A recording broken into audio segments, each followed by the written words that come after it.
Uh, okay, now it's like, oh wait, you're picking the same hardware that you had set up, and now I'll just register that it exists.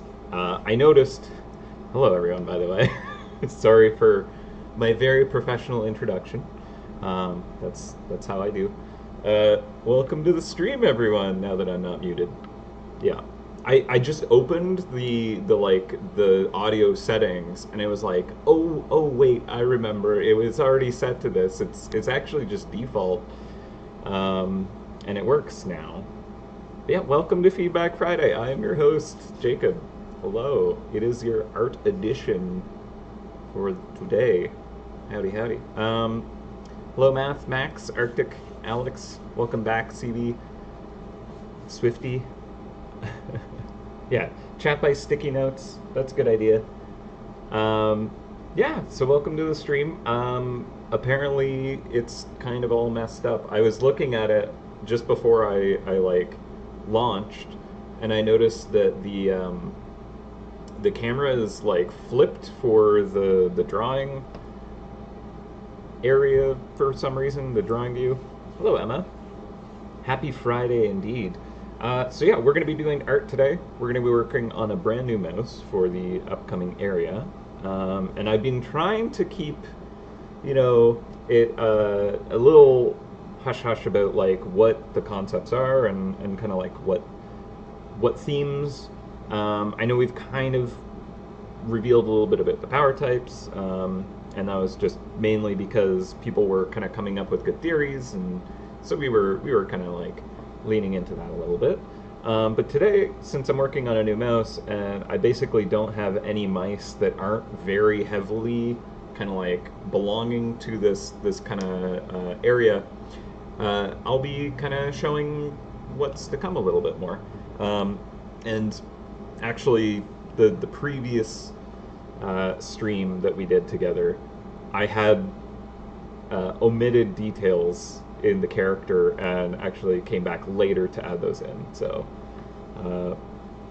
perhaps at lunch I'll share where that got to, because it looks similar, but it's worked up. We only got to kind of like a rough pass on that character, and obviously I could wait until it's in game for you to get to see it, but it's a character you will probably meet fairly early on. So it's not going to be a huge spoiler to share that character at this point. And I imagine it'd be kind of neat to see it where we can actually kind of zoom in, look at the detail a little bit better, because if you were around 2 weeks ago, you got to see it kind of like work up and see where that went from and where it got to. So still building to get into the beanstalk. Yeah, I mean, that's fair enough. It is, MouseHunt is a game where you have a lot of kind of pathfinding to kind of get done. But I guess part of one of the benefits of it being kind of like we only have so many releases, not ultra frequently. It does give room for people to catch up, and we do a little more nowadays look at ways to kind of like, when we're getting closer to coming out with a new area, or we maybe had recently come out with one, finding ways to maybe kind of compress it up a little bit and get people caught up so they can kind of like try to join in, at the start of it. But yeah, we're still kind of like figuring out how to do that well and make sure it's rewarding and fun, and yeah. But good luck on the grind to get to the beanstalk. All right, but I think that might as well just jump right in. So I was working on a bunch of different sketches. None of them were really working for what I wanted to do, and I ended up switching kind of like tasks just because what I was working on is kind of more like a mid-boss type character, and I just kind of didn't feel like I had the idea where I needed it yet for doing a stream about it. And a character like that, I think, is going to be a good kind of like chunk of effort. So I didn't want to just kind of like hash that out on stream and then kind of like not get too far with it. So I decided to kind of like go to a different mouse. This one's a little more kind of like simple character, but it'll be still quite a fun and interesting character. And I worked up some sketches, and I found one that I think I'll go forward with. I haven't kind of refined it where I want it yet, so we'll do a bit of that. So the plan is, by the way, I'll probably at the end of the stream, if you're watching this like pre-recorded on YouTube, and you don't want to sit through like 5 hours of me just rambling and slowly working up an image, you can feel free to probably jump to the end. I'll try to remember to kind of like watch the time lapse of the illustration that we work on today, and I will probably work up until 1 o'clock, take an hour break, but the stream will still be running. And I put a timer there so you'll know exactly when to come back if you're watching live or skip ahead. And then, yeah, so we'll see what we can manage to get done today. I do want to try and get like a good chunk of it done, but it's probably going to be similar to the previous week where we got it worked up where it's like 70-80%, and then the next kind of day or two next week I was able to kind of work it up to a finished state. Is the display a bit dodgy? I don't know. There's something going on with my software, or maybe my hardware. I don't know if my camera's been weird. But yeah. When are we expecting this new area?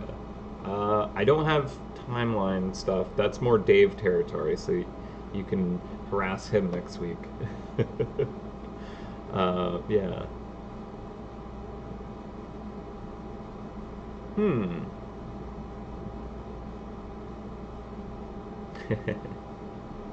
Is the mouse plant-based? It is not. Okay.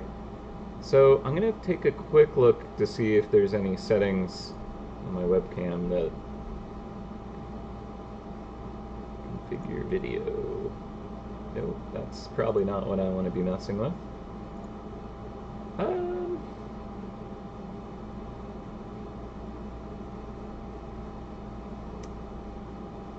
Yeah, I'm sorry, I don't know what's going on with the video stuff.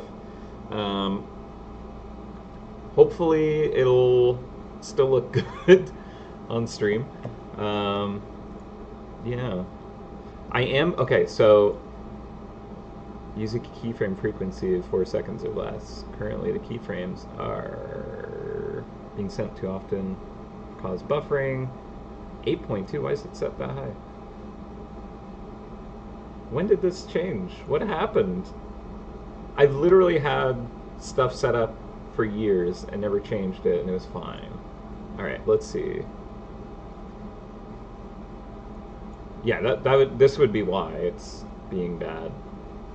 I just gotta remember where to set that, and if I can even do that while live.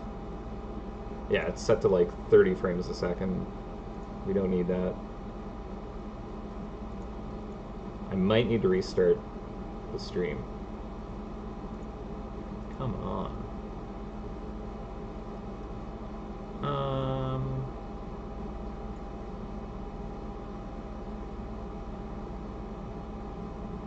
This is very silly. I'm sorry, everyone. Okay, it's set to auto. Why is it putting it so high? You know what? I'm just gonna be like, here, make keyframes 1 second. See if that, because we don't need high frame rate for what I do. It's a slow process. I'm so sorry that I am dealing with this right now. Okay, I can't change some of the video settings while we're live. Let me know if this is bearable. If it's not, I'll actually like take the stream down, try and fix it, and get it up again. But we'll just jump into it, see if you can see the art okay. If it's like really crunchy and grainy, then that's no good. No issues? Okay. Oh, okay, so it was you. Alright, I should keep an eye on the chat when being... I assumed it was me because I had weird settings for no reason. Alright, we're gonna jump in art. It's been like 11 minutes of me just being a mess. Alright. So this is a sketch that I was working on. It's kind of alright. I'm not 100% happy with it, but basically you might be able to kind of have a stab at what kinds of kind of power type potential we got here. And you know, if there is kind of like a specific concept, maybe not the most specific, it's kind of a number of things going on, but yeah, Luigi's Mansion, you got it. Ghost busting with a plumber. But yeah, so I'm not gonna kind of dig too deep into, you know, what it is. I'm totally cool with you guys kind of like trying to theory craft, but I'm not gonna confirm nor deny, because there are a few different elements that are kind of at play and might be able to be sussed out. But yeah, so this is kind of like a middle tier character, not the mid boss that I was talking about. That I kind of have some ideas, but I just wasn't there with it. This one's kind of like not the weakest. It's definitely a bit stronger out of the batch, but yeah. All right. So there's a few things like the perspective on these. Whatever those could possibly be. Canvases. Or pizza boxes, you know? Never know. Didn't really like the perspective that I had kind of like gotten going on those. And they were like underfoot almost, so... Ooh, that's not the color I want. So I'm just gonna tweak that. And, yeah, so the area is coming along nicely. Got a great cast of characters already. They're really fun. Lots of just brilliant ideas from the other artists. Very excited for you guys to all see these. Thank you, Michelle.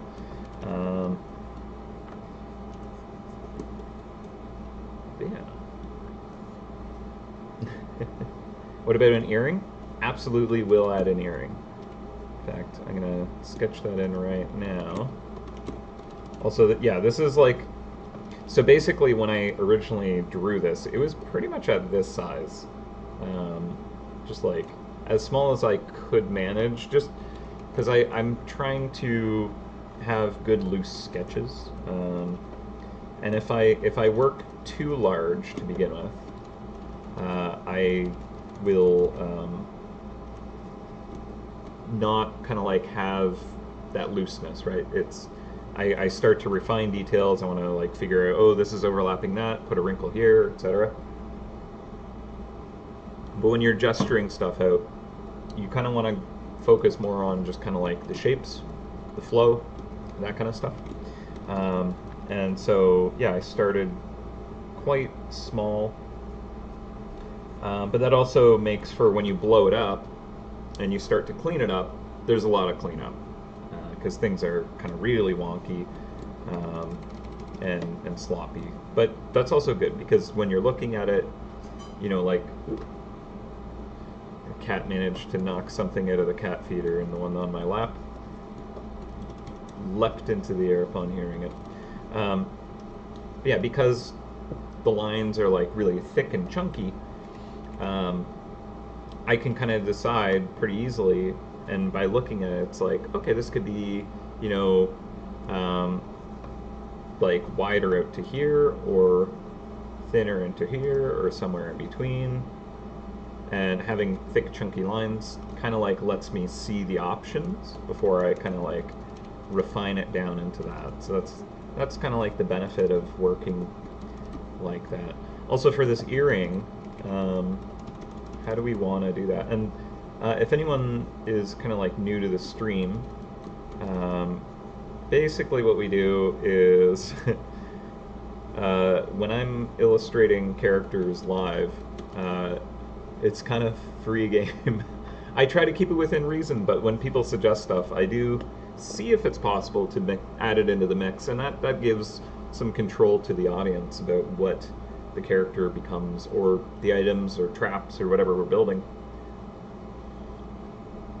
And also, I don't tend to pay attention to chat very often. I kind of get into a zone and ramble, and then I look over and it's been like 10 minutes since I've last seen the chat, and so if it seems like I'm ignoring you, I apologize.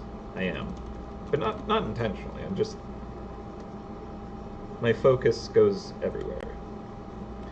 Yeah, so as you might be able to tell, we have some kind of magician, sorcerer, wizard, who knows what's going on here. And they seem to be dabbling in the arts. So this is going to end up being kind of like some kind of magical artist character, right? Got ourselves an easel, got some canvases, and got something peeling out of the canvas, and we'll have cool magical effects. I do like those. The like glow and weird kind of lighting, good times. You have like... okay, so we got a wand, but that's like too cliche, right? Can we get more silly with it? I don't know, like, wand is practically, or rather, a paintbrush is practically a wand with just like hair on the end of it, right? So like, I'm thinking if we got ourselves like a magical artist, they have a magical paintbrush, right? So we'll like give it, maybe it'll have like some kind of like cool magical looking paint, like it could be like a rainbow. That'd be neat.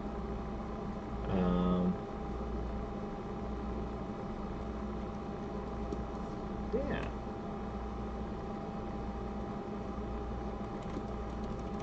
I should give this mouse like a weird artiste grip.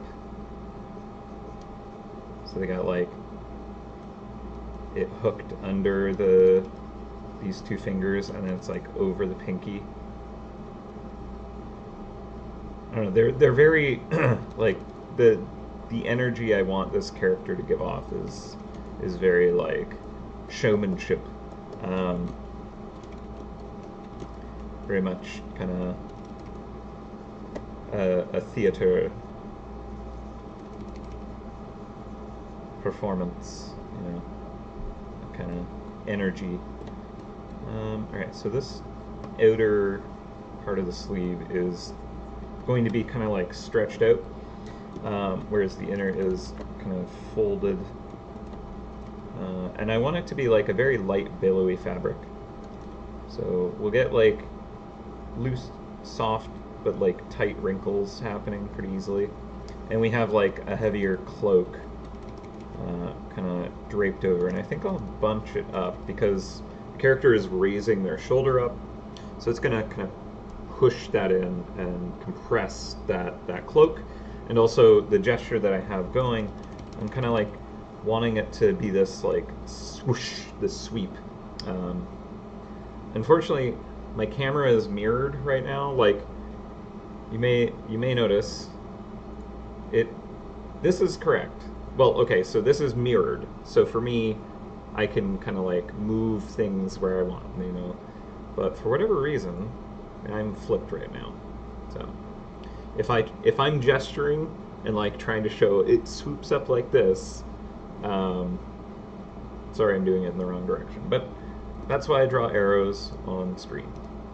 But yeah, so basically We could have kind of like gust of wind, or perhaps the mouse's lunge of like blah is kind of like that cloak is kind of lagging behind a bit. Um, and I'm thinking I could even push this gesture even more. I like this kind of like foot kind of angle here, kind of pushing off and in a direction. And if I have the character kind of like lean back into that, that'll kind of justify the cloak flipping up even more. And I almost want to kind of like give the actual like eye a kind of like path like this to follow. So what I might do is whatever's going on with his magic, kind of have it kind of like loop back down. Because right now, unfortunately, we have a very kind of like bottom left heavy. It's very weighted in this corner, and that's bad for the composition, right? So if I can kind of like bring the focus into the center. Hello, Charlie. Are you helping? Yeah. She had a not so fun time at the vet recently. We were doing some senior blood work for her, and she has like the tiniest veins ever, and they're also like they dodge needles, so. So they couldn't get enough blood. We have to go in later. Yeah. She's also pretty stressed out, and that apparently doesn't help. She does not like going outside and going to the vet. Yeah. But she was a champ. She put up with it. But yeah. Not the funnest. Yeah, exactly. Oh, yeah. Spatters of magic paint on the robes is a great idea. I like that. So there is kind of a loose theme that does actually, there we go, tie into the concept. But we've kind of taken it and run, I would say. But there is kind of a reason for this direction. And we'll talk more about that later when more is revealed, I think. That's more of a Norm question, if you catch him on one of Dave's streams, perhaps. Yeah, I like the paint spatter idea. That's a good one.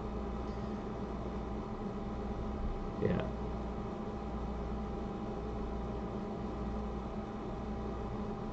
Make the spirit in the painting magically lift the canvas stand. Oh, okay, so it floats. Yeah, actually, that's a good idea.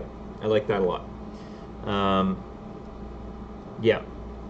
So if we lift the easel and have it kind of like lagging behind the magic that's kind of lifting the painting, that will pull the weight not so just right into the corner, and we can kind of like get that. What did I do there? We can get that arc kind of following there.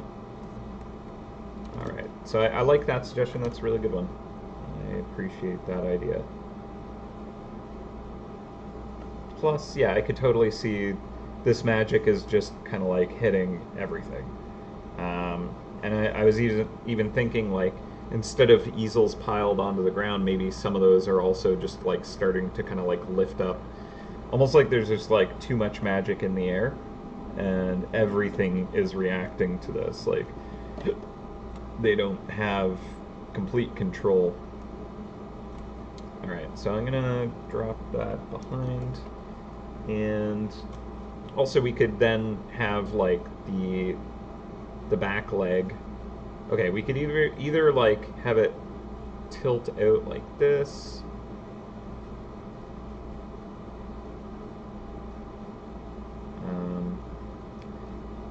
I might need to like move things here and there just to kind of like balance. But if it's floating, I can at least give it a more interesting angle, like having it kiltered to a side, and making it fit the composition a little better. But we don't necessarily want it to be like too just kind of spun around, because then it'll be harder to relate the concept that, oh, this paint, like this canvas was just on the easel and that easel was just on the floor, and now the mouse has like launched it into the air. But one of the things I think I'll do first to maybe make the room that's needed is what are you doing, Charlie? Charlie is just being her usual weird self because I'm streaming. Alright. So I'm gonna move different elements into different layers, and that way I can just mess around with them. Okay, we got the painting there. I'll also put it behind the mouse just because I figure the mouse is going to be in front of everything. Yeah, let's... Okay, so I'm gonna like shift the mouse more to the center, but I want to try more of that like intense lean. The only difficulty there is I still want to make sure that they feel stable, so I'm probably gonna have to move this bottom foot out a bit to stabilize them.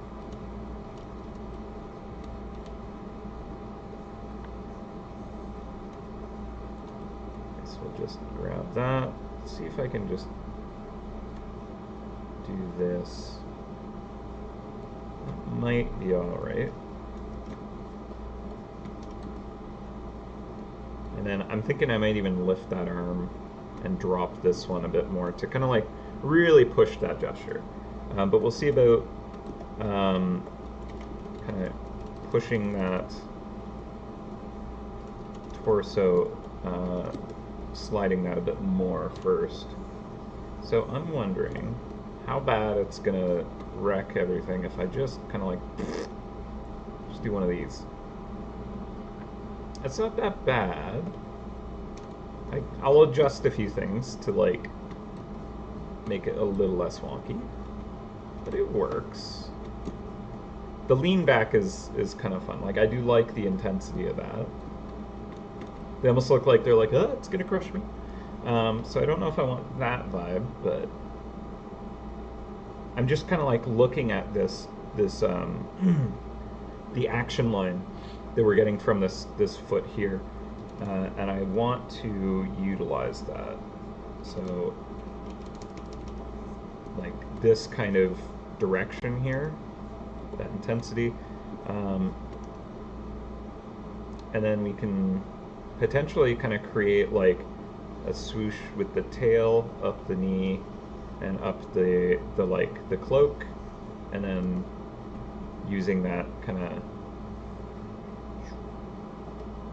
get this kind of magical swirl for your eye to follow composition. All right. So right now they feel a little off balance. I'm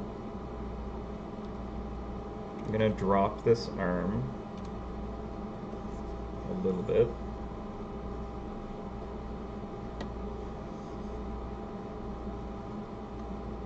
And I like it kind of like still directed towards it. But like, yeah, I want to drop that shoulder, or do I?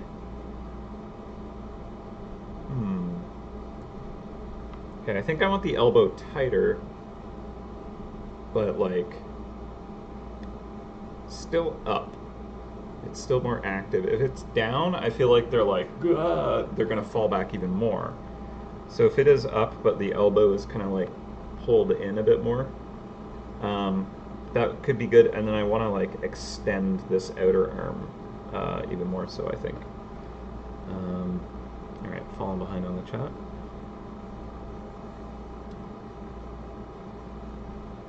Hello, Butterbook. All right. It does kind of have a Halloweeny vibe because of the like the witch hat kind of thing, right?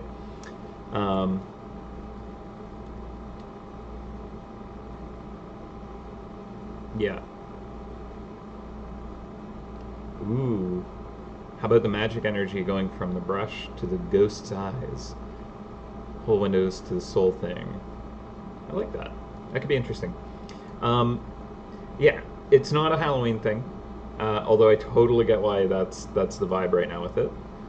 Yeah, and it looks like a ghost. I just kind of like was scribbling. I'm gonna make it some kind of like it looks more like a painting coming to life than just kind of like a spooky ghost. I just didn't know what I wanted that to be, but effectively, what I want the character to be is they're painting things and bringing them to life. So, one of the things I might also look to add to this piece is actually more of those in the background, and that one of the reasons why I'm like, ooh, I kind of want to do this one for stream is I figure, hey, there's opportunities to just like add weird, fun things to the scene, where you guys can kind of give ideas of like, oh, this should be something that they painted to life, and it could just be like floating off somewhere, or who knows what, right? So that's kind of like why I was like, oh, maybe this is the character to work on today, actually. So that's where my thought is with that, at least. Okay, so I still want that brush to kind of come out above the hat so you see it easily, but just trying to figure out the pose. It's a bit harder with all the outfit kind of having to deal with. Go back to my sketch color there. All right. By the way, is there any issues with the video quality? I do still have like a message on my streaming page being like your frame rate is, or your keyframes are too high, even though I set it to be like only give me a keyframe like once a second. Maybe that is too high. I don't know. Not on your end. Okay, good. Oh, there you go. I like it. Okay, this mouse is painting, you painting, this mouse painting, you painting, this mouse painting. Yep, I like it. If ever there were a thing to do on stream, it would be that level of meta wonk. It's good. The Ultimate Feedback Friday Art Edition. We go that deep. Okay, so the lean is like pretty intense, pretty extreme. But as long as the center of balance feels like it's within the feet, the planted feet, it should feel less like it is like totally off balance. It's kind of near the edge though. So I might even kind of like bring this foot out like as far as it'll let me within reason.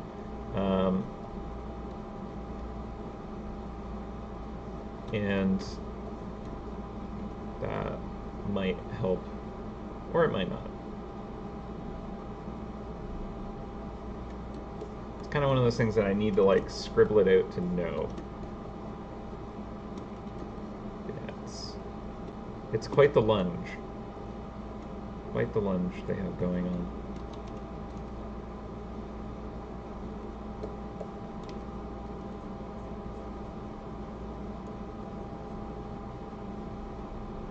And I was also thinking, you know, it doesn't need to be just paintings. It could be like some sculpting projects and stuff like that. Like I'm thinking this is kind of like, you know, an artist's studio or something like that come to life. So I think I'll mixed media the props a little bit. So we'll get like the toes kind of splayed out perhaps.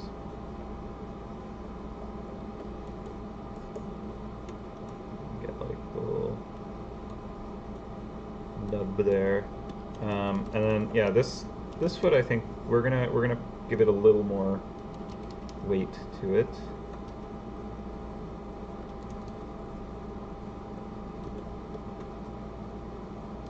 Okay. just have like the bottom leg of this easel just kind of sitting in the middle of his thigh there. Okay, so we got that, and we can probably get more of this knee coming out. So I want to kind of like get more of an obvious torso lean here. And so if I have more of a kind of bend and pinch in the fabric there, that might help.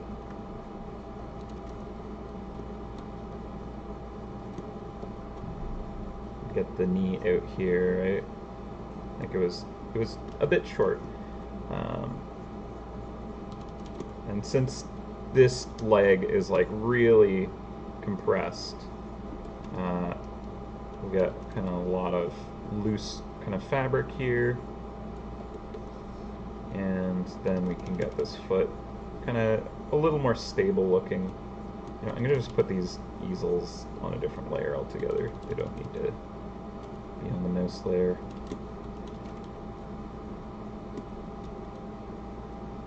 So it's quite the lunge now, but that's what I want. I want there to be this like energy, this compression of the character, and all the more reason that I really want this arm here to like extend out. So we have some nice contrast of the gesture. We have like compression here and expansion here, right? And that'll just kind of like make it more dynamic and interesting. So that's the idea there. And that means maybe I want to even kind of like tilt the character's torso down so this elbow and knee kind of become even a little more compressed together.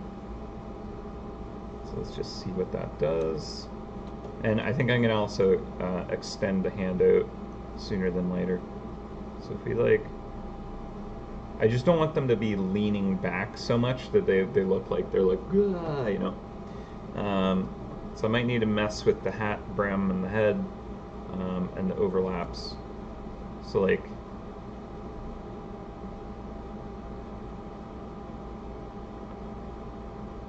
I like this leg kind of going into the peak of the hat. That I want to kind of create a through line with that. And just kind of extend, like open up this side of the torso. Yeah, okay. I think it's something around here.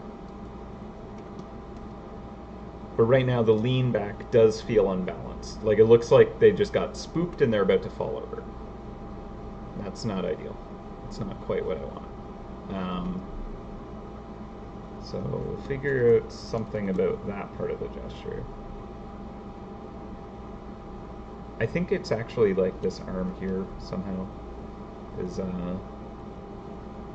like the arms feel like they're kind of like coming forward and like instead of so I think I'll mess with the shoulders being more in line, and yeah, so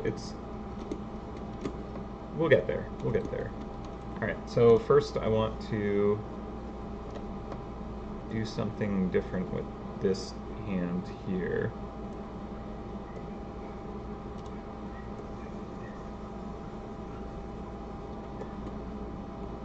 See if I can.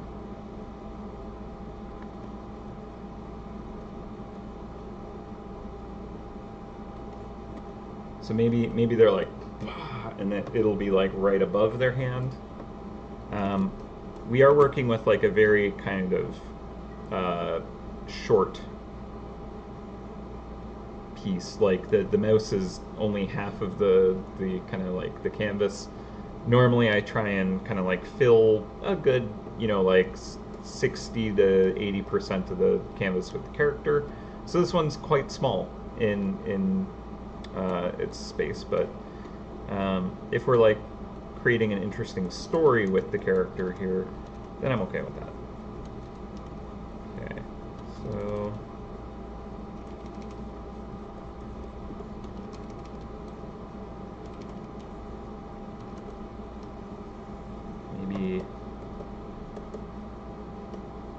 Mike's like, look at this weird painting. It's kind of the energy they're giving off here. And maybe it'll be like tilting more. It could even be like resting on the fingertips or something like that. Could be something. Haven't decided. We can also like totally change the this to be a different prop, this to be a different angle, instead of just like spinning it like this. And we can kind of like draw it completely to be a different kind of different thing. So I don't want it to be behind the hand right now because then it kind of wants to make the mouse lean back even further. So I think in front is good. Can lift up this easel. There's more room for it to breathe over here now. Do something like that. And I want to be conscious of the silhouette of what this is going to be.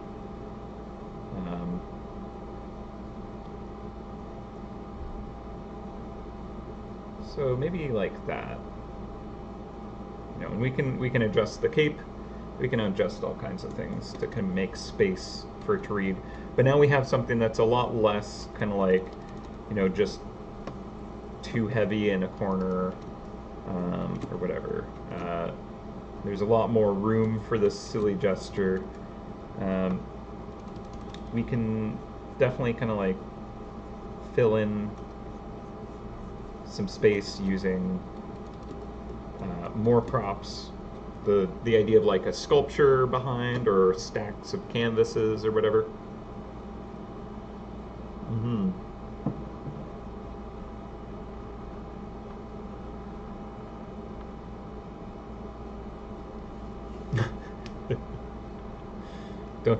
Don't just get to see the art being done, but we get physics included. Yeah, I do try to use some of that.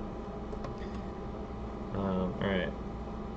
Yeah, actually, it is a fun idea of trying to have the mouse painting me painting the mouse. If I can make that work for this, it would be pretty great. Struggling to maintain it. Yeah, that could be good too. Kind of adding more to the story of it, where it's like this is a huge effort, but it's also like fantastical. You know, it's quite impressive to do this. Let's say.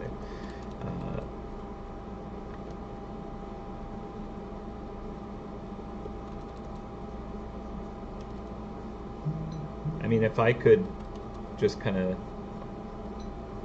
wave a paintbrush in the air and, you know, create a painting or make it come to life just like that, yeah, I'd probably expect that would be very strenuous and taxing. I know that, like, basically every time I stream afterwards, I am just like, I need to go lay down and have a nap. My brain is cooked. Like I can draw all day, but doing it while streaming just adds a little bit extra kind of energy consumption. And then yeah, if I were able to just kind of condense all that down into kind of like one. You know, maybe it takes like a little ritual spell to do, but it's very quick, and then a thing is live. Yeah, I'd imagine that's a lot. All right. Let's see.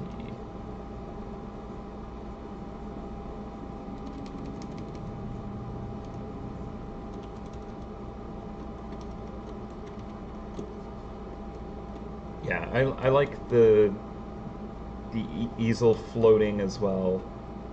It feels a lot more dynamic and fun.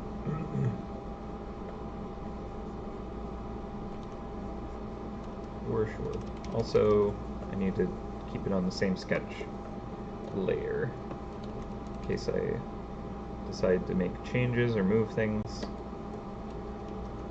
It's easier if they're on the related layer. Alright. So, this cape is going behind. What we could do is fill really roughly the sketch that we have, and we can test our silhouette by doing something like that, and just kind of see if we like the read of it.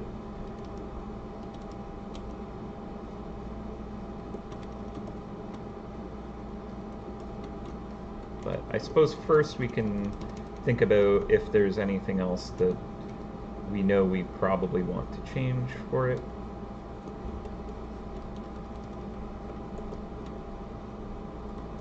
I'm thinking if this elbow comes out more,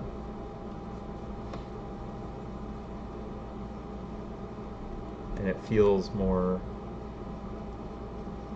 kind of like ready to spring, like it's compressed more. That might be a little more purposeful instead of that like fear, like, you know, want it to be like ready to strike with the paintbrush or something. Or it's like the energy coming off of it is so powerful it's like blasting the arm back kind of thing, and to brace it, you know, like tight like that, it's kind of a requirement of controlling it. So I like the idea of this elbow being kind of like locked in, and so the shoulder kind of coming up will help that. So if we bring this tighter up and we just have more wrinkles, compressing this maybe. Like I want it to be like really poofy sleeves. Actually, I think one thing that might be fun is if it's more kind of like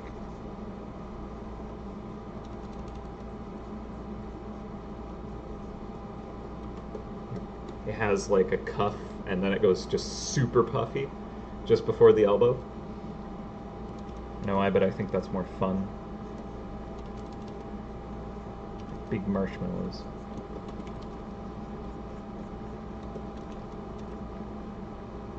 They're an artiste.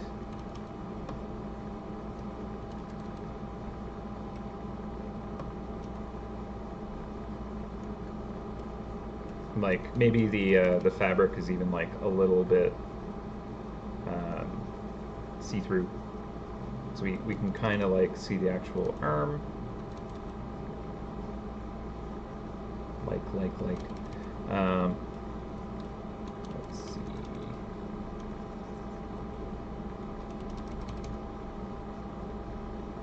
Well, I can mess with that when we're actually painting. But that could be a neat effect to kind of have the that like very billowy, see-through kind of satin. What is that kind of material? I forget. Also, this neck is like really like because both the shoulders are now kind of like coming forward, and I want it to feel less kind of compressed because that kind of gives it this fear feeling. So I think maybe if the head is kind of coming out a bit, maybe the shoulder, the outstretched one is pushed out a bit more. That might be good too. So originally I was kind of trying to compress it because the raised shoulder would do that, right? And I think it is still going to be like lifted up, but I want it to be kind of like reaching out like that. So it'll still kind of compress it up in here.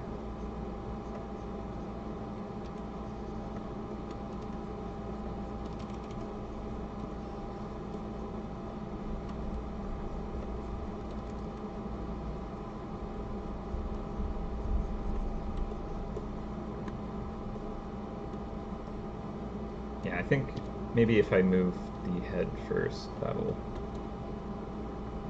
fix the issue I'm kind of having with it right now. It just feels a little too crushed.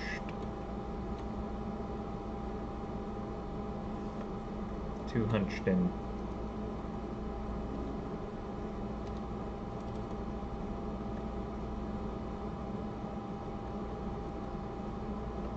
Let's see.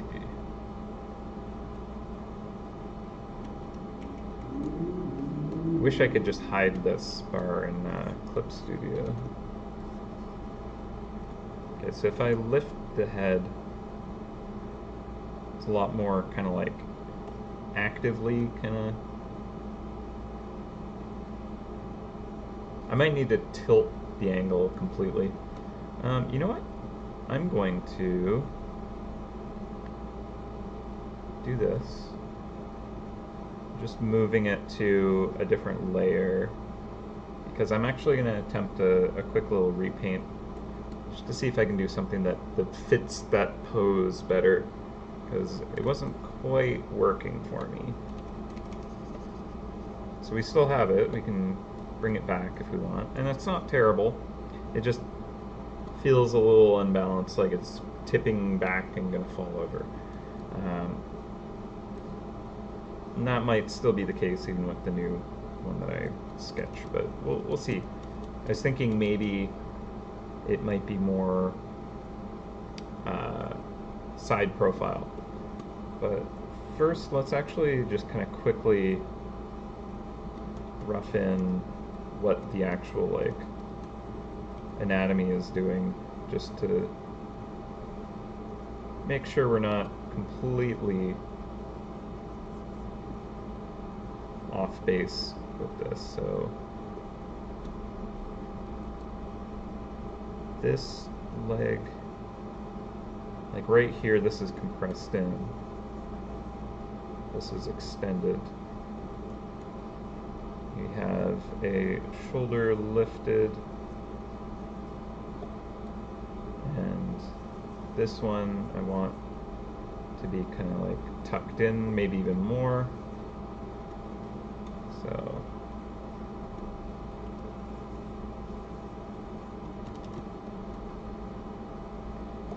these hips are kind of like rolled in that direction a bit,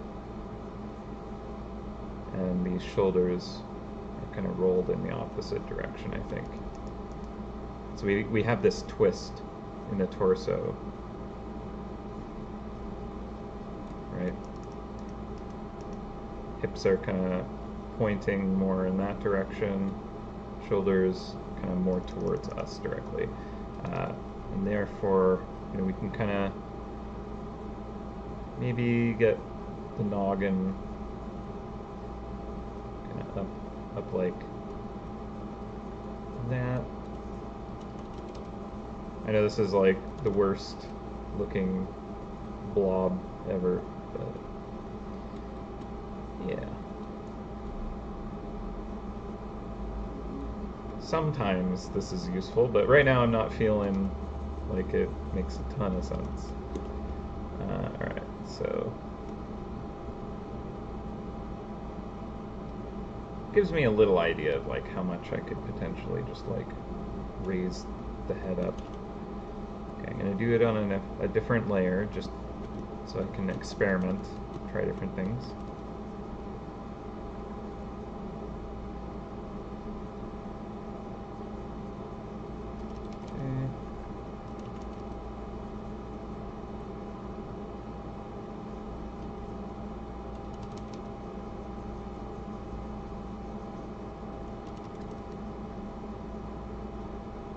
So I like being a little bit under the jaw, so looking up at it.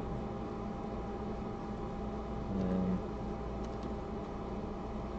this is quite the lean back though, and there's a lot of kind of overlapping.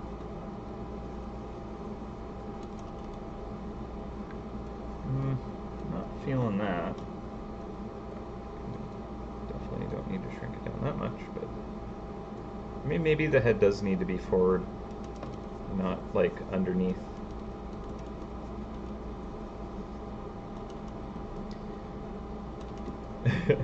Went away for a few minutes and mouse lost its head. Yep. Don't mess with magic, kids. Okay, so again, like, one of the things that I liked about what the previous head was doing was I kind of had that through line with the leg, and when I moved it, it did lose that. So actually, I want to see if I can make that work a bit better. And that this head looks like it's floating off in a weird way, so it definitely isn't right. Like, if anything, we have more like this torso, like the spine kind of coming forward. So we would actually maybe be seeing more like the top of the head there. And that might feel a lot less kind of like we're falling over. We can kind of get the hat in line again. And I'm kind of like thinking, oh, maybe not like a super pointy hat, maybe like more floppy or like something else.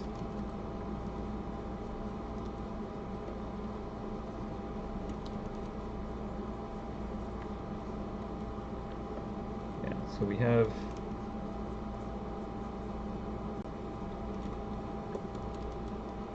this feels a little more stable is the thing, right? With the head kind of like it's implying the character is kind of like leaned over their knee as opposed to like falling behind the knee, because this feels like it's going to fall back, whereas that's a little more kind of like they at least look like they're balanced above the knee and they won't just fall over because of that. So I don't like the drawing as much yet, but figured out. That's how it tends to go. Could do kind of like more of those like lumpy style witch hats or something like that.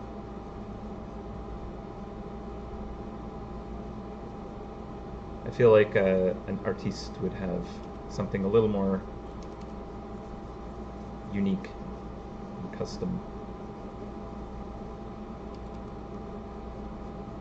If we have different ideas, you know, like doesn't need to be a hat like this probably.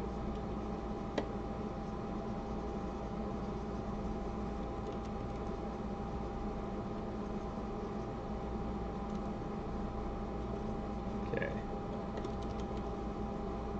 The brim, we could maybe even kind of like level that out a bit more. The magic brush has kind of gotten lost in that silhouette, so we could do something where maybe we raise that elbow to be coming forward more. So this is now kind of like coming out more, and then it can kind of, actually I think I like that idea. Yeah.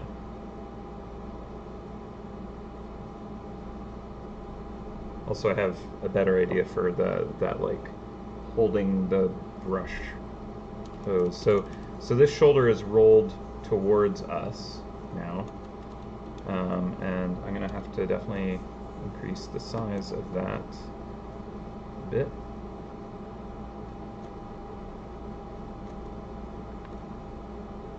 Okay. All right. So that. The elbow is now coming towards us. And then, because it's all big poofy sleeves,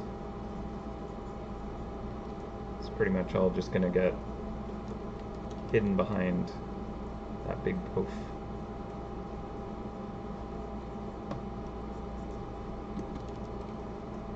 And then there's this cloak draped over top as well, so it's all just kind of almost lost in there. There we go. Okay, so I think that's a little closer to what I want.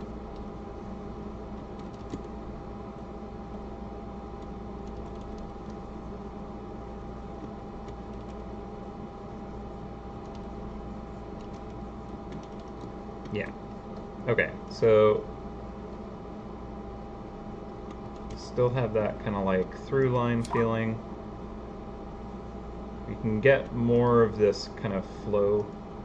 I think the hat here can help lead the eye.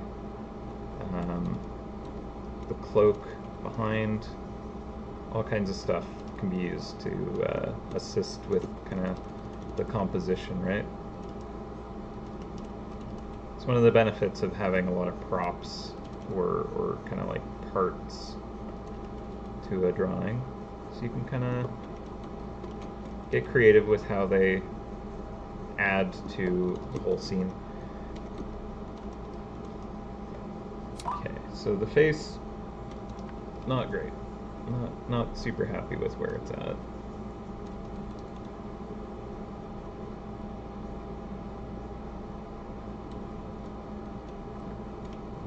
I do want to get that ear back in to get that earring. I like that.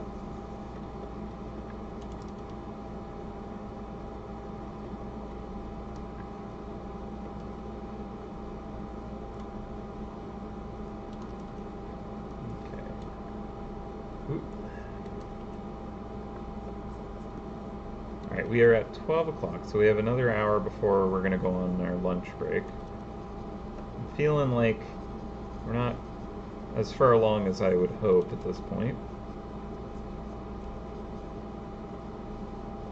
I was kind of hoping that, like, with the sketch that I did have, it'd be like, okay, tiny minor tweak here, and onto painting.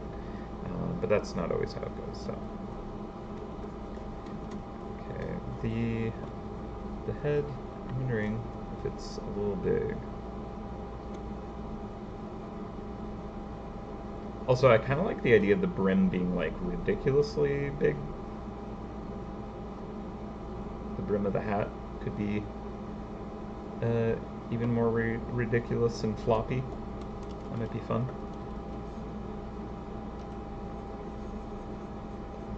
I mean, maybe we barely even see any of the mouse underneath this huge hat, actually. Like, that might actually be what it is. Like, have this hat kind of like on the shoulder here, and then we like can't even see the mouse's face. That actually, I kind of feel like that makes more sense anyways.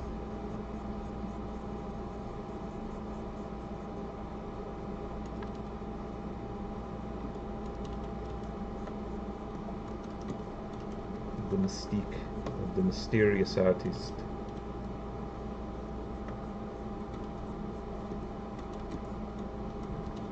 It's not because I don't want to draw this face, which isn't quite working. So I'm just like, alright, I'll just hide it. And you know what? Like, okay, we're maybe not going to get the earring on an ear, but like, I kind of want to just be like, okay, well, this character has like a pierced hat, because why not? I feel like they would kind of like add flair, you know?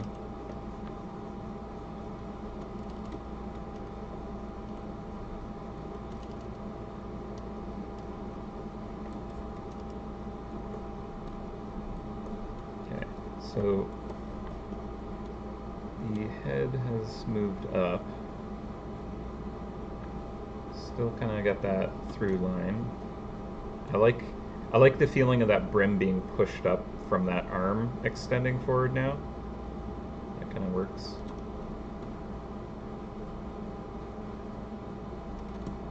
Okay. Hacha, hacha, hacha. All right. I think that that's a little closer to what I want.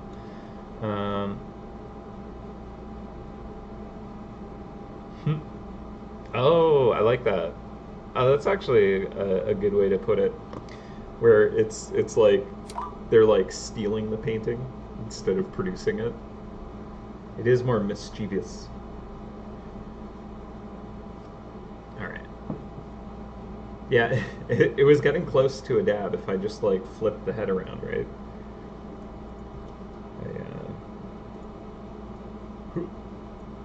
Do that. There we go.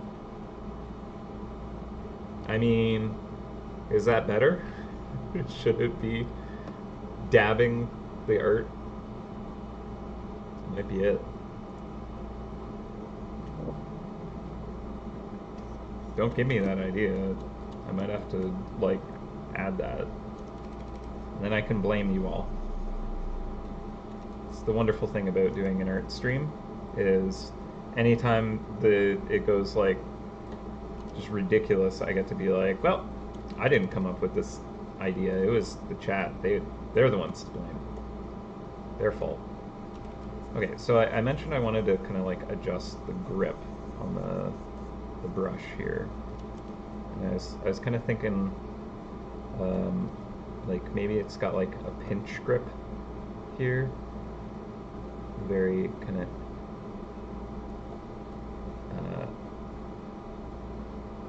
end of the brush there, and then under the pinky, or the pinky under it. I don't know if this will read right now.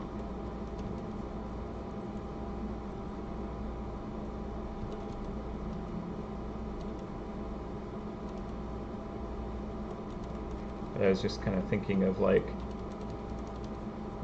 how I knew some artists and they all had like really weird kind of ways to hold brushes and like strange grips or pencils or things like that, and just kind of like the uniqueness of kind of like what that could be like. So like this isn't untraditional to kind of like have it pinched, you know, and then you can just kind of have it supported with usually kind of like up in the meat of the hand there, right? But one of the ways I was taught for kind of like loose sketching is to underhand it like that, and then you get like, if you're using like a pencil, you get like the wide kind of length of the tip of it, and you can kind of like control it right at the point and stuff like that. It's kind of neat, but like I don't know. I think with this character, they'd be like almost like pinching it like right at the very back of the brush, and just like kind of like a conductor, kind of doing the thing there. So yeah, I'm thinking that's more the pose for the hand now. So they might have like the pinky out. And so yeah.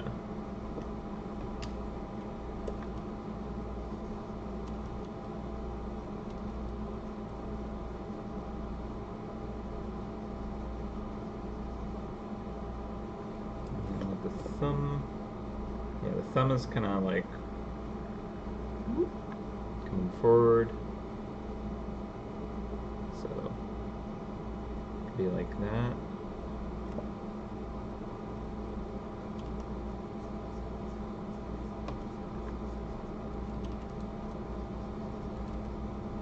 The brush being in front of the thumb,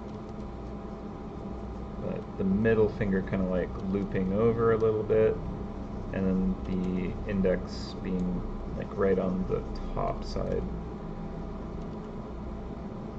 going with the thumb. Something like that. We don't need to get it perfect at the moment. We're still kind of like in the workup phase.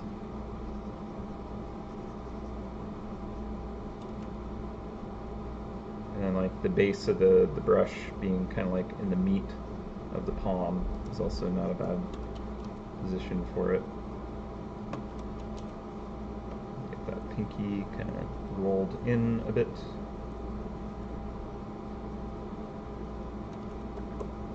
So yeah, it's not totally it, but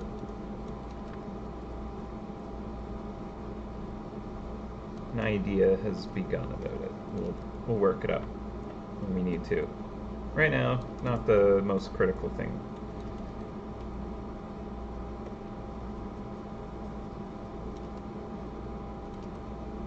Okay, so yeah, actually this index finger, I think I want it kind of pinching forward more like the thumb is. And those might need to be more directly over top each other for it to work, but that's...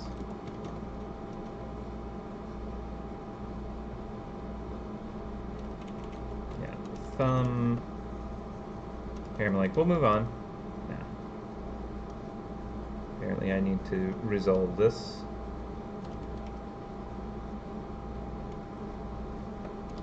Okay. So something like that. Now I'm just like thinking of when I'm axe throwing with people. A lot of people have kind of different grips and stuff, and I'll like ask them to show me how it works.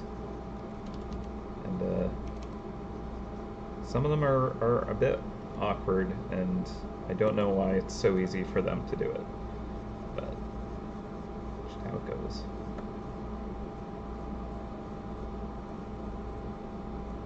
Okay, so yeah, the finger is kind of like going forward maybe. Alright, we'll mess with that later. We're in a fine enough position with it that I can kind of tell what's going on.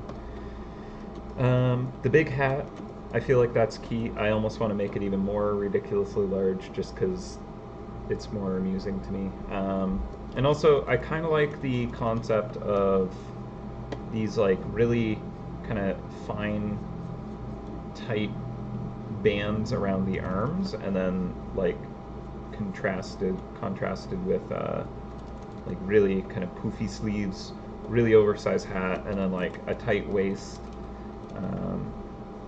stuff like that, kind of creating more interesting contrasts. Okay, so we have this kind of cloak here. Need to figure out exactly what's going on with that. So the shoulder is still raised up.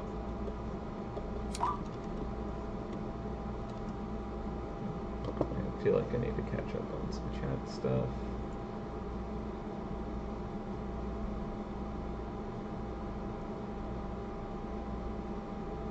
Some work chat stuff.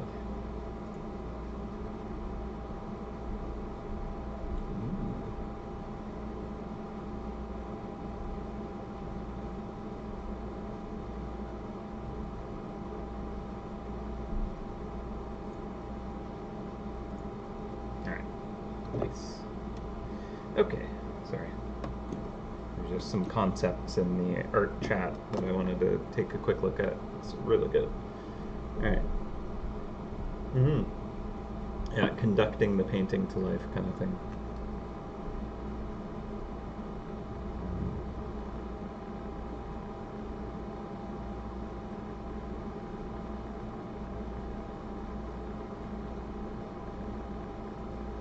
Yeah, the easel is very chonky.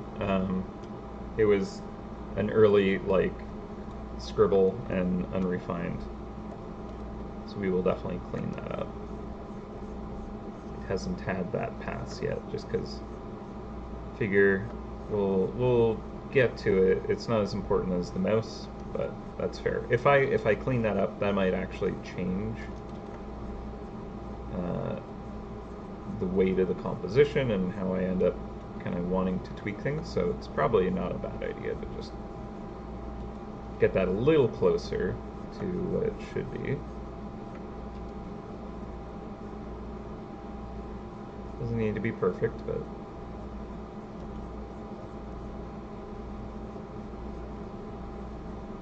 at least getting it close to where it should be.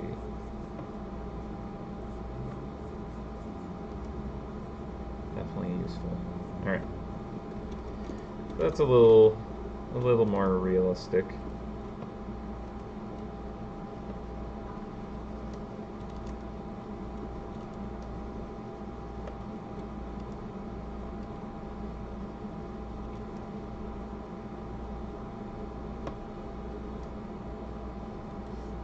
Ish. Somewhat. Vaguely.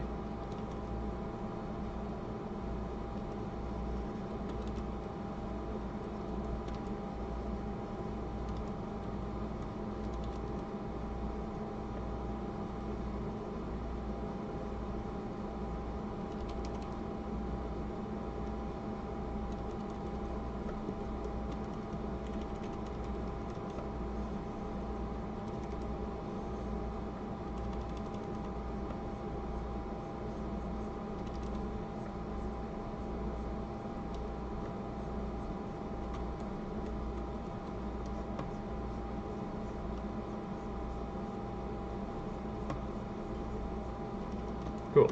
Okay. Let's see. What next?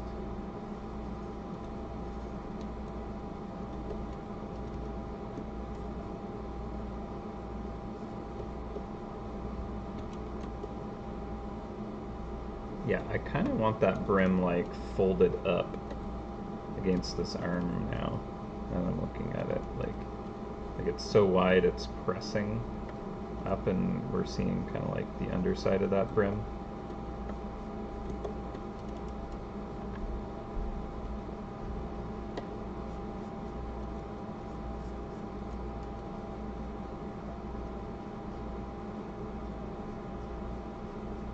Maybe it's flopping down a little bit on the far side because it's just so heavy.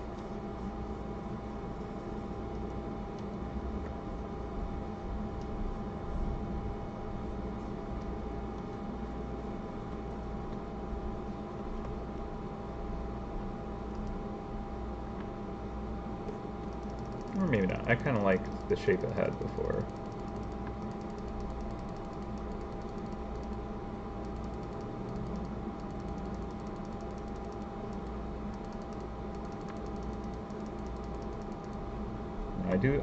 I do like that fold coming up, but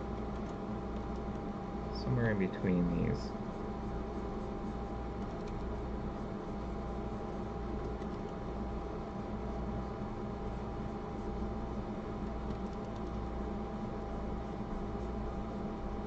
That's the angle there. Something like that. Pretty alright. Cool. And then this cloak can actually be... Well, first of all, it should be on a different layer. Although I'm pretty happy with this hat, so I might merge it in. So I don't think I'm going back to the previous head now that I have this one. We'll just quickly jump back to see what that had to offer and see if there was something there, or if we're definitely going in a different direction than that. So yeah, again, like the angle is interesting, but like it's just like too like I'm falling back. I didn't like that about it. This feels more in control.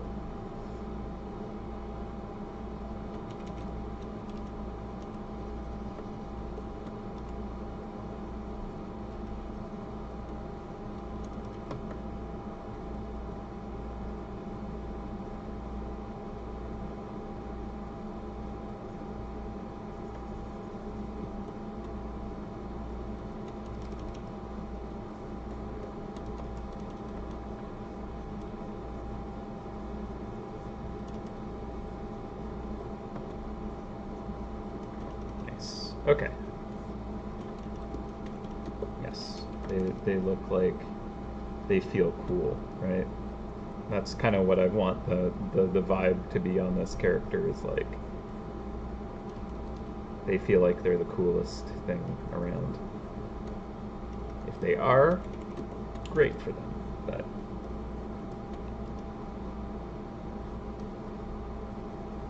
who knows? I think there might be cooler characters. Sorry, buddy. Okay. I'm liking that now.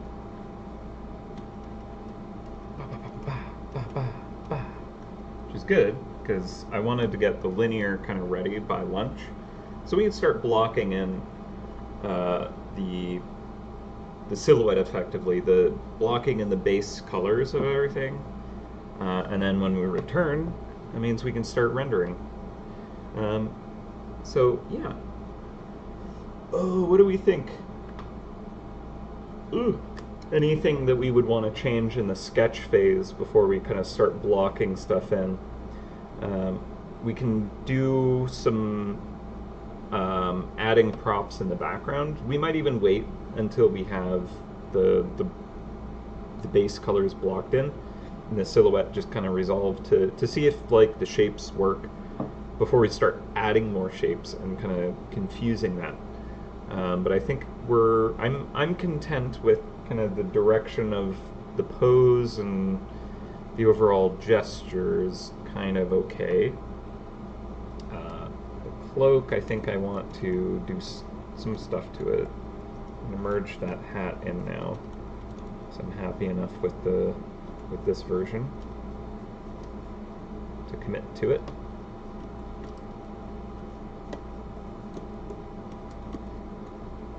Yeah. Oh yeah, the mouse totally can't see what they're doing. Absolutely 100%. Like, I think that's part of this character's like ridiculousness though.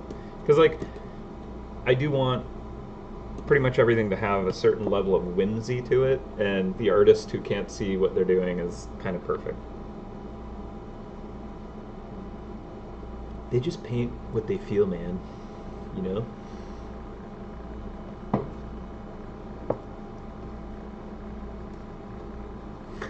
Sight beyond sight. Yeah. I mean, it could have little kind of eye holes. That's kind of fun and silly too, but I don't know. At the same time, I like the idea of this character like not even being able to see.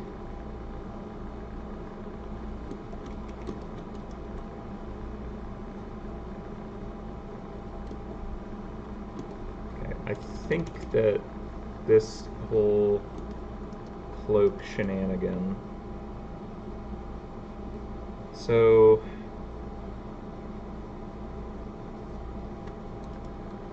I think I want to resolve that a bit more. It's feeling a little bit confused.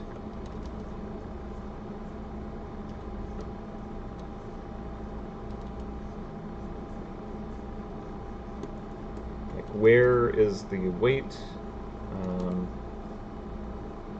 What is the fabric's kind of direction? How do I want it to really be draping? I kind of like the idea there's this like heavy kind of like looking medallion on it, but I like it off center now. So you know, I'm just gonna mush that all together. And we'll see what comes out of the wash here.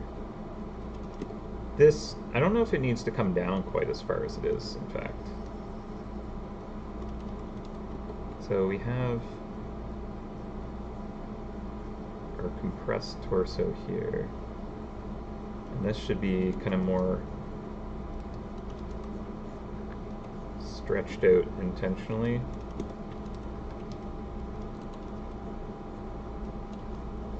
Right?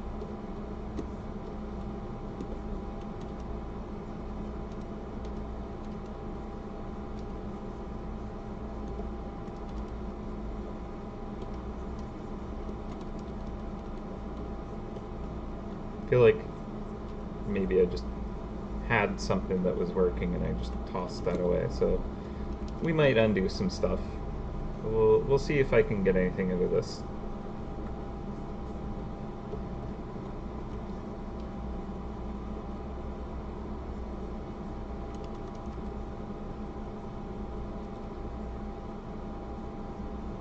Again, I want this character to feel like they're cooler than they actually are. Part of that might be just having like a horrible painting.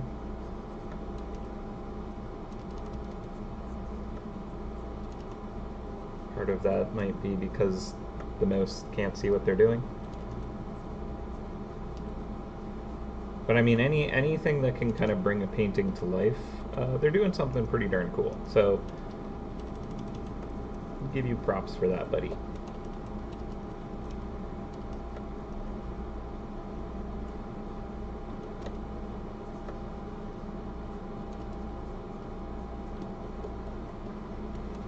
Okay, and then if this is like rolling forward, that's at least a little more interesting.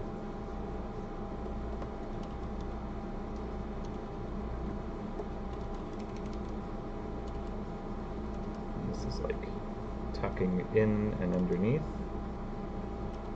And do we still want some kind of like brooch or medallion on top of it? Maybe it'd be like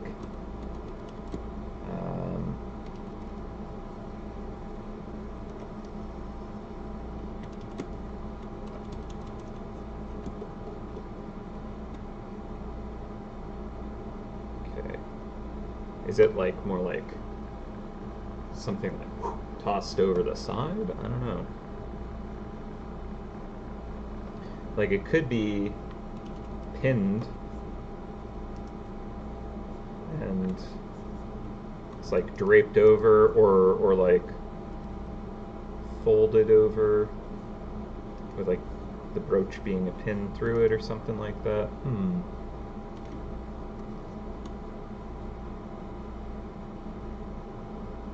Kind of looked like a poncho with it coming down a lot in the front. That's true. And like, I kind of maybe liked it. So, maybe this is spread out more here, and it like wraps under one coming more in this, from this shoulder. I'm wondering if I'm even going to be able to undo far enough, like if the history had the previous cloak, because I'm not sure I've figured it out. Let's see. Let's see how far back we can go. And if we can't, then that's it. We'll just go with where we ended up.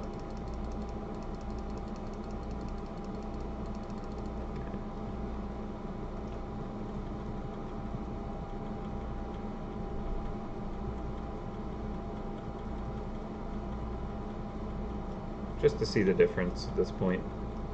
Because I don't know, there was something that felt fine. Okay, so it is more poncho-like, yeah. But I kind of like how much that's like swinging forward. And it looks like there's a little bit more momentum. The shoulder here lifting it up feels good. So I like that idea actually. Maybe what I was looking for is it's more like bunched at the collar. And the cloak behind versus this kind of draped thing in front is maybe those need to just kind of like not be as similar as they are right now. So I do like this. I like this direction more than what I just sketched up. So I'm gonna keep this. But I think I want it to actually have more of that poncho kind of vibe. So I'm gonna try and make that feel more like one intentional piece of fabric.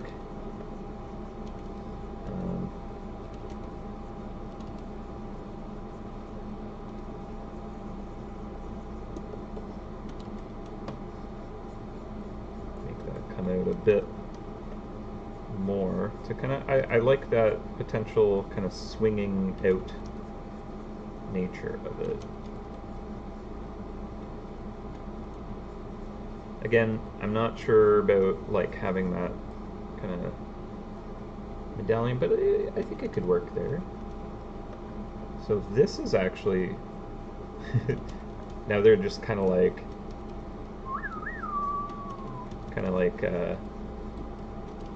cowboy bandit scarf vibe going on now. Kind of like it though.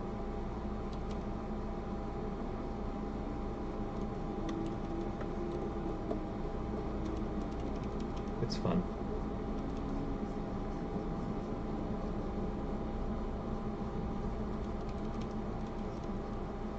I don't know if I want to get exactly that vibe. They, they look like a dashing rogue artist now. I will steal your heart and your painting. Which is fun.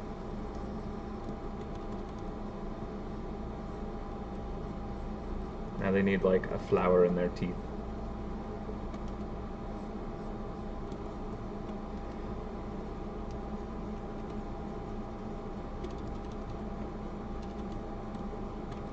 Now, you know, the more things that it becomes, the more silly. And I've never created something that had so many things compressed into one that it like was completely destroyed and overwhelmed.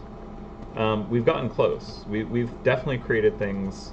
There was a stream many years ago for a birthday reward, the like party pinata or whatever, where I literally was like, give me as many ideas in the chat as possible and I will add every single one. And we ended up like, I think we started with like a blank canvas and ended up with like a pinata that was like unicorn filled with C4 and just all kinds of stuff going on. Even then, it was still, it kind of worked. So if I end up kind of compressing, like, you know, oh, it's a magical painter who's a dashing rogue, and I don't know. I just like to add everything that somehow fits. I do like the idea of it actually stealing the paintings, but I think for thematic sake, I'm going to make it still that, like, this is the artist. There's a little more kind of logic behind that side of it, so I'll keep it in that direction, but it is fun having it be like an art thief, and it steals the paintings directly off the canvases, and they like walk away with the mouse. Good crimes. Okay.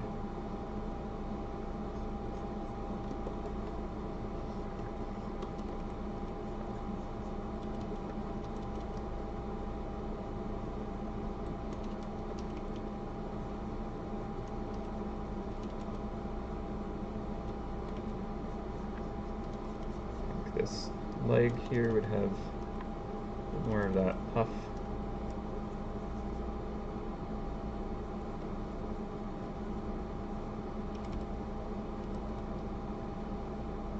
Okay.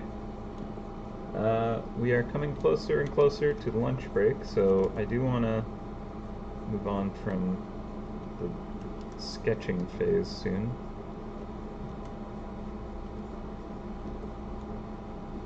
Ooh, okay. That's a good idea. Some good ideas in the chat. Alright, so let's see. We got like a belt of brushes on the leg, pocket of brushes, bandolier of brushes on the hat. Oh, on the hat! That's fun. Bandolier of brushes on the hat. Just because it's like the more weird one. I'm like, alright, that's silly. And I'm not trying to go like with this kind of like Wild West kind of, you know, bandolier, pistolier, paintolier kind of thing, but you know what? It's Feedback Friday Art Edition. Things get weird.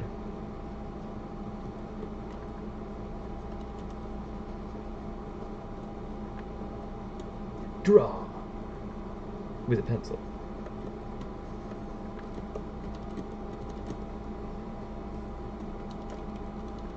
Yeah, like the brim could have art supplies, like an eraser and like pencils and like other artist implements. I think would be fun. Just like a whole set of, you know, what would you have in your art studio. I like that. And it's like it like magically like pops it out of the hat and grabs it. I like it. I like it. It's fun.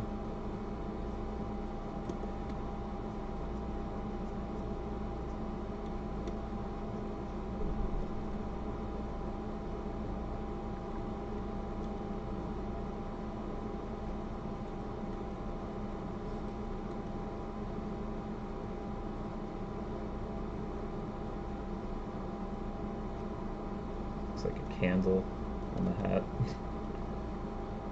You're wearing a cake, aren't you? A cake on your head. Okay. Make that one a more fine-tipped brush. Maybe that'll make more sense.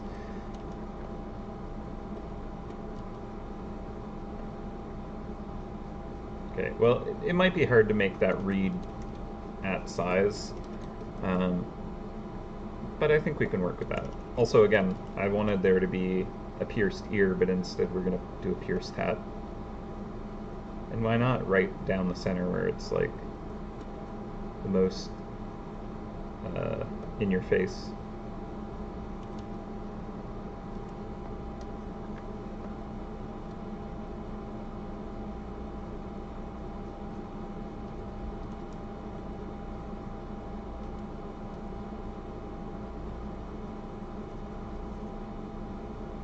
Why not? Alright.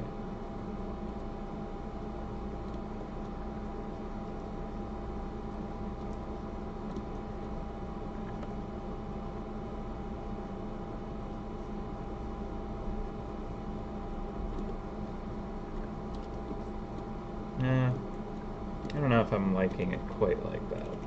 Also, the way it's tilted, I feel like gravity would want it to flop, you know, over this way. So that doesn't look right where it is. And it's just like the positioning is just too much right there, I think.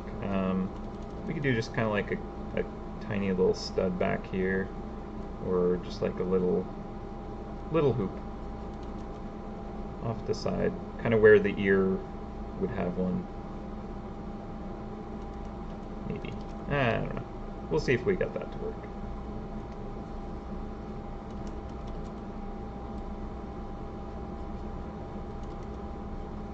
Just a tiny little detail.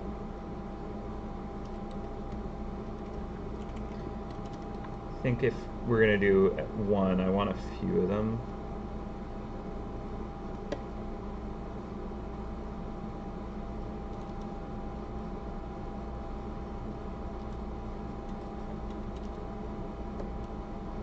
Just like studs too.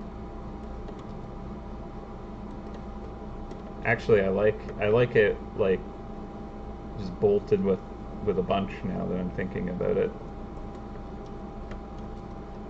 I had some friends in art school that were just loaded up with metal, and I was like, they're the coolest people ever.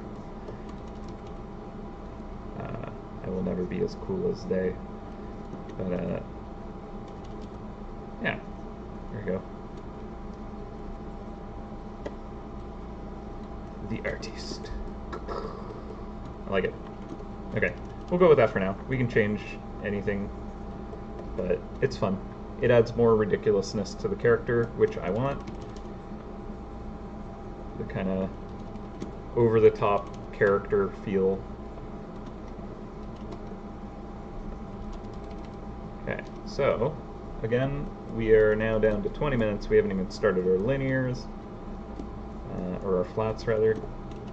So let's just kind of finish up any last details in this, and then start blocking it. And again, we can adjust, but I just want to see the flats in here.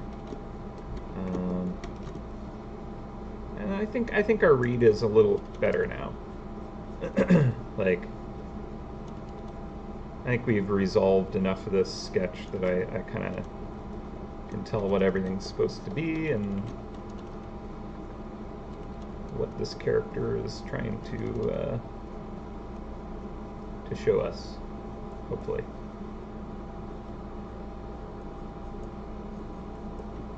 Okay. So I did have some colors that I had set up a little bit. We're going to drop this sketch down just to like 30%. I suppose, yeah, I'll keep these as separate layers still. So we might swap out entities. We'll go with this and do a layer behind everything.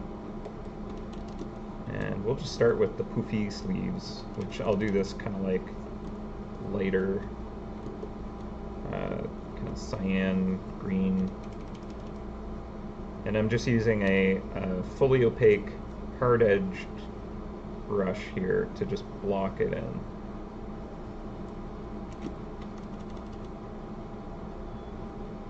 I'm just trying to carve out the shapes. And then later, because these will be different layers, I'll be able to come in and just work up the actual like rendering on top of these, and it'll all be contained in these layers. Nice and easy. Makes rendering pretty smooth. It's like masking off parts of a painting almost. Alright, so I'm thinking, okay, so the shirt will be like a lighter color. I think the pants are going to be I don't know. Okay, so I'll do the cloak and the hat as this kind of heavier blue. I think that'll look good. Ankle bracelets. Yeah, I think we'll add those too. I like that idea. So this layer will be in front of our sleeves. I think I'll add the ankle bracelets, yeah. The face and hands are going to go on top of this layer as well. So I'll overpaint those, that's fine. The hat, I think I'll do on another layer as well, just to make that work easier.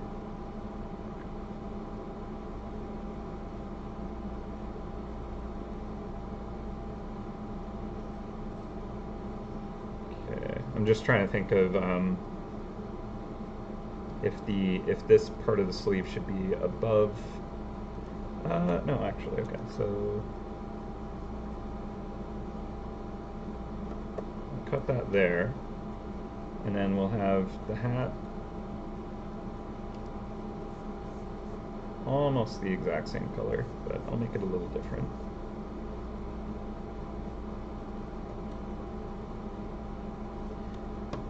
Yeah, actually that sleeve should go in front.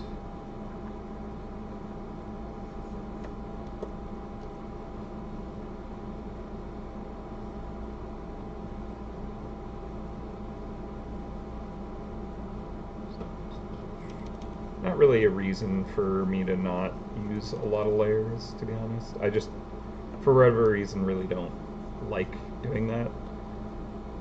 Even though every time I do it, it is useful. So, and I can always merge them later as I like to. Okay. Really quickly. Okay, so I'll make this part of the sleeve here in front.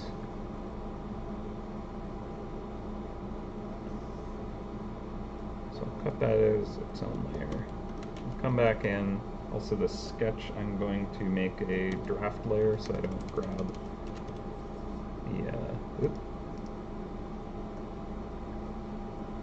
grab the wrong color when I'm color swatching.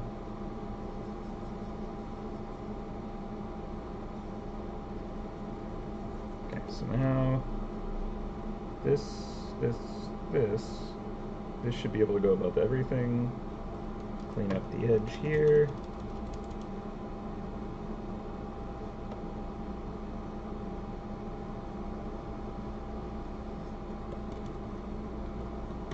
This like poncho thing can now fully go behind that.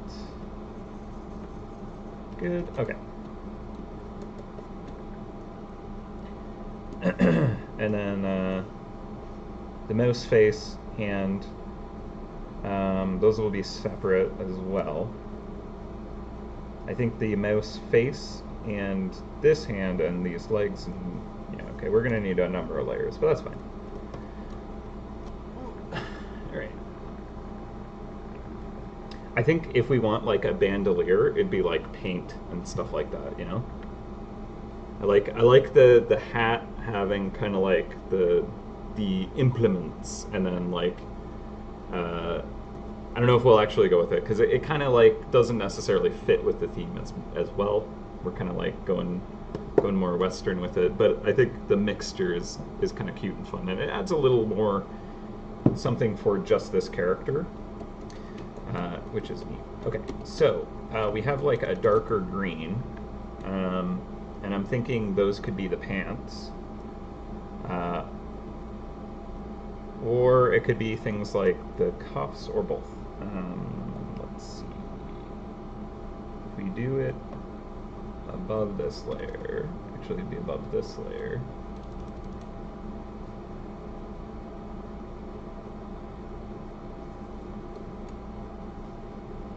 And we don't have to use exactly these colors. This is just kind of like general area. Or maybe the belt is this kind of deeper green, although I think the belt would maybe be better in the blue. So, okay, let's just try the pants like this. I want them to be like billowy and light, but I think this green feels a little on the heavier side. It might work.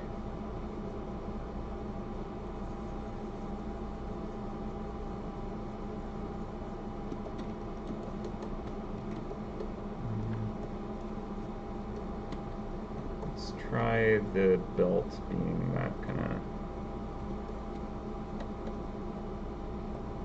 make it below the poncho thingy.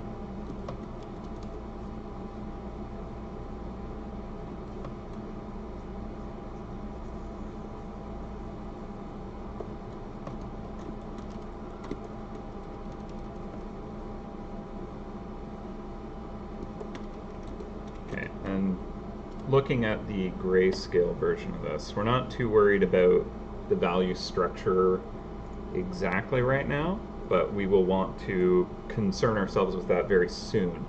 So I think this blue will need to go a bit darker, or the green will need to lighten up, because right now they're very, very close together, and those need a little more distinction. We have kind of like our high, or our upper tones, the brighter tones, lighter tones, with the shirt, and then we're gonna have the cloak and the hat, I think, be the darker, and I think the belt as well being darker, and then the green being a little more of the mid-tone. So I think I'll lighten the green to kind of fix that. So something a little more like that might be good. And then I think the... Oop, I did that on the wrong layer. Oops.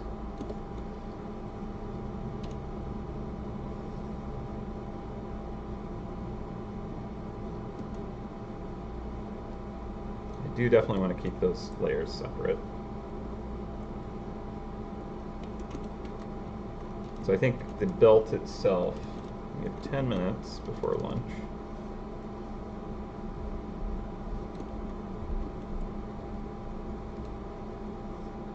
The belt itself might be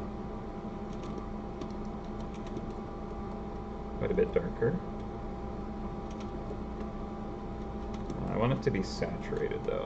I think this character is going to be still quite colorful.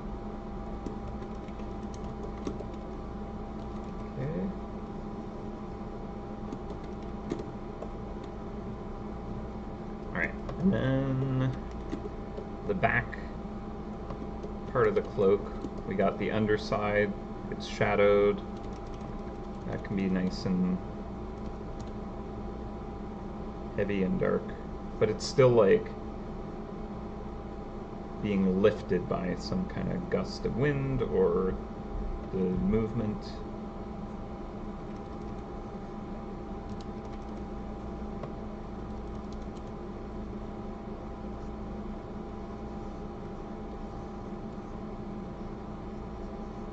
Yeah, and I don't want it to be too dark.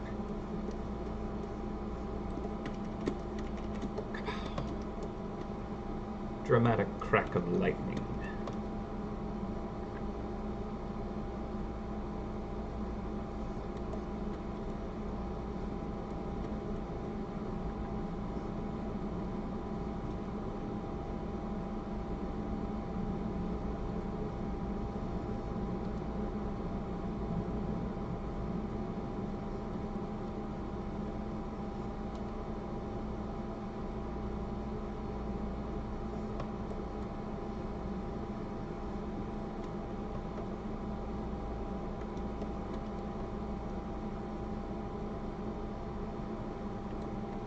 So just trying to think of like how I want that flow to work.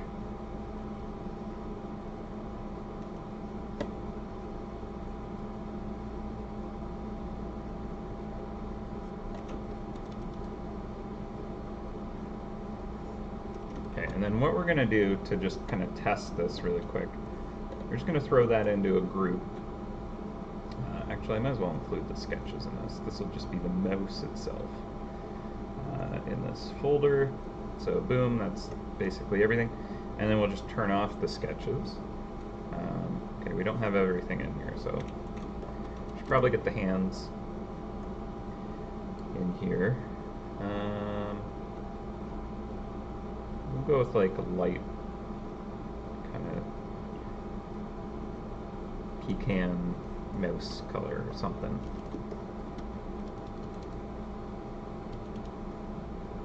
Do a new layer.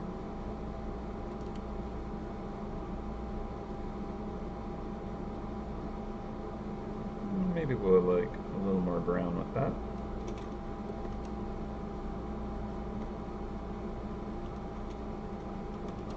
Might be alright. Again, with these block and colors, they're kind of just the placeholder. So we can always pretty easily experiment and shift colors because they're all separate layers, and we can just kind of try to see if there's a more kind of dynamic balance that we like by experimenting with them.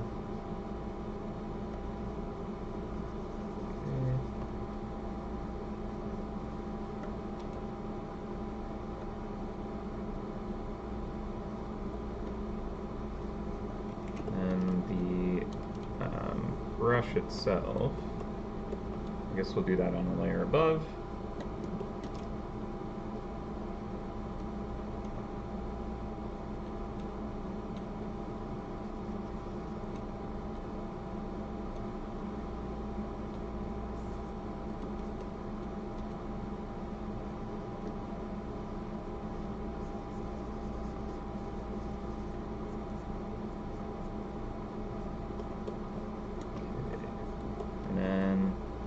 Use a, I don't know what that just did, a clipping mask to just kind of reveal the fingers.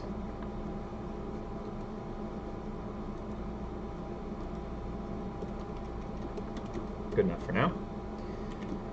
Alright,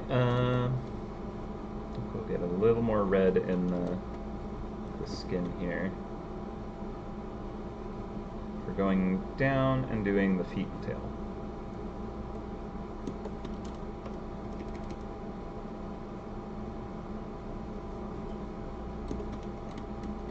Very wobbly lines.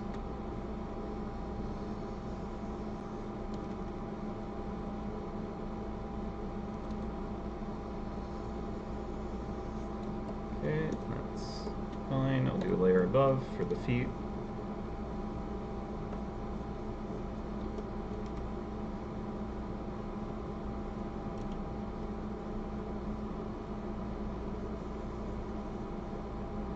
Toes with a toe nub.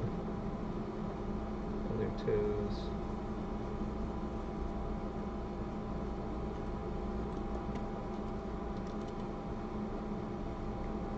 of like the pad of the feet, toe bean kind of style.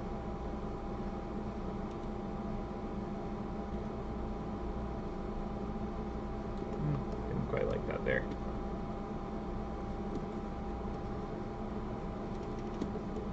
Okay, now we're a little closer to seeing what at least the character's silhouette would be.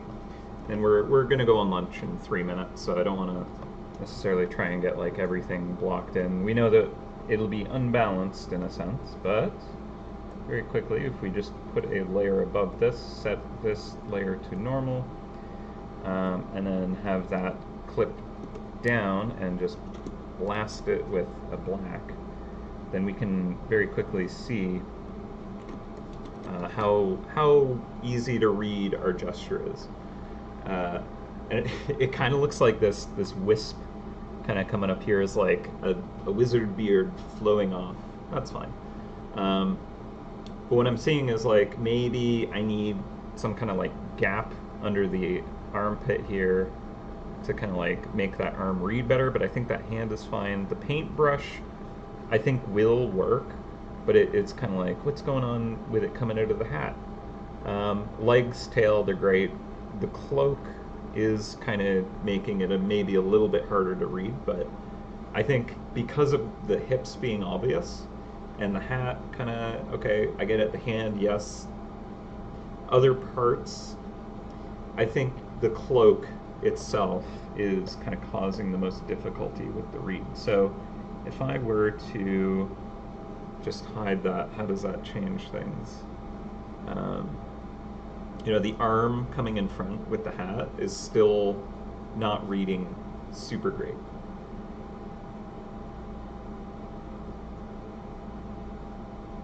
But I think the strength of a lot of the other stuff, like the hands and the feet, help ground you. The hat, I think, makes sense.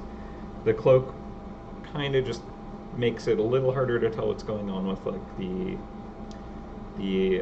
torso and stuff like that. But I think it's already kind of like hard to read a few elements, and removing or adding the cloak doesn't change it significantly.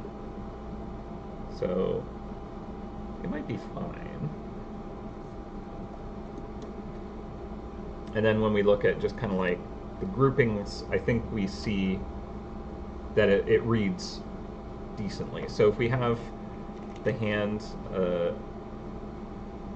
contrast against the hat effectively,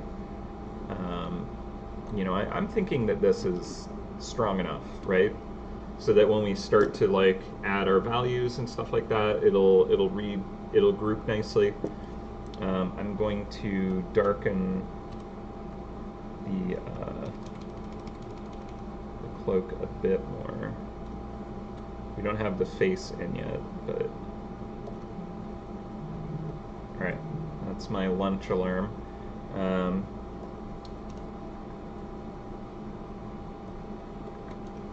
But we can get blocking that in really quick as soon as we come back from lunch, and that'll be fun.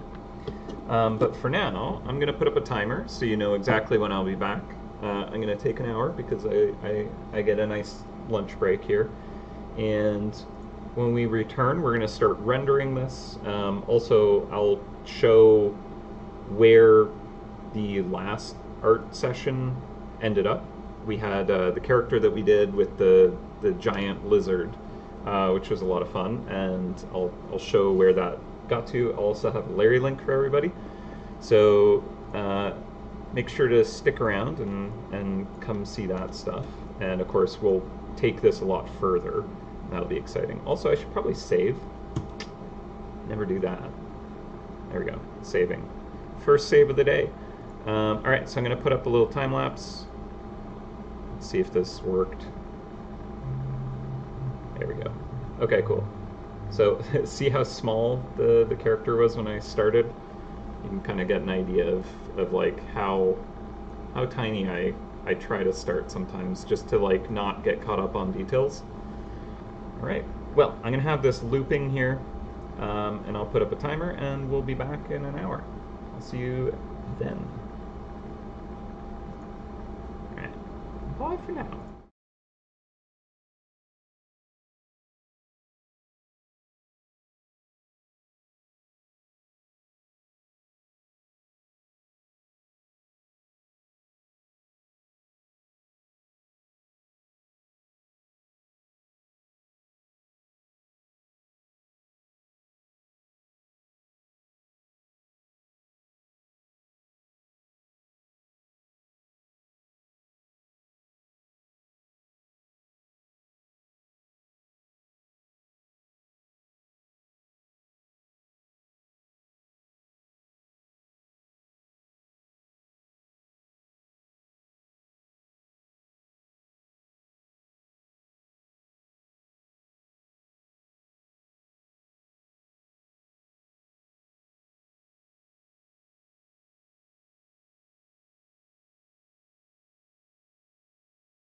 Hello. Sorry, that was probably really loud. Hello, hello. We're back from lunch now. Alright. Beep, beep. Okay. So, we got a Larry link. And just grab that real quick.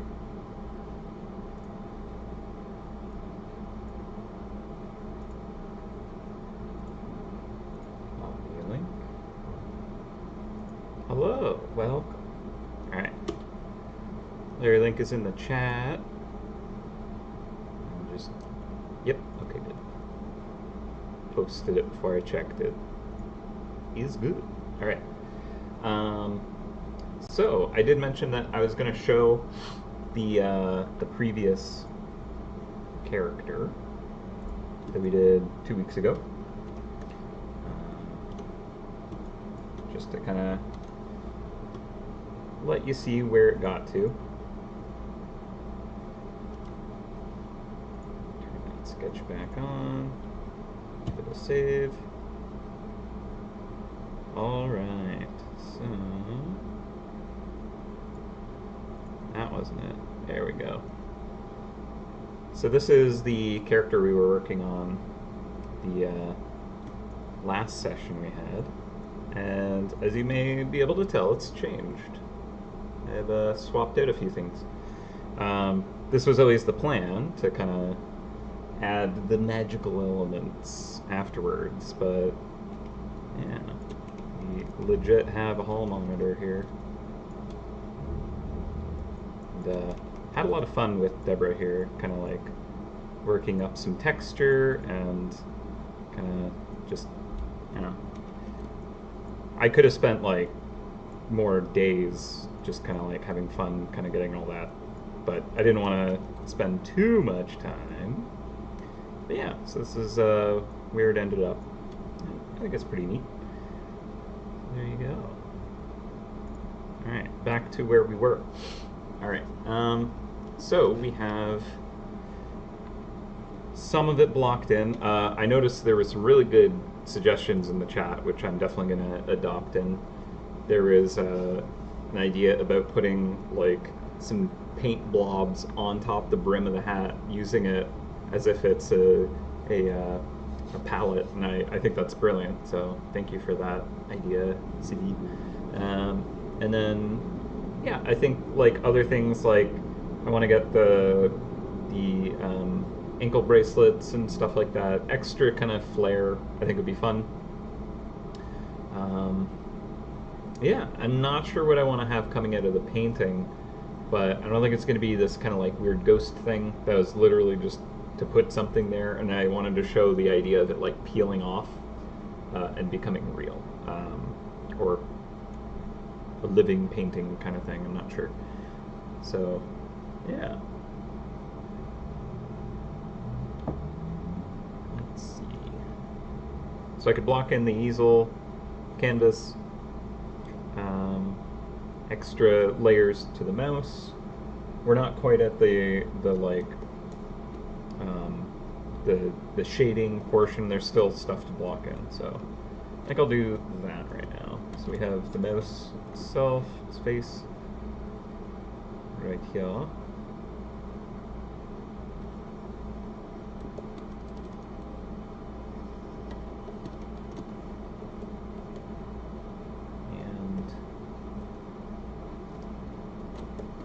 Yeah, I definitely want to make sure to include the like painting palette idea. I think that's just very funny, very clever.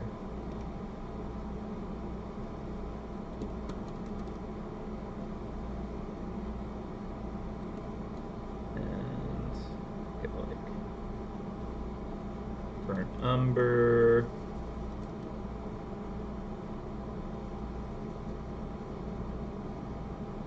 Gotta get like our, what is it? I forget. There was always like two colors when I was in art school. It was like burnt umber and I forget what the blue is called. But when you would mix those together, they would like become a pretty good gray.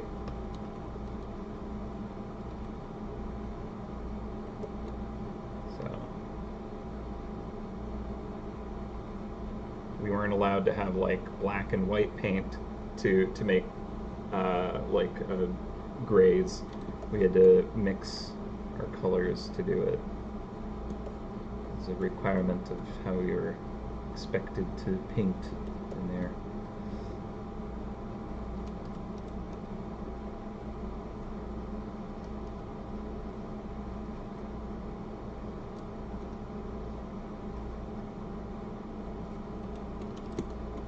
I did go to Sheridan, that's right. It was the last of the 4-year program for the illustration.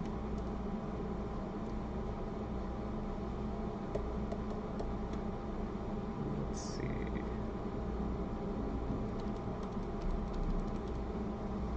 Lava yellow. I guess that might feel a little more yellow there.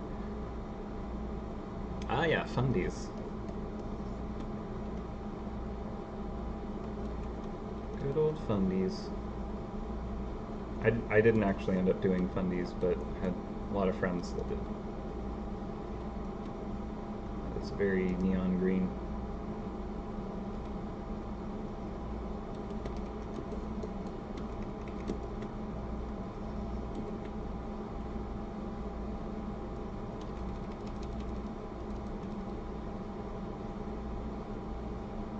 This, I'm gonna clip it to that.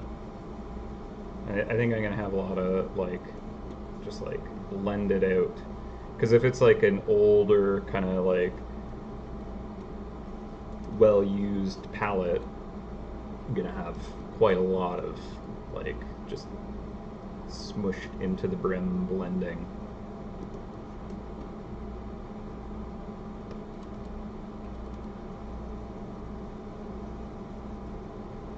I don't want to go too crazy with this, but I feel like it would make sense if it's near the front where the brush can just kind of easily just dab dab dab, grab the colors that way.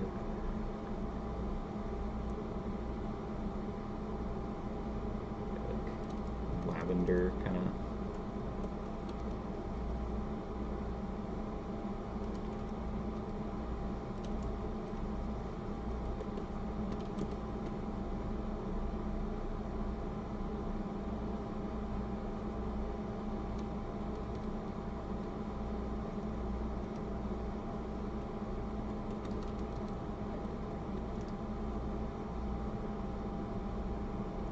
Hi, Charlie. Yeah.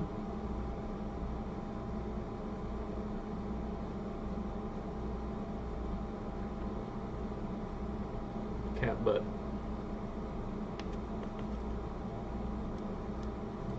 Alright. Okay. I need to get at my hotkeys. Thank you. Yeah? You back up here because I'm rambling at the screen again? It's your favorite.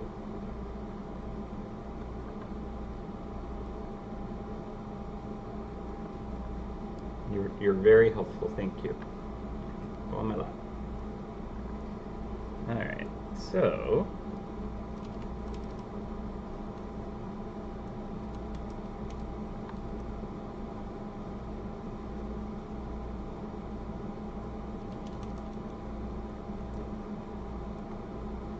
if this is like acrylics or something, they'll be kind of higher gloss where there's gobs of this paint. So we get some tight reflections on those just to kind of capture that concept really quickly. Don't need to go too deep into the trying to make those three-dimensional globs of paint on a hat. Just blend that out even more.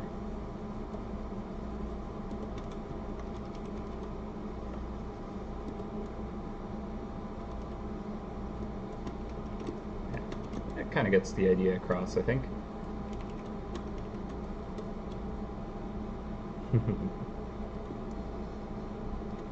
little DLU for the Tritus. I hope hope it goes well next time. Good luck.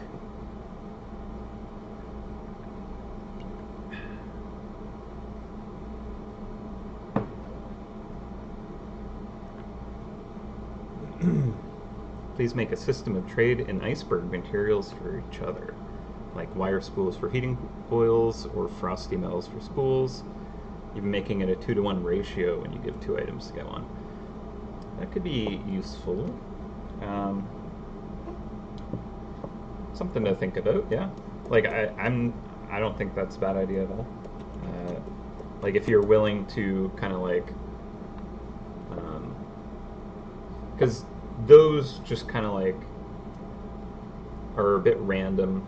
I forget if you can kind of target one or the other, or if it's just like a luck-based thing. It's been a while since I've been at the iceberg. But that might be a way to kind of like give a little compression to that, where it's player controlled, it's game like you're playing. So yeah, I remember being pretty imbalanced with some of my resources. So yeah, that's something to think about for sure. Yeah, all RNG. Fair enough. Fair enough. Yeah, I mean that's a good suggestion. It's something to consider for sure. I will make a little note about that concept and run it by other people.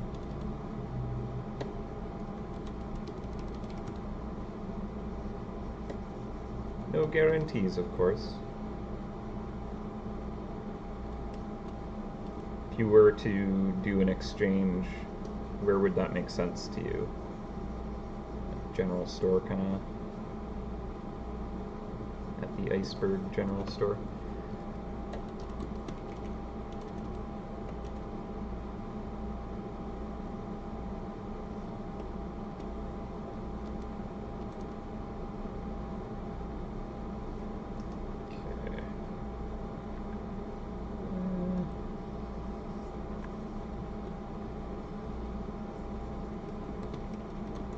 Think of how this would actually make sense for the cape kind of folding over, right?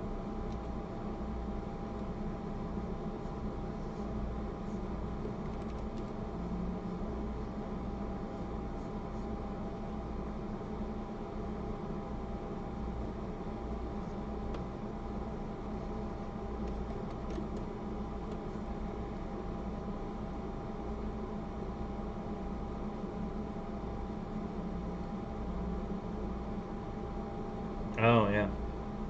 Slushy shoreline, because the iceberg doesn't have shops. Mm-hmm. Yeah, exactly. Yeah, you can do that in the sunken city, can't you? That would make sense. Yeah, and like you'd be running at a loss, but you're still kind of getting ahead because you actually have what you need.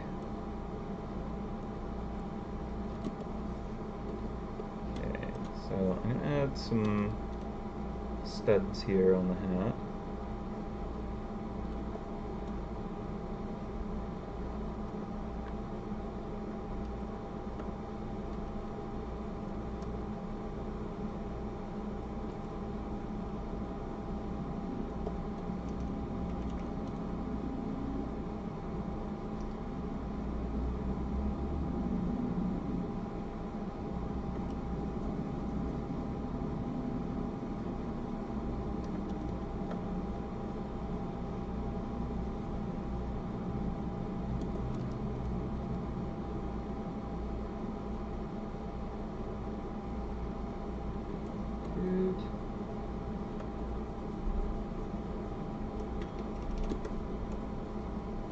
Cool.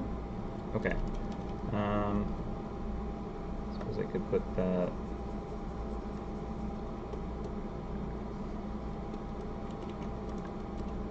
brooch or whatever it is right there. Flatten it out a bit so it's kind of angled away from us, perhaps. We'll mess with this one. I think I'm probably going to move it around to find where I want it. But I just want to put that in so I don't forget. We could have like a little kind of fun thing at the end of the cap. I think someone mentioned wanting something there too. Like, I don't know what yet, but something artiste. Could even be a paintbrush.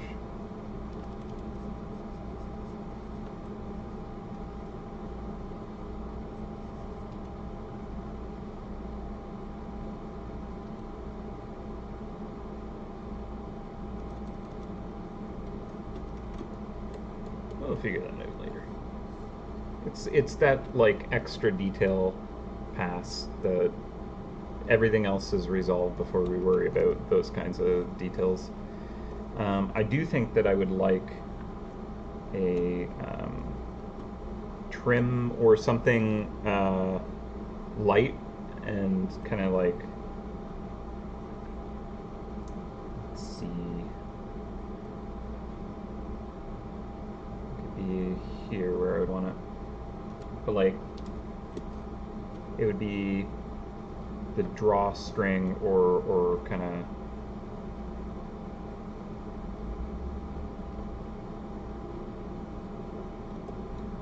what you would call it.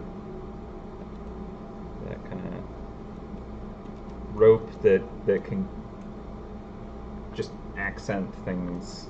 The trim kind of, but it's like loose.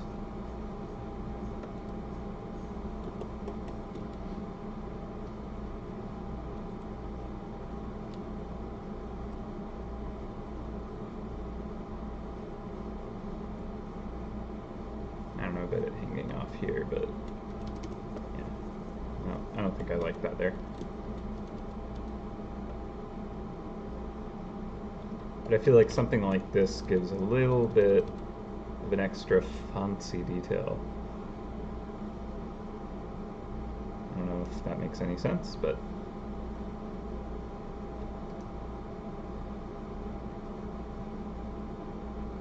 maybe it like gets lost in one of the fabric folds up here and comes out right there, just peeks. But I think the kind of like rich deep blue of the cloak with this kind of golden thread, golden rope or whatever it would be, just kind of weaved around or interacting with it would be a nice punch of color and contrast. Make that like a tassel or something.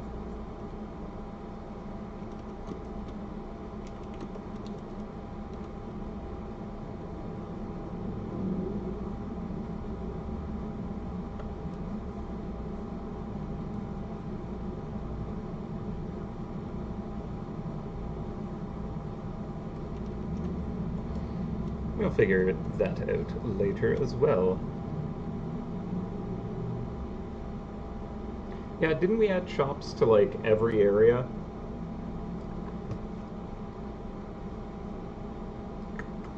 I think.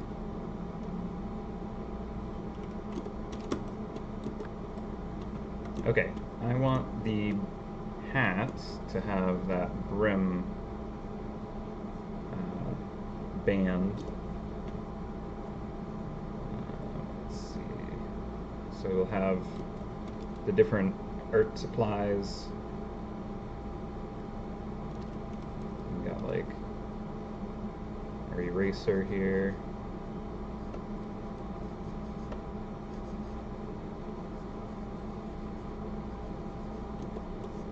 Half tempted to do that like the really garbage school like pink erasers that just crumble like crazy and they don't erase, they just smudge. I feel like this character has got some decent supplies. Magic brush, cool hat that's very messy now. So they'd at least have more quality eraser there. And give some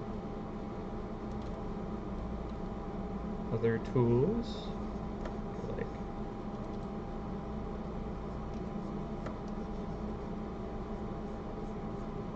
pencil.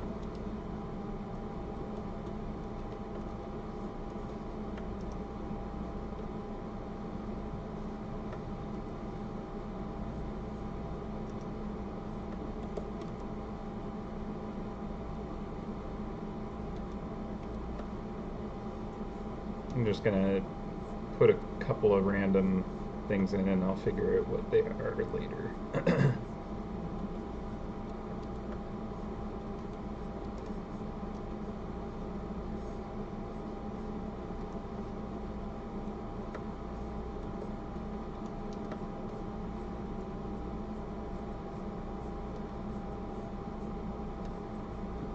Okay.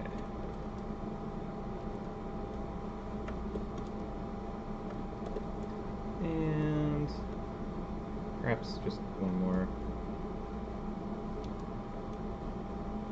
pencil here.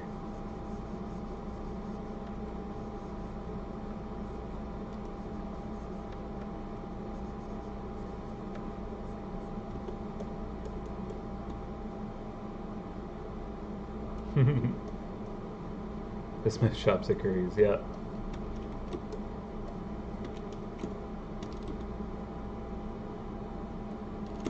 Okay.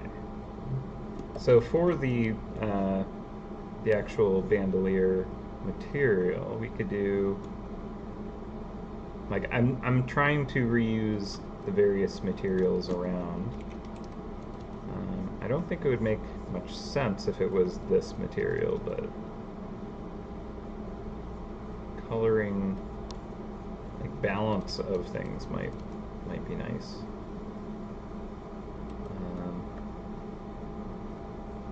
Hmm.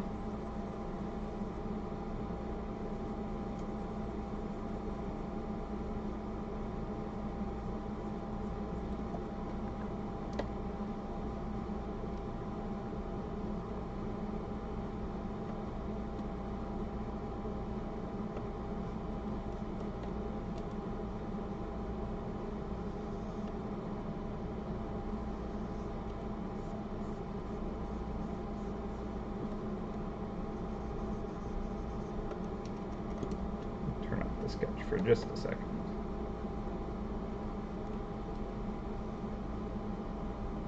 Yeah, I'll have to kind of shuffle some things around with the hat just so that it's not crazy noisy.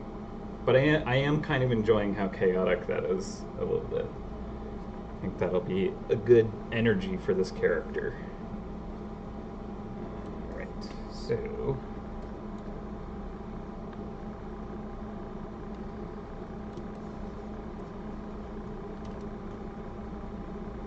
we could get like gold trim on the cuffs.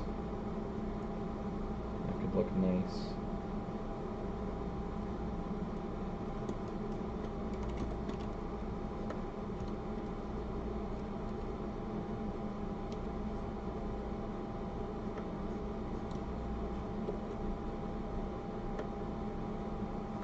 Don't need to get too fancy with it, I don't think.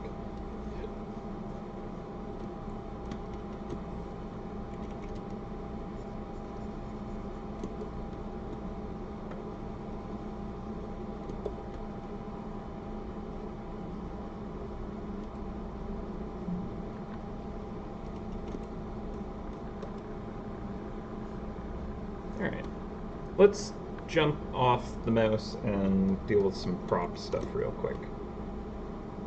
So we have our easel. I'm going to go behind all the colors here, new layer. I might actually make a new folder just for the easel. Even grab the sketch and move it down. There we go.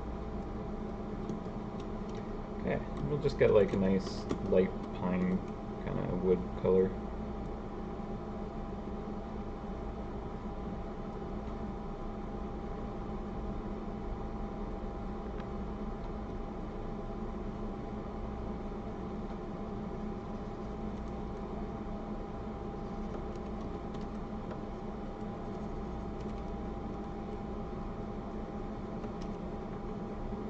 These front parts first, and then we'll just do a layer behind for the back.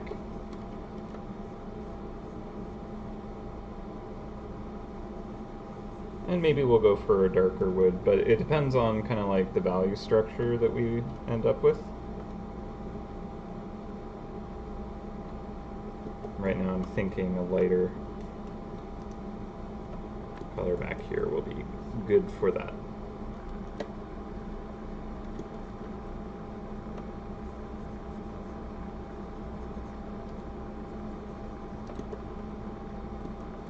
Okay, and another layer back here. Just go slightly darker there. Bam. Bam.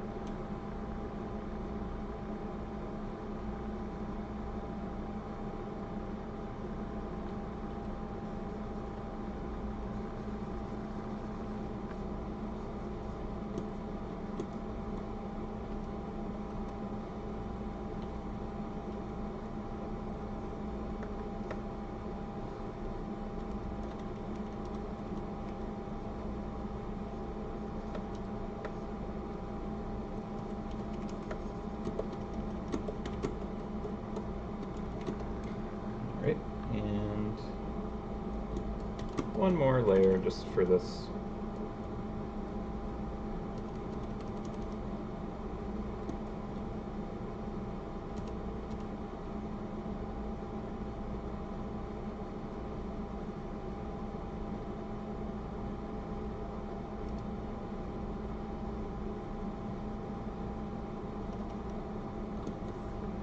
Okay. Easel.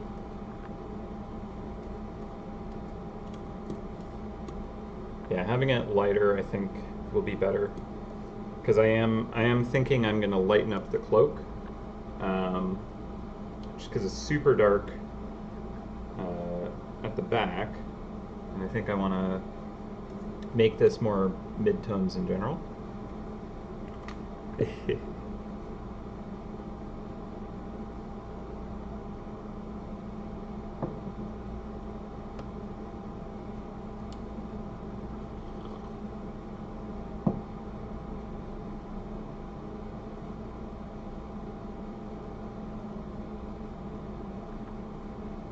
Hydration is important.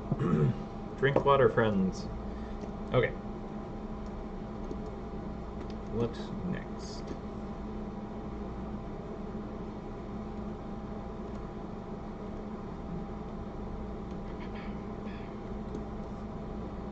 So I do like this easel kind of tilted back. It's not a bad angle for it. The hand looks like it's kind of like coaxing it up and away. So I guess we could do the canvas next.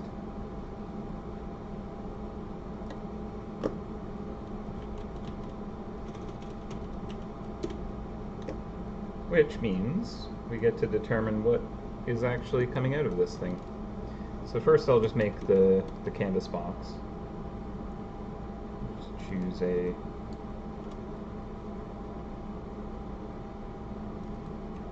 simple kind of color here for it. Doesn't matter too much.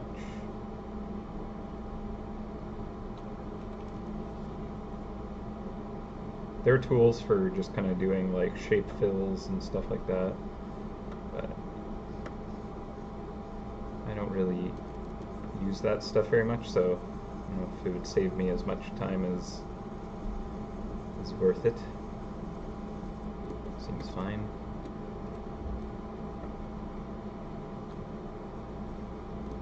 Okay, I think I'll not have it quite so thick.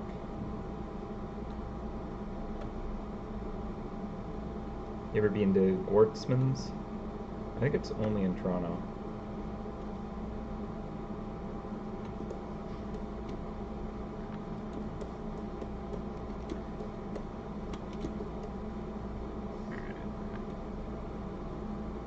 Cool. Okay, so I'll move the canvas sketch down into its relative folder. and then we can mess around a bit.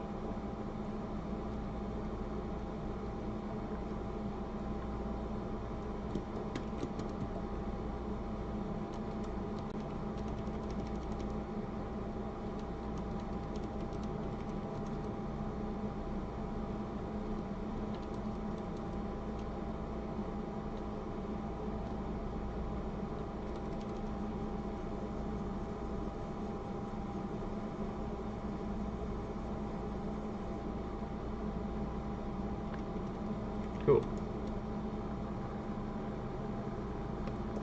I present canvas, a work in progress.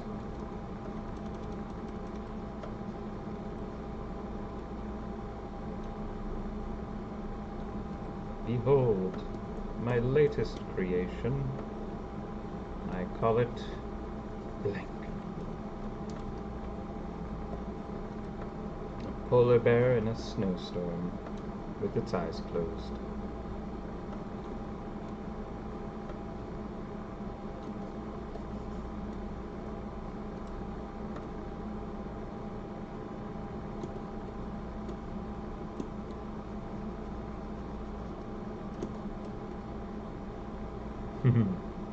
Yeah, an empty slate for him to work his magic. Exactly. Alright. Just because it is being suggested, I'm gonna see if it's possible to try and create Jacob drawing, mouse drawing, Jacob drawing, mouse drawing, Jacob drawing, mouse. Now, I do want ultimately it to actually be something popping off of the canvas, and I have some ideas for what I could do for that. So this is just for the fun of it. It was supposed to be an eraser. Oop, there we go.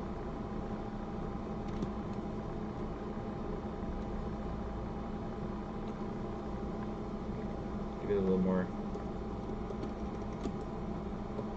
of an angle there. Drawing a Jacob mouse. The horror of that coming to life. Okay, so I think the actual orientation is to the left here.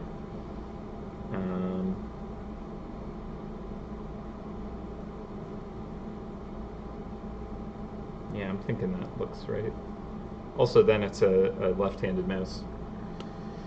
So there you go. Okay.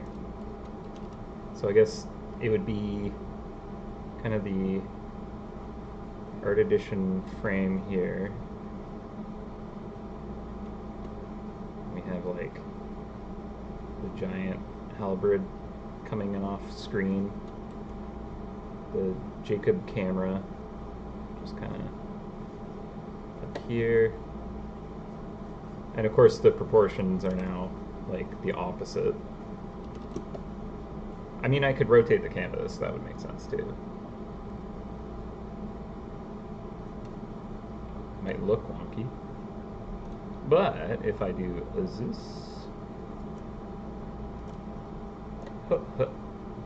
there we go. That's what I meant. Just a few extra rotations. There we go. Okay, and then fix this.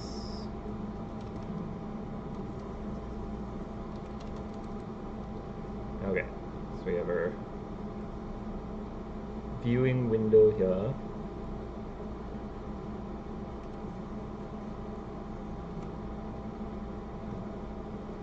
Jacob camera.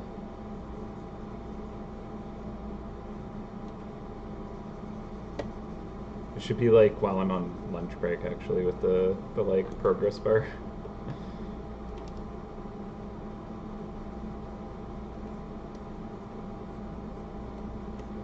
What if the drawing on the inside was a more completed version of this drawing? That'd be something. Okay, let me have like the calligraphy mouse here, and the time, I forget what your names are altogether. Cool guy with scissors.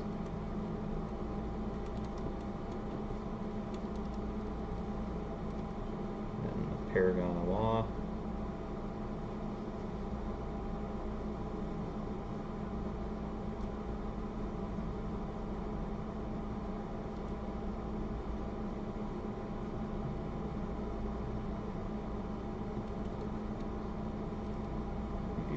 Alright. I don't know why I'm putting this much effort into this, because I know it's going to be scrapped.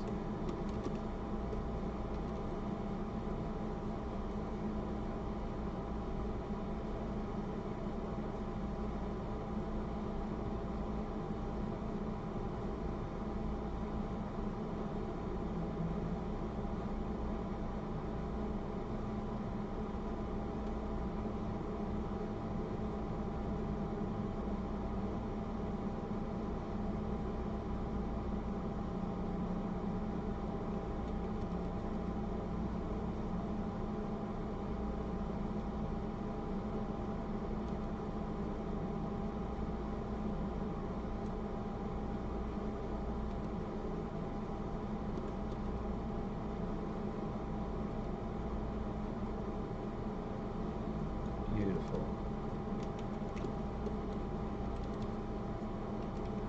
That's me, alright. Looks just like me.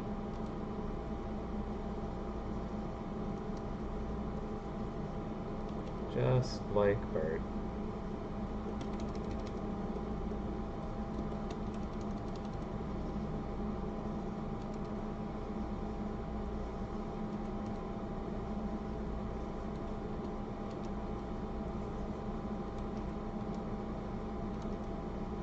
Welcome to the Nightmare stream.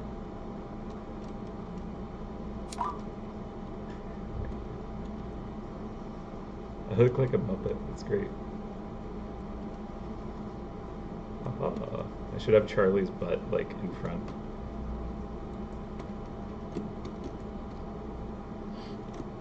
Yeah, it should be Charlie's butt.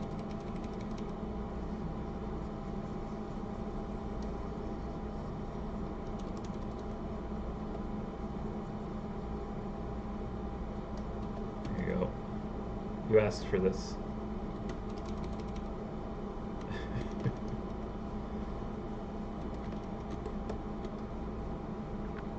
So probably not that, but you know, it's a good attempt.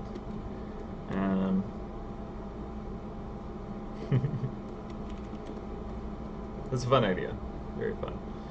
Okay, so actually one idea that I had was, what if it was like a drawing of, or a painting of like some kind of like epic weapon, like some kind of like super spiky ultra mace that's like on fire, and then like they're bringing it into existence.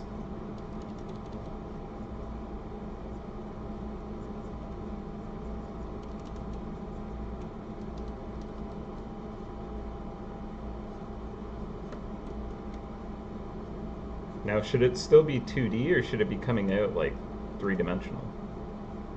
That's what I'm not sure.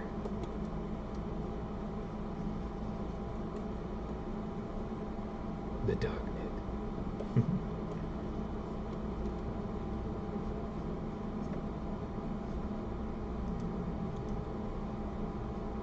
Like, I kind of like the idea that they turn it into like a real thing.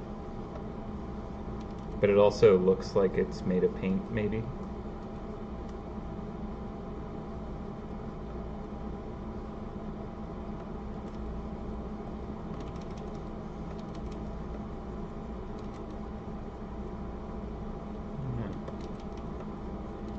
Don't know.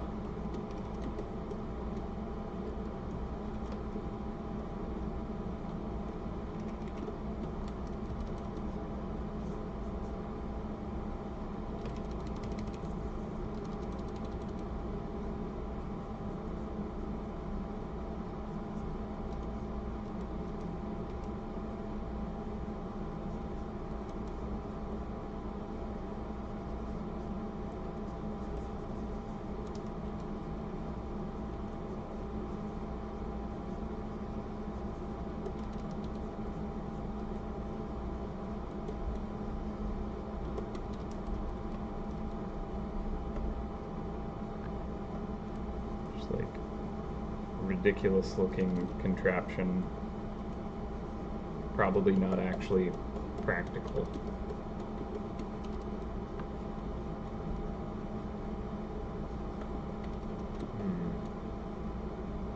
The hunter's horn? They're stealing it.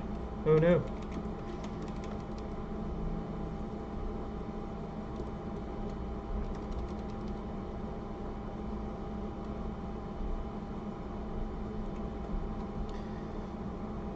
So it could be that this character is like producing ridiculous weapons, and that's kind of like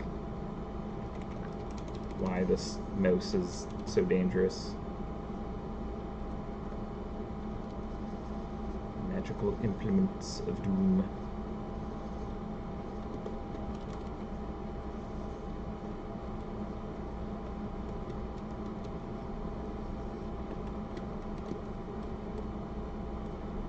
And if there's just like a stockpile behind or something.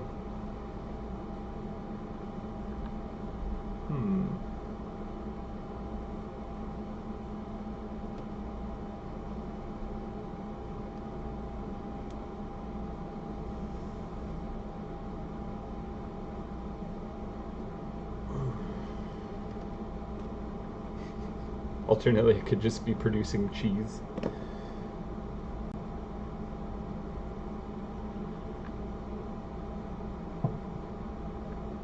Or more bling. More bling to wear. I kind of like the weapons. They could be fun. I definitely like the idea of there just being a whole bunch of them. But also, like, if there was just, like, this weird, like, horrible creature, it is also fun. Like, if it was, like, actually not very well drawn, and it's peeling out, and it's just like, kill me. I shouldn't exist.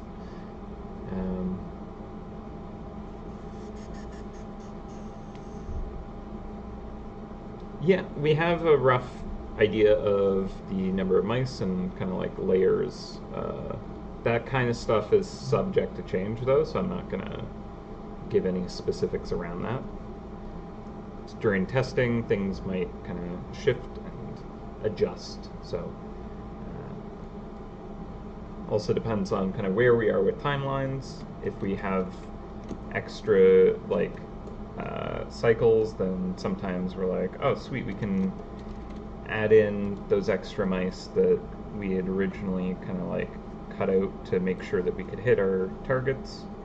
But if we're ahead of schedule, then hey, we can bring those back in. But it's a decent amount. It's not like as much as the floating islands or anything. This is a medium kind of release concept, so it's not going to be super duper heavy, which lets us produce more kind of like regular content, and has been pretty nice to be able to do such.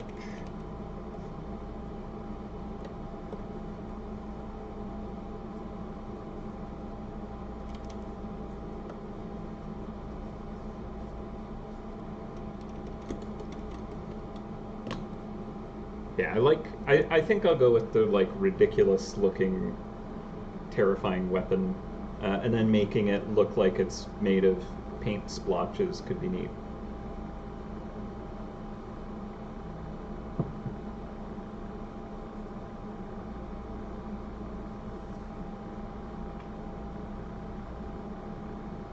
But yeah, there's a number of different sets of mice in this. It's not like a crazy amount, but there are different kind of categories and tiers that will exist.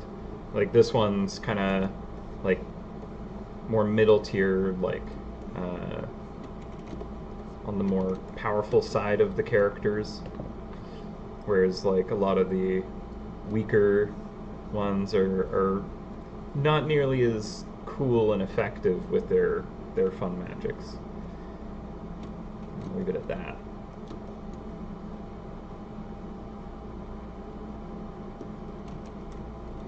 Okay, I want to lighten the cloak up a bit.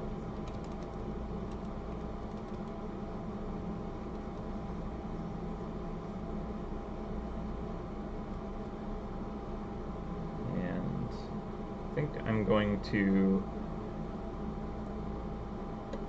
lower the opacity of that sketch because it's less important to see that now. I can potentially even completely get rid of it. But before I do that, I'm actually going to just go around and add in some of the detail. Again, I'm not sure if I want the bandolier to be the same material as this thin shirt. Maybe it would make more sense as this kind of thicker green cuff type material. Or maybe it'll be like the gold band style. I have not figured it out. Although there could just be like a different, like, more, like maybe the hat is a softer, lighter felt and the cloak is a heavier, thicker felt. And then that's used as the bandolier above. And I think that might actually be the way to go. Yeah. Yeah, for the cloak, we'll get a little bit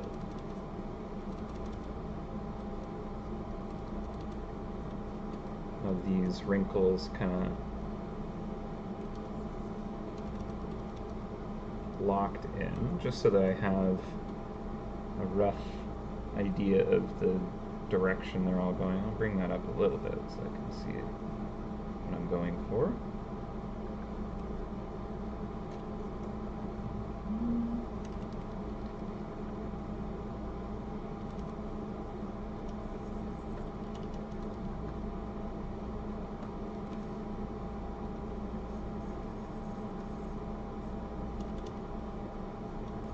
Okay. That's good. The pants themselves, there was some suggestions for doing a little bit to the pants with like maybe a hole in the knee, which I think would be kind of good for kind of like digging into a stylish character. Maybe that like the rip on the thigh is good actually, and then also like just paint smudges on stuff I think is good too. So either of those options I'm going to potentially explore. But right now, I'm just gonna get some of the shadow fold, like the folds kind of scribed in, just so that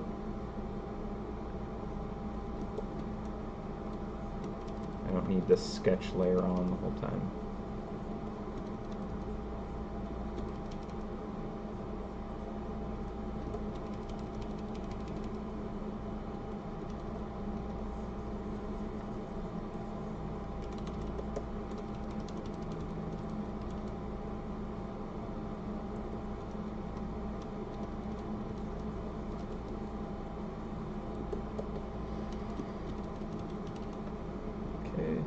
Thinking, autosave, thank you.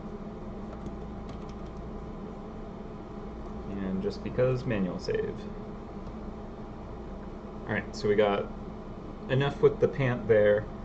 The shirt here, I want to get some of these wrinkles in as well.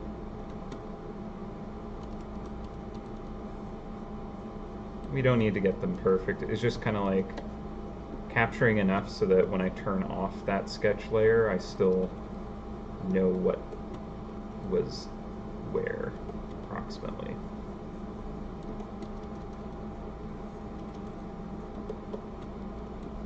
And we'll adjust it however we want. Not have to worry about the sketch kind of impeding what we're doing and how it looks. Because with the sketch up, we always get a little bit of that, the shading imparted from the sketch, where there isn't actually any. You can kind of confuse my eye a bit. Okay, we have the face here. I'll just use like different color for the teeth and the nose, and then we'll come back and do a bunch more with that later. Like, I think a lot of that's just going to be in shadow, so it's not imperative we get that too sorted right now. For the toes, I just need to like get the dividing line where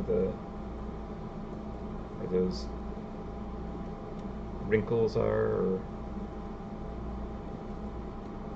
just enough so that when the sketch is gone, I can tell what is what. And the tail doesn't need anything. Those shirts, maybe we'll get the highlight on the shirt real quick, just because I actually think that will matter. So if I use a canvas brush, like a custom brush that has a canvas texture, I'm curious what this will look like on here. Okay, so it's kind of got like a texture that kind of works for that shirt, maybe.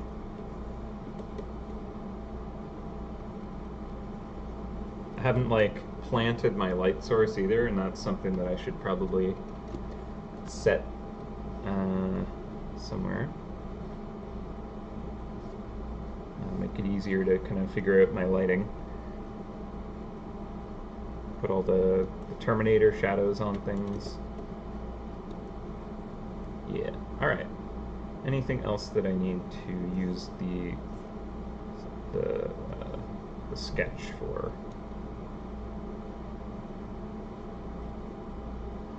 Let's turn it off and see if anything is hard to read. I guess the fingers on the brush are just like a little less easy to understand, but honestly it's fine. Alright. Okay, so we can leave that sketch off now, which is nice. We'll go into grayscale,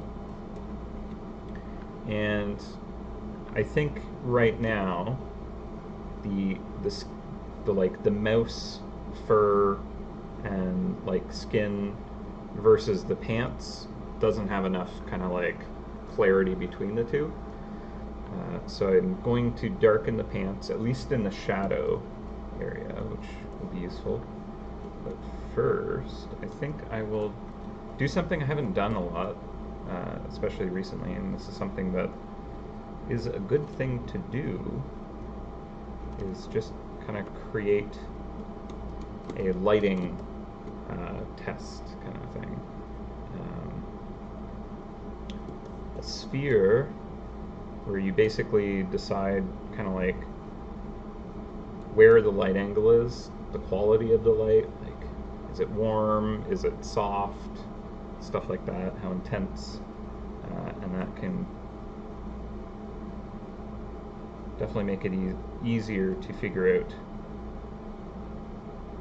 how to render stuff. Okay, so I'm thinking the angle of the light is probably fairly top down actually, and it's probably very soft, but like very warm. I don't want it to be perfectly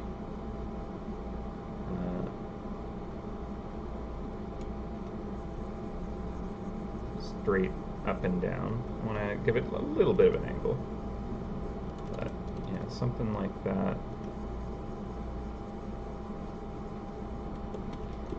And I guess actually so how this is generally done, or how I've learned how to do this properly, is you actually kind of start with your shadow, and you kind of like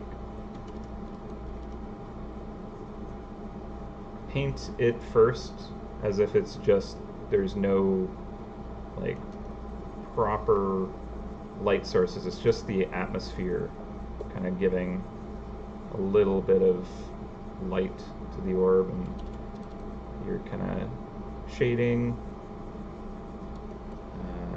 so you don't necessarily get a lot of saturation up here. I mean, it depends on the environment, you know, if it's like in a specific colored room with the walls being a like strong color, or you're outdoor and the blue sky, that can change how that looks. You can have kind of like the outer rim of it kind of bouncing a little extra light. That depends on the material quality a bit.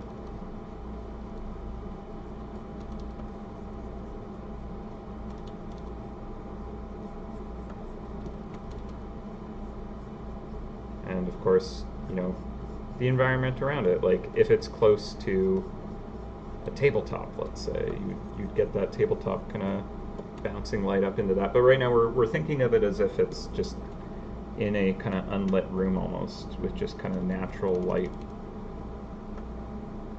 coming off and illuminating a bit of it. So it's going to be very soft, no hard edges, and a bit dark.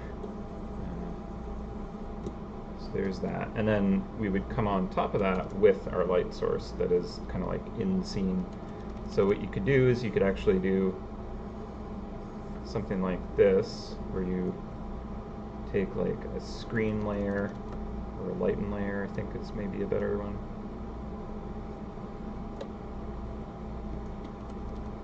No, maybe it's screen. And then, so your terminator is like where these light rays stop being able to hit the surface, because they're now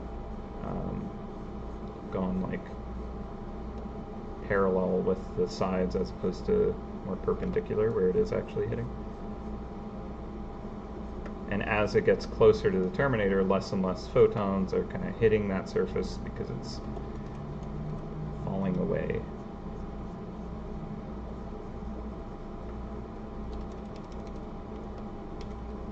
So it gets a little more gentle.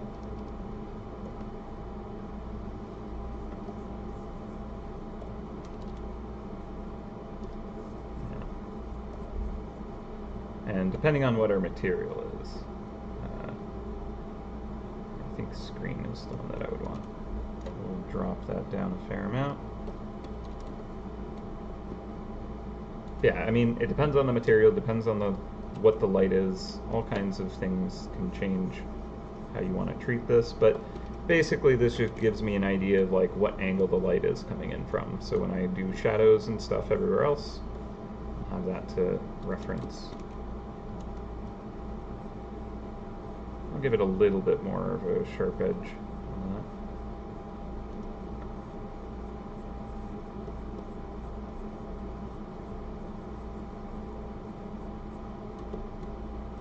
Not the best sphere test I've done.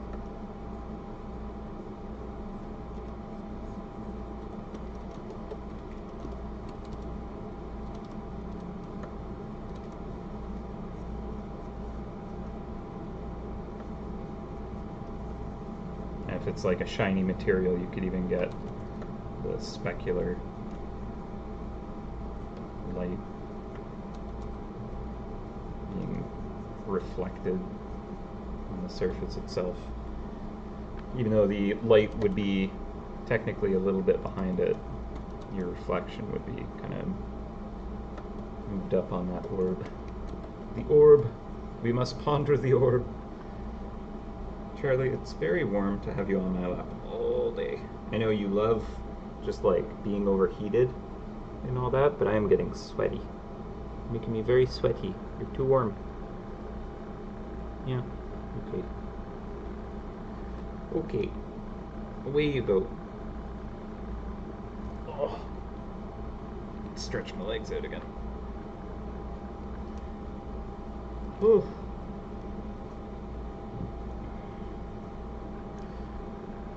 Oh, I like that idea. Yeah, what if the bottom is more sketchy and impressionist painted, and then the 3D part is more defined? So like, as it kind of peels off the canvas, it becomes more like a real life item as opposed to a painting. And even like there could be like sketch still underneath that. I like that. I'd say that's worth experimenting with. So yeah, near the top we'll actually have it become three-dimensional, I think.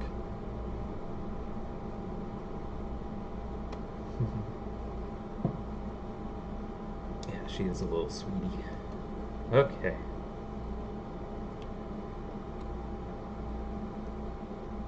So now that I have my angle for the light,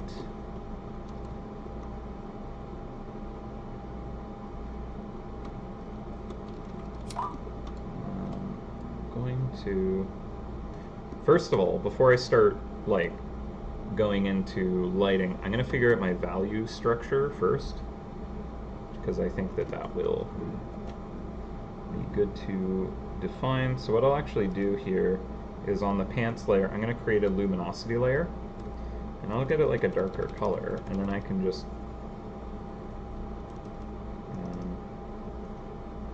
go over this, blend it in, and see what starts to kind of fit and create the right level of definition. That's actually not bad already. Like, this is a nice mid-tone. We have a darker cloak. Again, like, I'm thinking, do I need to lighten that up? I like the belt being darker, perhaps. Although the cloak being quite dark does make sense. It's going to be occluded from the light more than anything.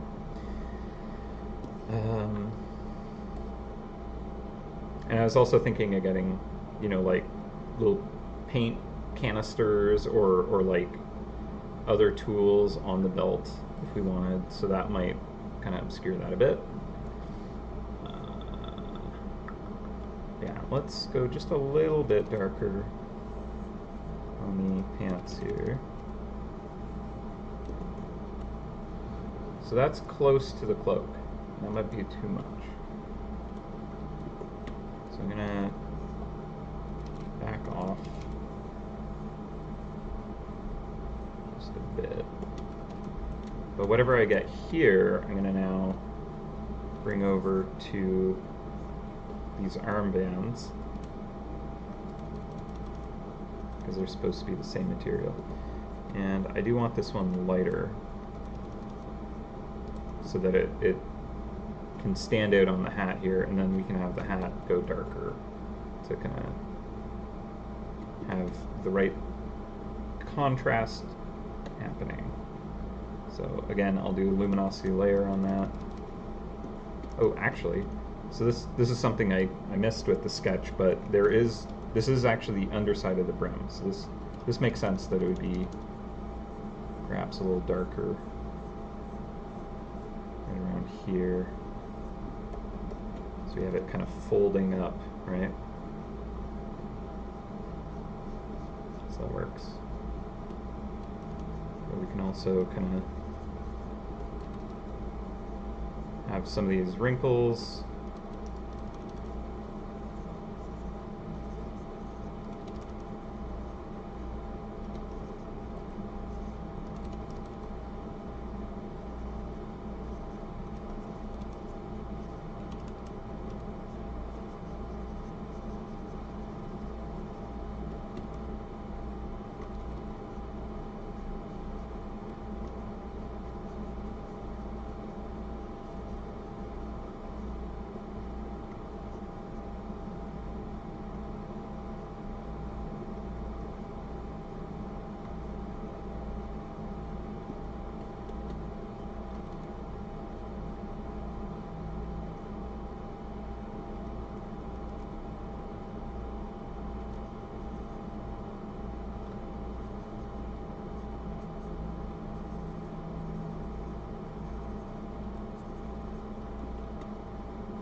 Yeah, mess with that later. It's not quite where I want it, but there we are.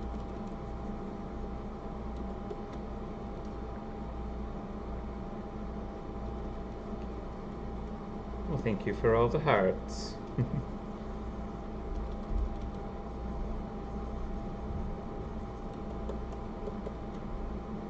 So one of the things that this sphere test lets you do is, if you think about kind of whatever surface you're working on, so let's say this part of the hat right here, I could imagine the angle that this would be pointing at, and then kind of think about where that is on this sphere, and then match that and sample it, and then bring that over.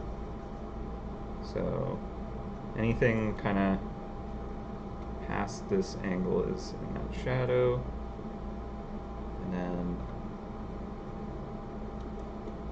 anything above that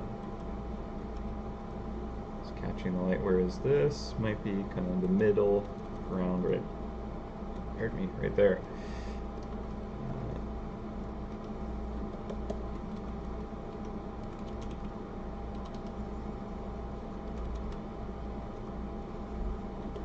Let's pop out of the grayscale just to see. Now we are using a brightness layer, and sometimes when you like use different saturated colors, they can kind of like impart their color, even though the layer itself is only supposed to be giving you the value shifts, not any of the color, but sometimes it can add a little bit extra interesting look to it. It's not the worst when that happens.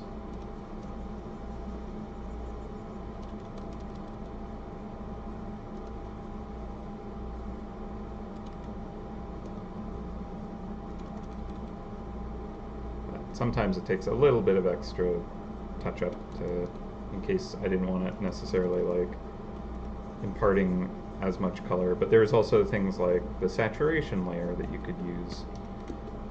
Depends on how you like to work. I don't tend to use like a lot of different layer types to do that stuff, but sometimes it's useful.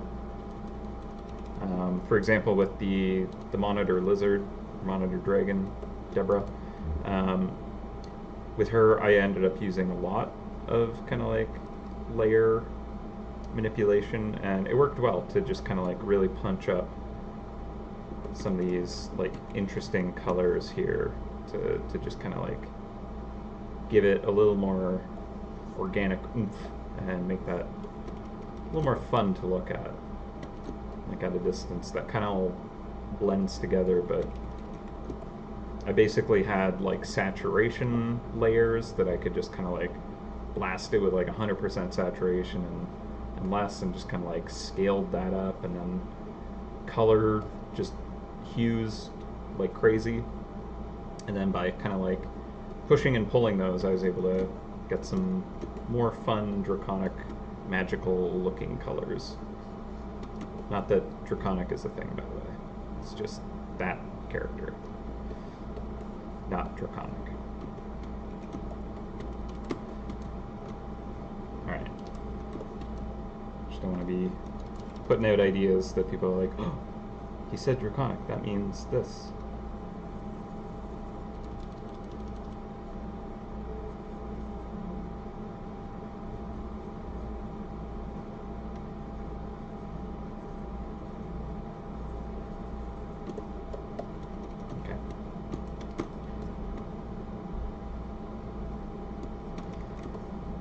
So if we got the light hitting the hat like this, and we're saying that the cloak is maybe similar kind of materials, we should probably get a similar-ish lighting structure on the cloak. I want it to be not exactly the same.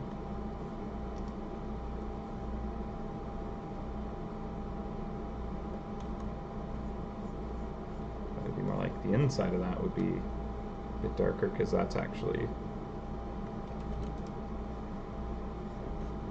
the inner angle, and I think I'll actually extend this now so it's easier to see what's going on.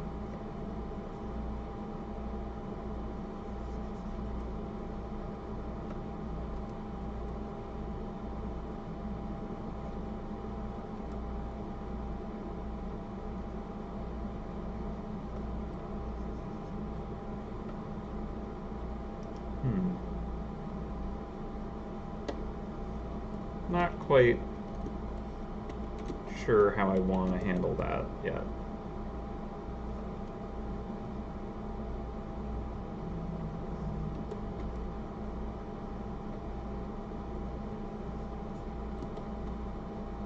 Like with this angle, it's super swooped in to the extreme, man. It's like Should this actually be like whoosh, swooshing like crazy behind the hand? So dramatic. It's gonna mess with the silhouette read. I'm thinking I might end up just totally mixing it up with the cape anyways, so I'm not worried too much. This might be something that like Monday I'll look at and then be like, ah, that's what it needs to do. Because sometimes it's hard to see the solution until you kind of take a little break looking at it. Flipping helps, but it's not gonna catch everything. So I'll just use that for now. It's acceptable.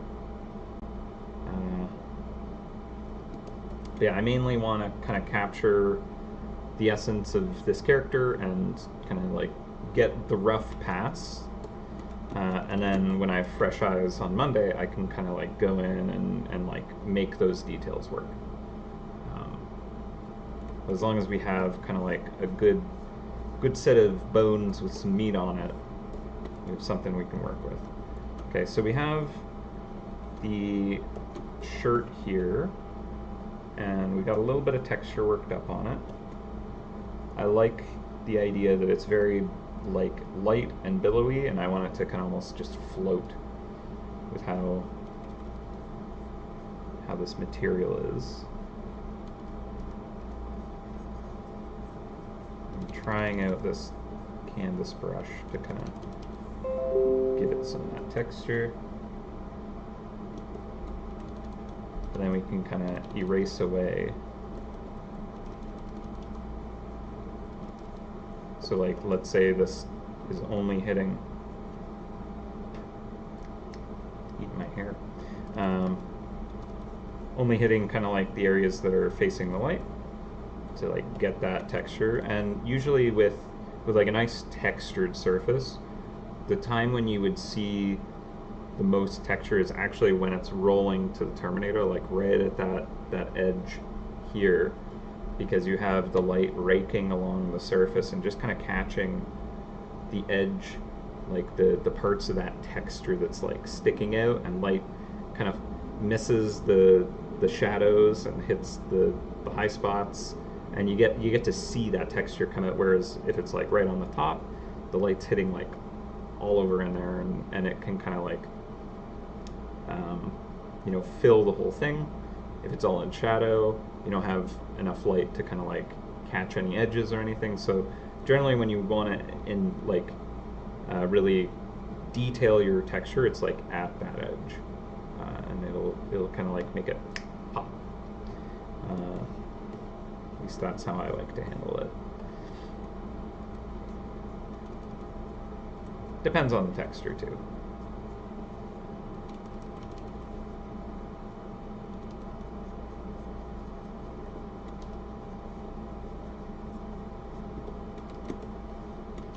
Okay, so another thing I mentioned was maybe even having it like a little bit see-through. So one way we could do that is have a layer between, and it's more like areas where there would be light coming from behind are kind of knocked out. It'd be soft.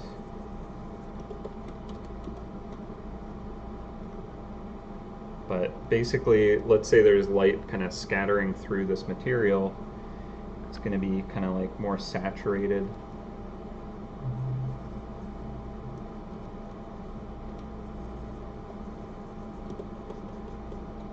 And we'll also, where it's getting closer to something that is obscuring that light, we would see maybe more of that. But if there's like a highlight, I think that would kind of blast out that detail. It'd overwrite being able to see that, because you have like light hitting the top surface.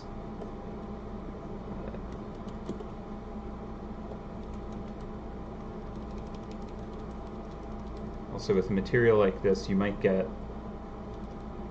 some of the light kind of like going through and hitting the far side. And if it's kind of like billowy and soft, like the outer edges, the weave is going to be tighter together because the fibers are like lining up. So if you're looking straight on, you can almost see through, all the like the gaps in the fabric, let's say. I don't know what this material is. It probably doesn't work that way. But where there's like wrinkles and folds and it turns away from you, it's going to be thicker. There's more material kind of like in line with your vision. So it's going to be kind of like a little more dense and saturated where that happens.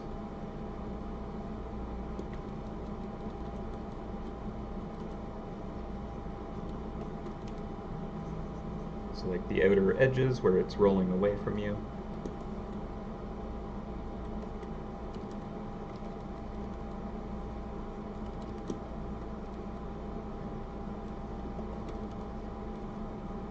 But where it's facing on directly, maybe that's where you get kind of like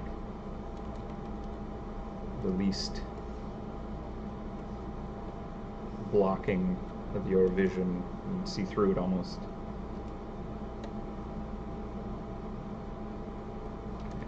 Erase a bit more of this.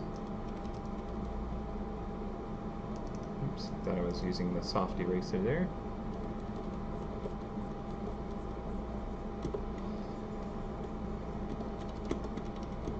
So it's it has a bit of a see-through quality to it. I wouldn't say it's quite right, but it's a start. We can tweak and tune. I just don't want to get too caught up on something that detailed right now when there's so much stuff that's unresolved, so we'll not worry about that. This is going to be a different layer, but I want to do the same thing. Do a clipping mask. The outer kind of edges of this are going to get the most saturated, where there's like wrinkles. And I think we would get, with this light angle, we're still going to get some of that light coming and hitting the top portion of this, without the hat brim kind of necessarily getting in the way completely. I'll do that on another layer. So that lets me kind of erase away from it.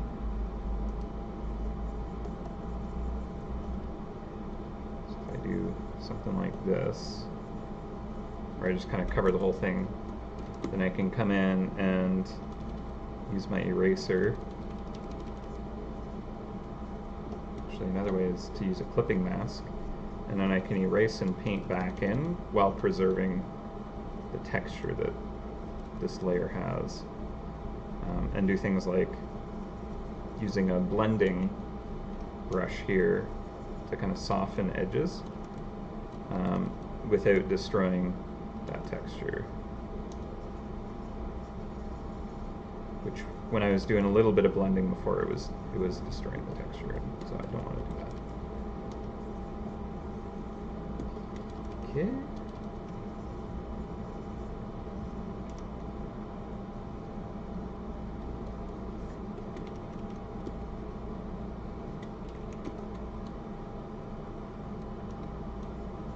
And there wouldn't be like a very strong definition of the arm inside this, but just a hint of it, I think, is all we'll need to kind of give it that see-through quality. Change the color a little bit. That's the wrong brush.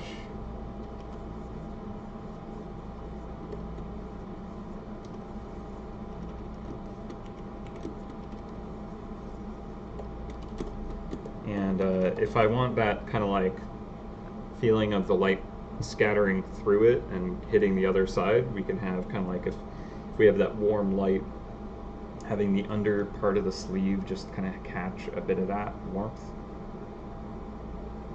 So we have this kind of like teal, we could kind of roll it more into a green and just kind of give it a little more saturation.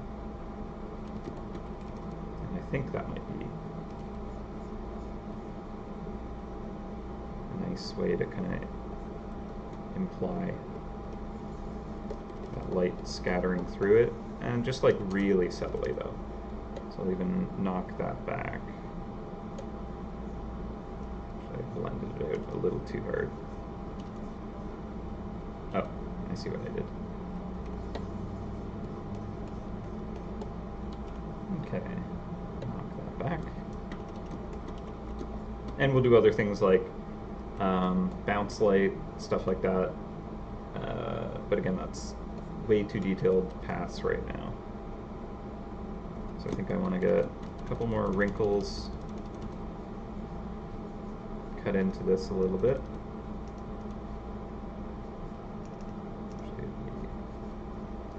There. There.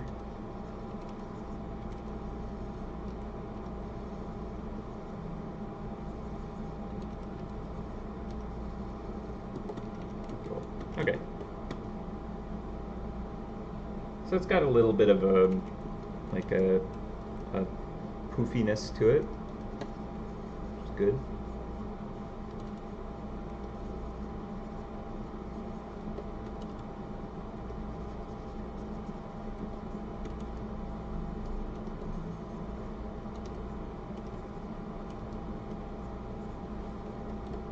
Poofiness.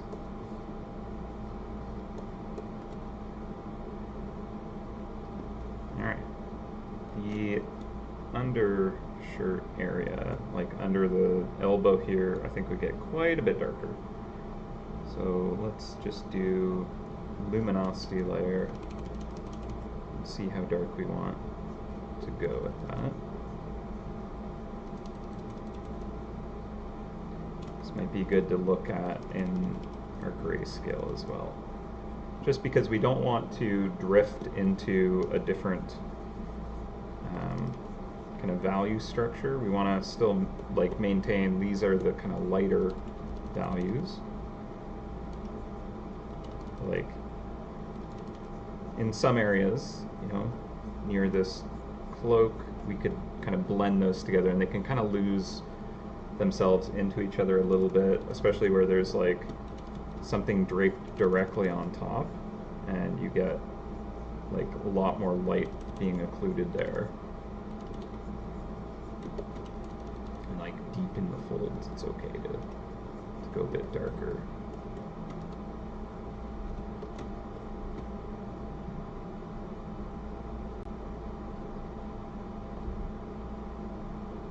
We'll do another one right here, luminosity layer.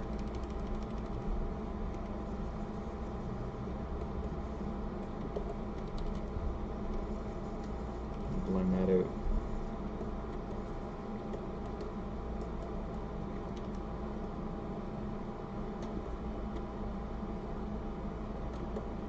Oh, we weren't using luminosity layer on that, were we? This initial shirt. Oh yeah, we were. Here it is. Okay. Got worried for a second, but it's just because of where it was in the layer order. So I'm going to use this to erase a bit more of this.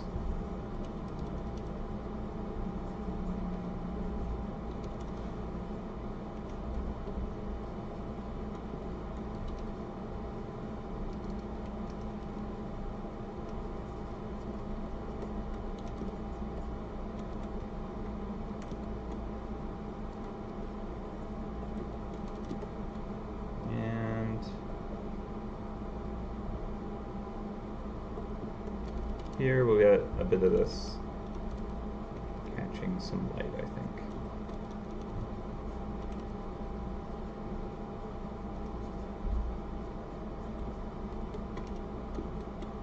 Good enough.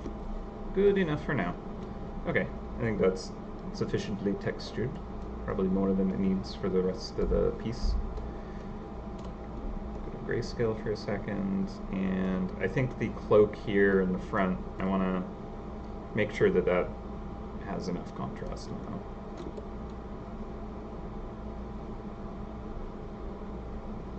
I think I went perhaps a little too dark here. I'm just going to lighten that up ever so slightly.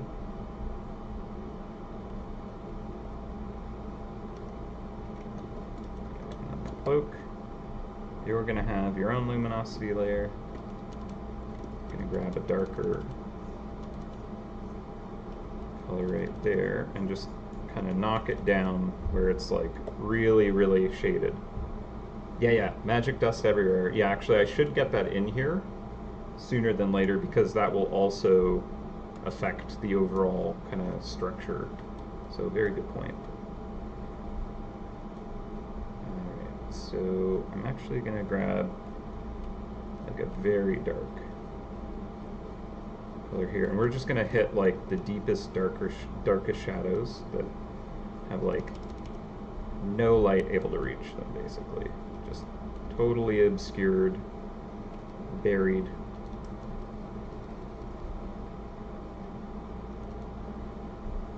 That's where we want our darkest shadows. And that'll be kind of like a reference point for the rest of the piece, is like, this is the darkest dark here. If it's getting close to this dark, then that better mean that, you know, the material and the lighting conditions account for that.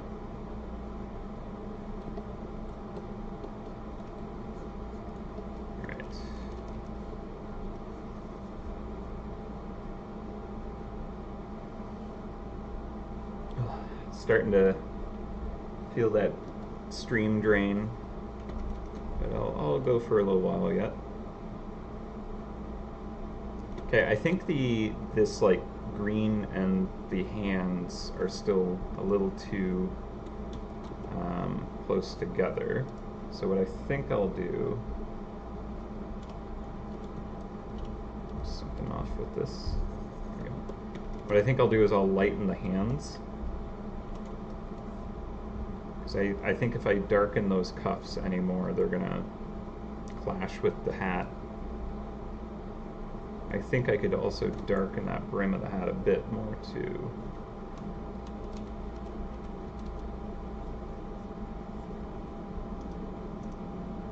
Can't go too dark there because we actually have this sleeve probably bouncing some light up in there, but on top of that brim maybe can justify a little more shading.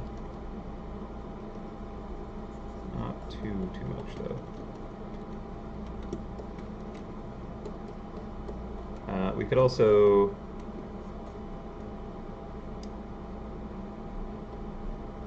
darken the green here a bit more. Now it's going to blend into the hat.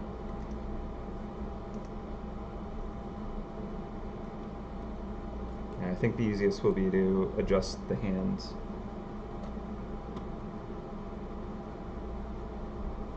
So we'll do another luminosity layer.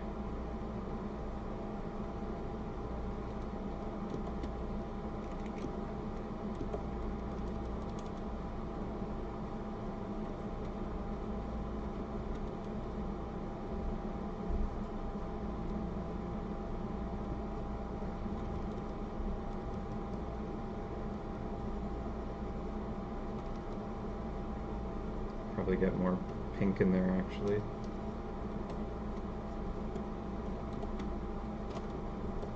Yeah.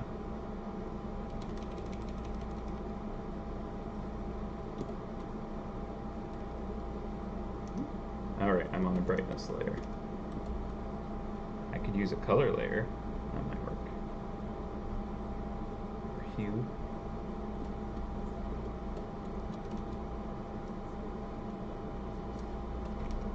Sure. Go with that for now. That is significantly different from the hat now, almost too much. And this isn't like very clean either. So we could clean up these edges. They're very sloppy.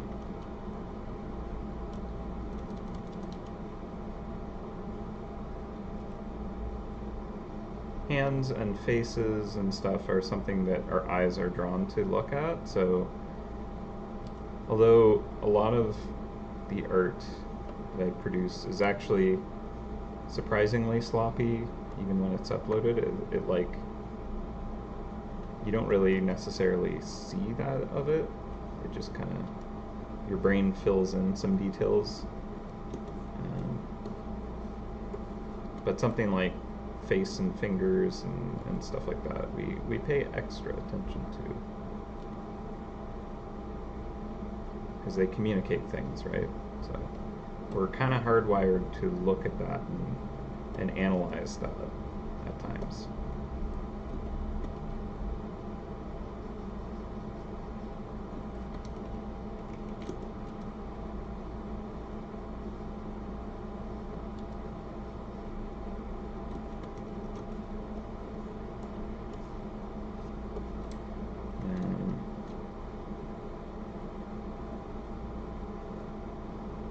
These. Hello?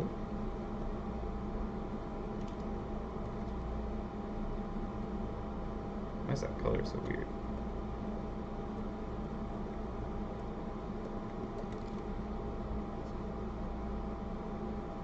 Oh. No?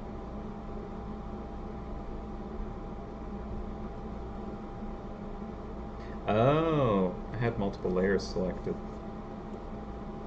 That's silly. That's silly. Okay.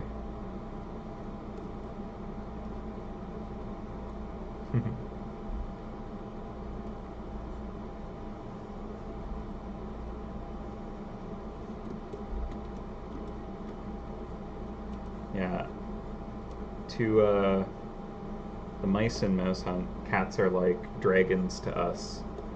They are mythical beings that some people believe exist, but there's no real evidence. There's just like cool statues and themes about them and stuff that exist, but they would be terrifying to a mouse. The ultimate dangerous beast. Cats probably breathe fire and everything. Charlie hair in the nose, as always.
Okay, just a little cleaner. I think this is the same layer. Yep.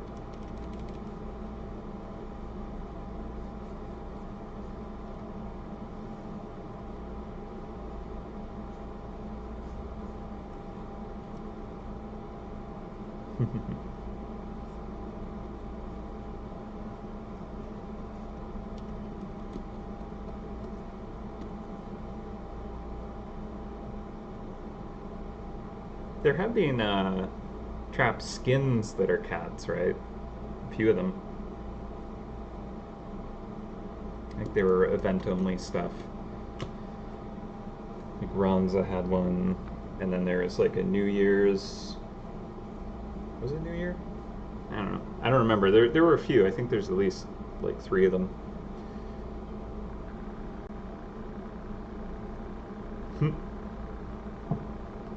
Mice having pet fleas. There's a few with pets. There's like pet guppies and mounts. Giant parrots that are bigger than them. Stuff like that. A giant monitor lizard dragon hybrid. You know, normal pets.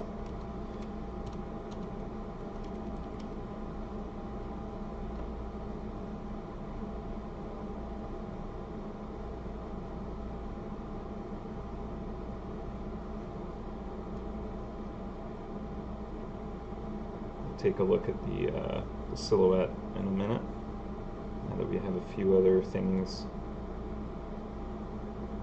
worked into this piece. Might be worth checking that out. I'll do a luminosity layer here. I wouldn't recommend luminosity layers for like absolutely all your shading, right? Like it's a good kind of way to quickly block it in, but I don't rely on it at all. I definitely want to go in afterwards and just kind of paint over it. But if you want to just like really quickly block it in, especially if you're looking at it in grayscale, which is actually a really useful thing to do. When you have it as a luminosity layer and you're in grayscale, you can't tell what color you're grabbing, right? You're just looking at the value of that color. Here I have a blue. The tail is pink, but because it's luminosity, when I like brush that on there, I give it the shadow, like that value darkens significantly, which is good, that's what I want. And when I come at a grayscale, it's still like a red kind of, you know, pink brown kind of area. It's not that blue. But then I'm still going to want to come back and like adjust the color and saturation and all kinds of stuff. But it's just a really good way to kind of quickly make sure that your values are working how you want them to. So that's why I like to bust out luminosity layers as much as I do. And in Clip Studio they're not called that, they're just brightness layers. The luminosity layer is a knockoff, what it would be called in Photoshop, I believe. That's where I kind of like bring that term from, I guess.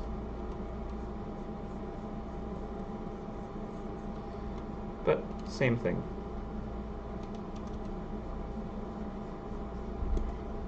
Yeah.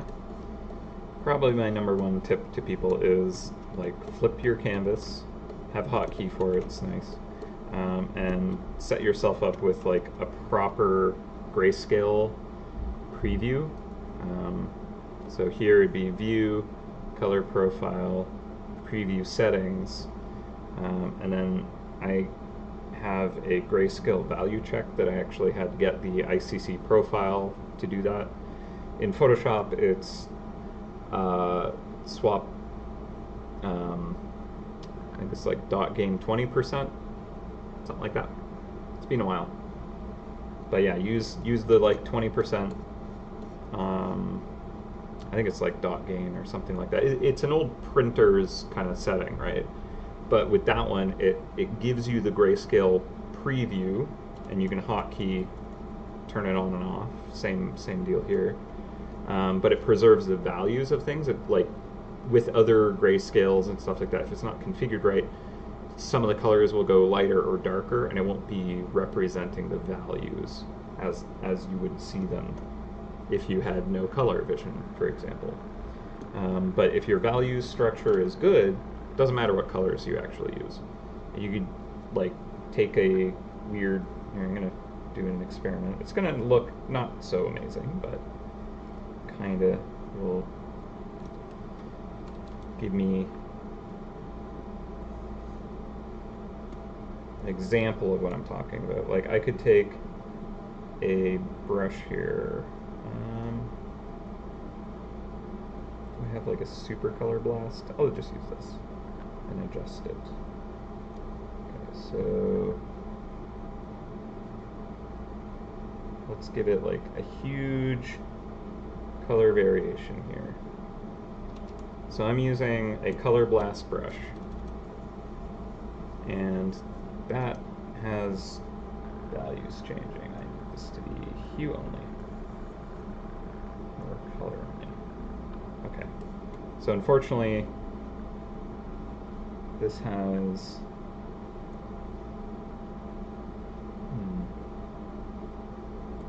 it's not actually preserving the values perfectly, as you can see. That's not ideal. But even though we have like crazy weird colors happening, you can still see what this image is. You can just kind of do all kinds of weird colors. Now, because there is a lot of actually like value shifting, it's not working as well as it would if it didn't do that. I'm trying to see.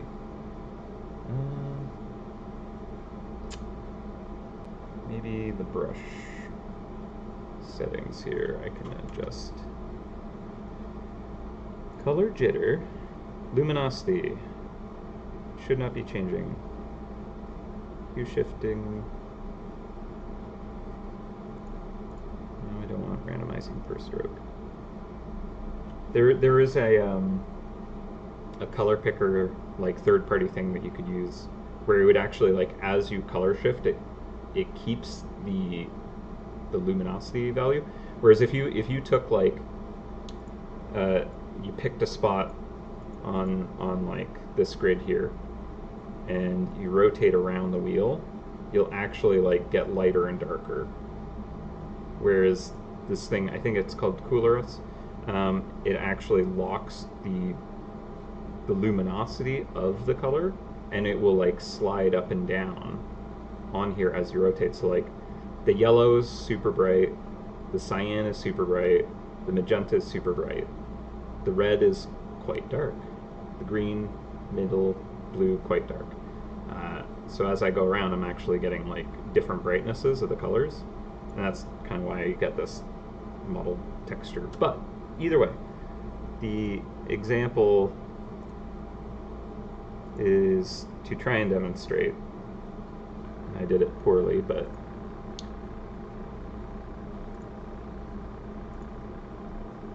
is that gonna blend it?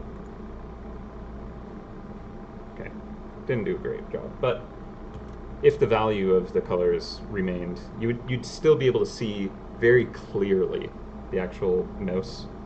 But if it was the colors were perfect, they were the exact colors of everything, but your values were wonky, it'd be like really, really hard to read the image. So if I do this, and I create a brightness layer here, and then I just flatten all of it, like it like gets gross, right? Kind of to look at. Now there are artists that like create amazing works this way, but like if I go to grayscale, again, it's still not quite exactly how that should be working. So it's not as great as it should be.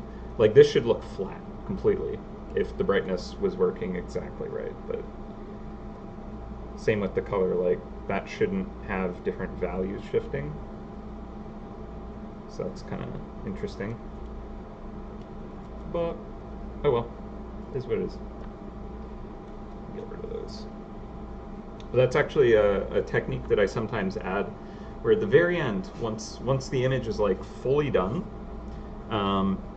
going over with like actually like a prismatic crystallized brush that just adds random colors and very gently, like 10% to the layer, and just going over the whole thing with just kind of like a variety of weird colors that aren't necessarily belonging to that surface, and using a color layer for that so that it still matches all the values and stuff like that, but like when you look at it, it just has a little more richness to it. So it's an interesting kind of finishing technique. Like we can even just do that real quick here, just to see what that does. You won't really be able to see much, but I'll just do a color blast here, right, and then set that to like hue, but then drop it down to like, I don't know, even 15%. And it just adds a little bit of interesting texture. Like that. And again, if it didn't adjust the value as much, it would actually work even better. but it is kind of tweaking the value a bit more than I want. And another thing about it is when you're putting this in, you can actually like, because these blotches have like a direction, you can actually like make it go with the surface of the material. And that just like adds a little, again, just like a smidge more realism to it. So like I could choose to have it wrap around the leg there like that, or go along the leg like that. Same with the tail. And like varying the size of these blobs, stuff like that can be done. But all these like little tiny tricks can just add just a little something special to it.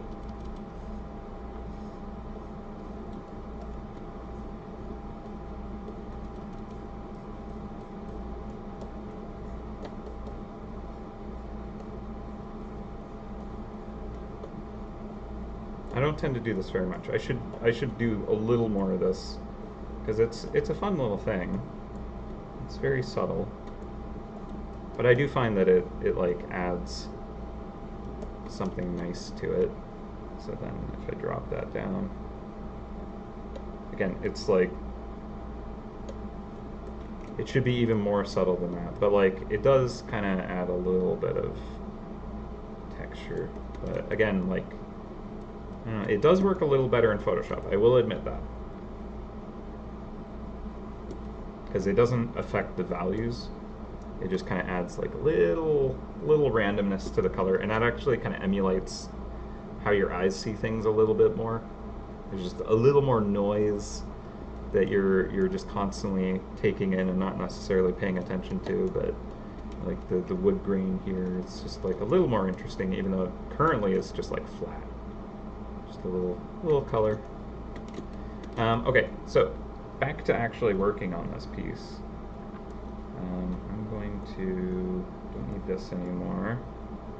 I'm going to put the sphere test in a layer here, and also there is this, which I'm going to also drop into that layer, and I can just turn those off. So I can look at my composition and be like, oh, it's a little bit unbalanced. I need to like put something up here perhaps, and adjust that. Cool. Okay, so I'm going to turn off that color splash. I think we'll say 19% is probably the max that I want it at anyways. Yeah, I think that's nice, especially for this character. I like the concept of there being these like blotches of paint on the brim of the hat, and so having this kind of like color variation all over the character is good. Also, I think I'm going to mess with the color blast tool itself. I think the hue being, what would it be, 100 or 256? Is it at 360? Oh, 360 maybe means like full circle in this case. Saturation, I don't actually necessarily, well, maybe I actually do want the saturation to change. Maybe. Luminosity changing would be a bit of a nightmare for it. I want it to change as little as possible. It already changes more than I want. Blend with subcolor. That could be interesting. Yeah, like old paint blotches that haven't 100% washed out. Yeah, that kind of just might add a little bit. I mean, maybe blending with subcolor could work. Try leaving that on.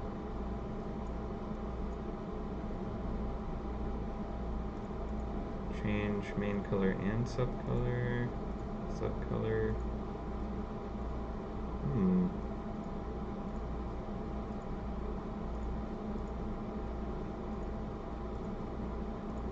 Interesting.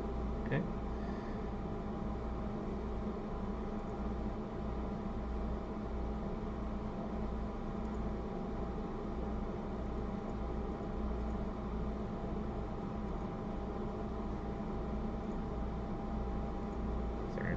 kind of seeing what options we have to see if I can enhance this brush.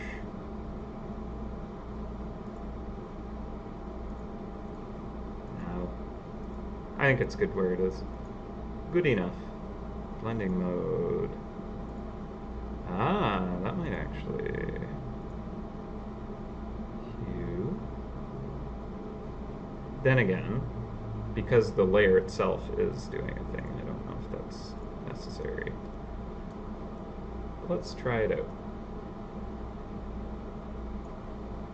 See if that actually fixes it. Use a nice saturated color.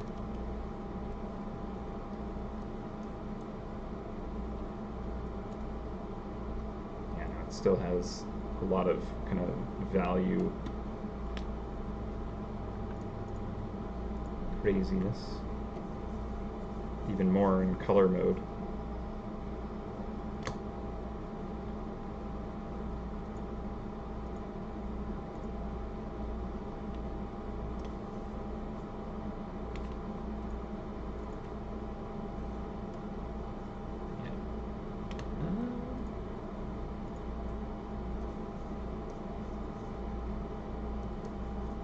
That's kind of interesting.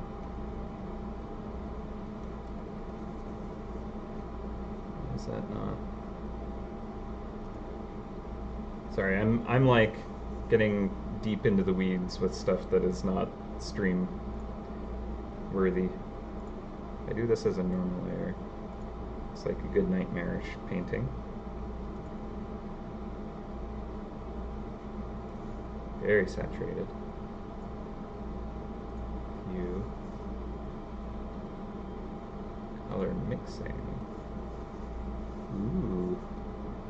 It does kind of mute it down though. I don't want. Sorry.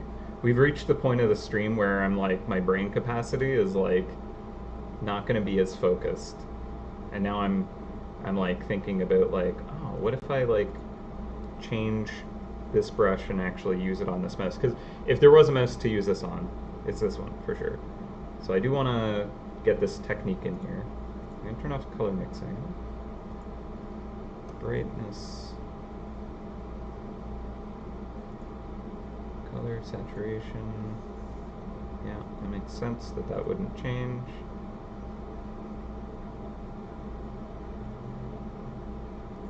Overlay?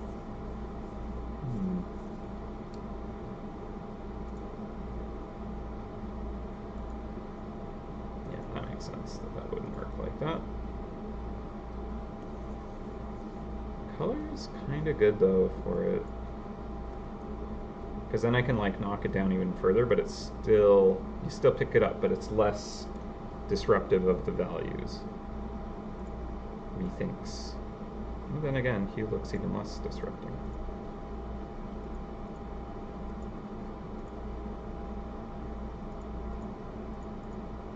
They both disrupt it more than I like.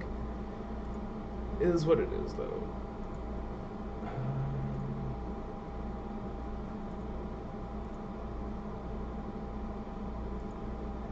Oh, wait. Screen? That might be the one I need.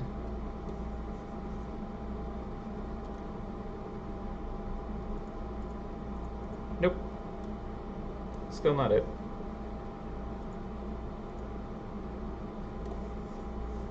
Alright, well, I'm gonna actually move on to doing art still. Sorry for this random tangent we've gone on.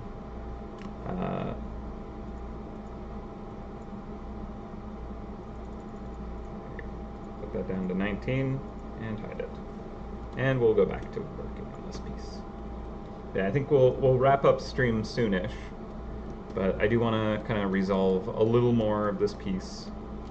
I'm not totally sure what we want to do for this kind of painting that they have, but I do think that maybe this kind of like cool weapon of doom coming out of it is maybe the direction to start with. So we'll turn the sketch down real quick, and we'll have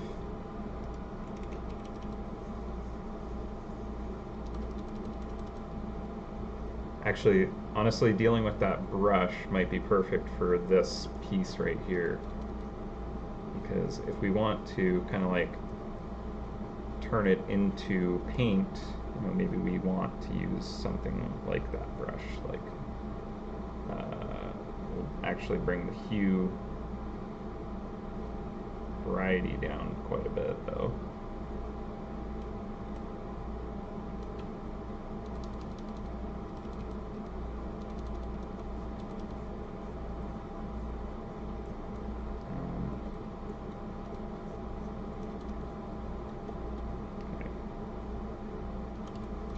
I'll deal with that later.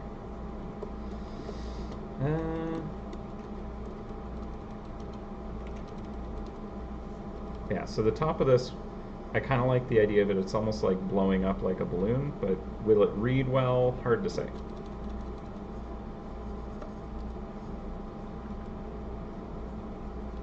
So making it this like vicious implement of doom is probably the right direction there. I like the idea of it. It's like actually like magically glowing or on fire or something like that, and that'll be like depicted in the actual canvas behind it. But then the way it translates off the page into the physical item, it can kind of like be more actually glowing and alive looking than the painting. That could be a nice looking effect to kind of tell a bit more of what's going on, maybe.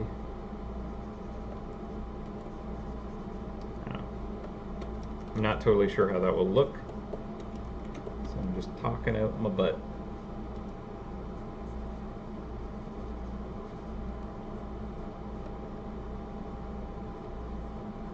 As it goes this time of stream.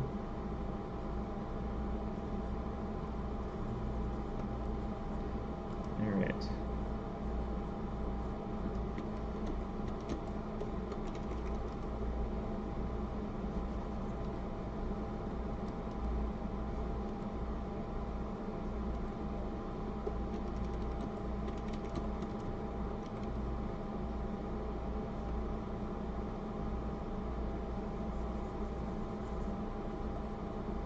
I kind of like the idea of maybe making it a little more like sketched near the bottom, like it's still being drawn and then it's filling in, and as it fills in enough it like starts peeling off, and that might work well with this kind of like magical glow behind the wand. The brush of power.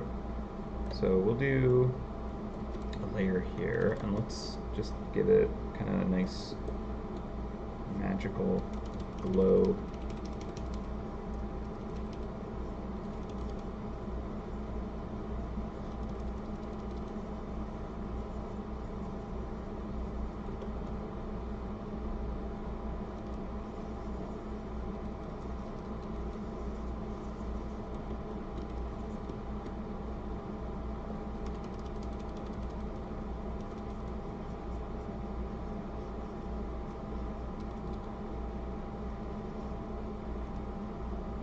And someone suggested having like paint globs like floating in the air as well, and I think that'd be a nice way to show this kind of magic doing its thing.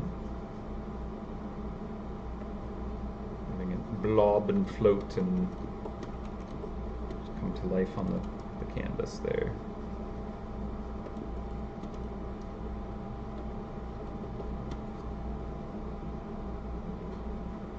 Bit of a glow around the canvas or something like that, and the easel to just kind of make it look more magical.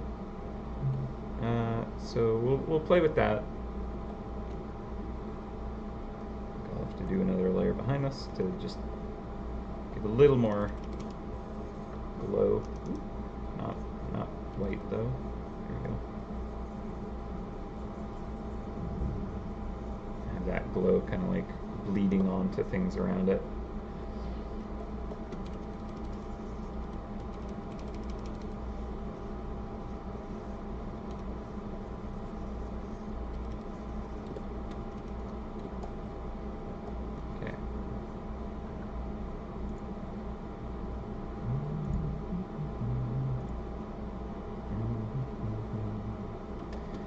again, looking at the grayscale real quick. The brush itself, I need to tweak you. Quick little luminosity, just to give it enough contrast with everything around it.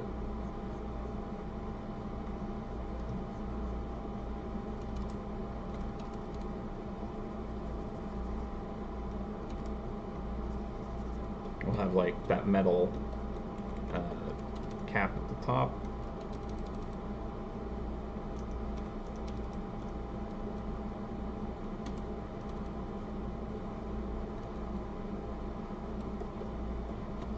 And the brush itself,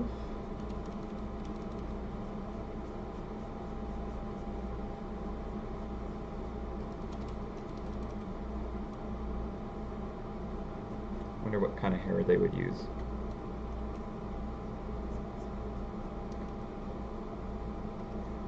So it'd have to be quite fine.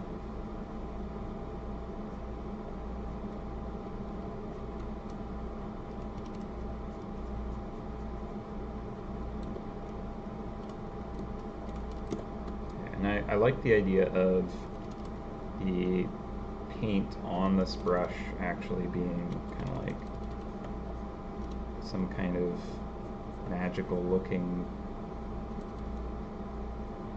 color changing something. So let's go purple. And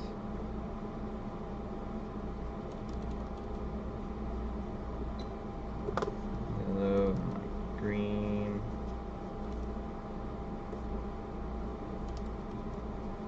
Blue.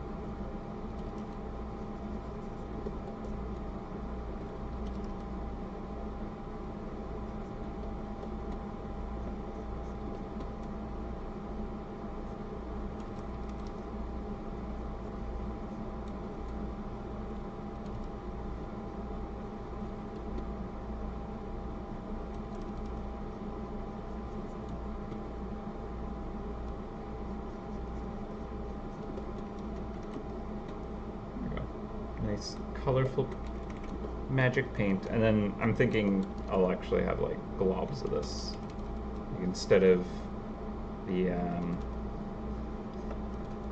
those magical kind of glowies. That might just be globs of paint like this, and they have the same kind of like rainbow treatment perhaps.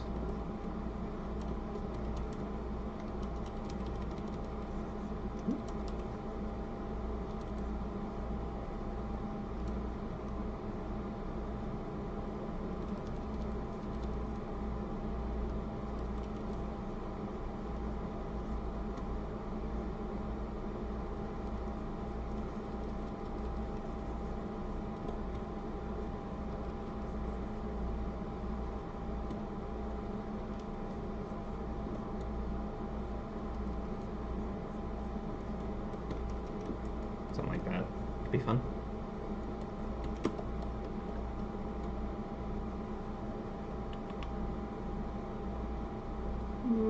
Magic.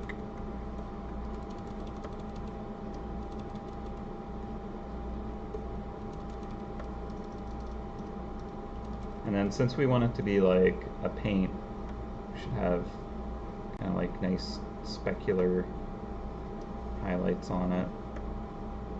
Make it look like good globs of acrylic, you know, that plasticky kind of surface.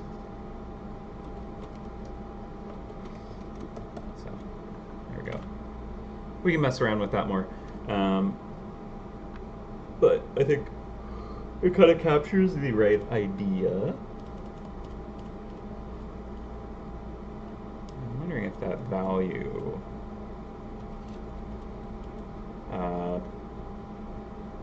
grayscale value check is not 100%. Is there another one? I don't think there was. I had to like import my own, but I'm trying to remember. I feel like I imported two different ones. So I'm trying to remember if the other one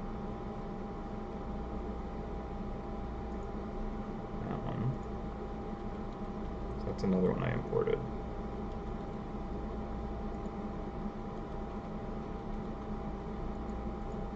I think it's pretty much the exact same.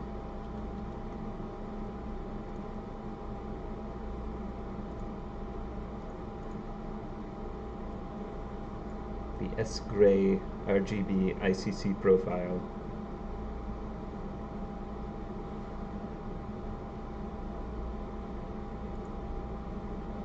Yeah, they seem pretty much exactly the same.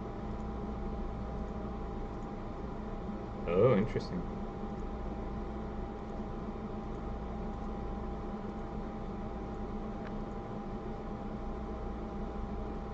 Tonal correction.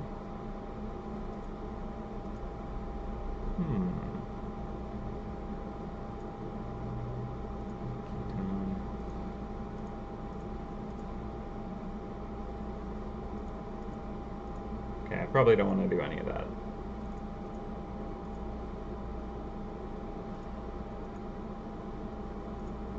Cancel. Okay. Wasting plenty of time, you're welcome. Sorry. Alright. So, what else? I'm going to turn off the sketch layer for the easel, or lower it down, because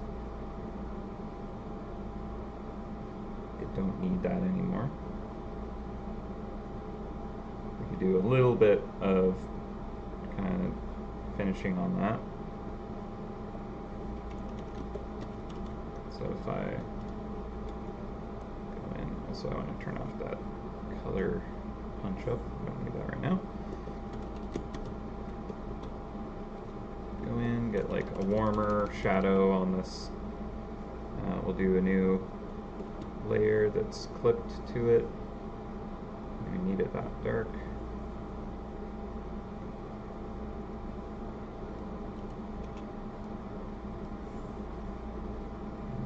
Just turn off the sketch completely.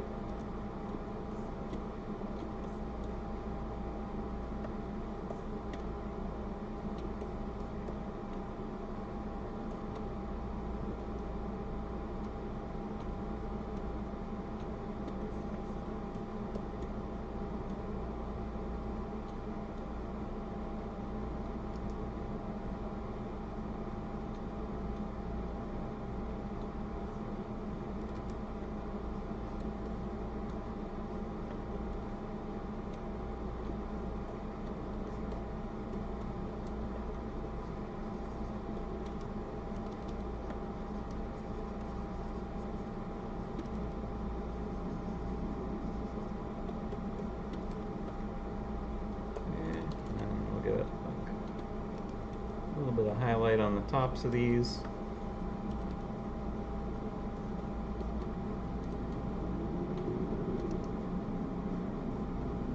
Don't need to go too crazy with the detail, just trying to imply what's going on here. Got that little lip for the canvas to actually sit on. Got some cast shadow. Just kind of deepen that shadow just underneath where the light is occluded.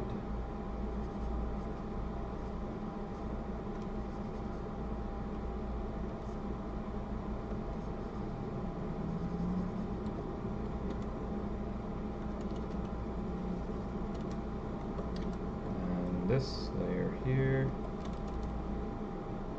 don't really need to do much.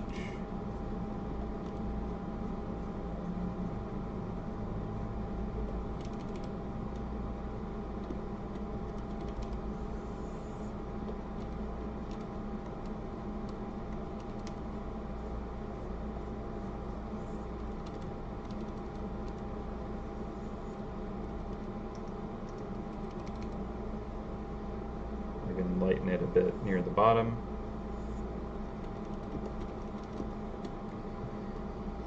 And then get some hardware on that.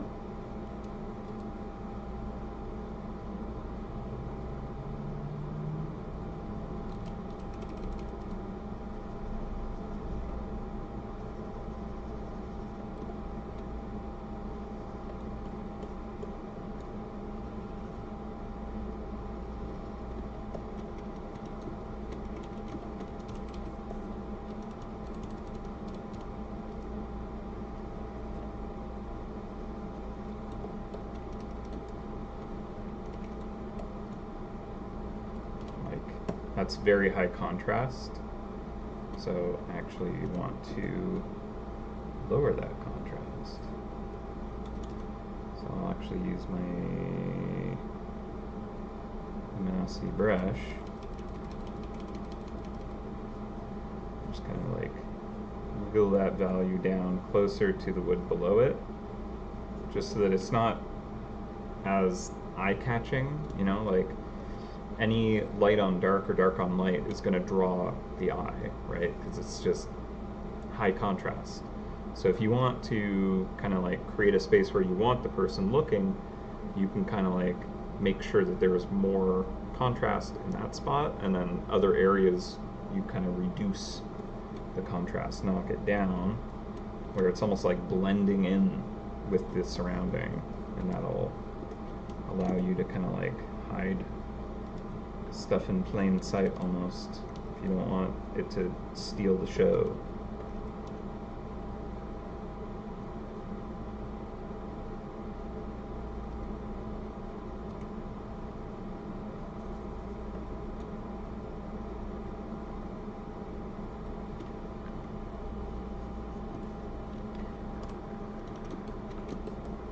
Okay.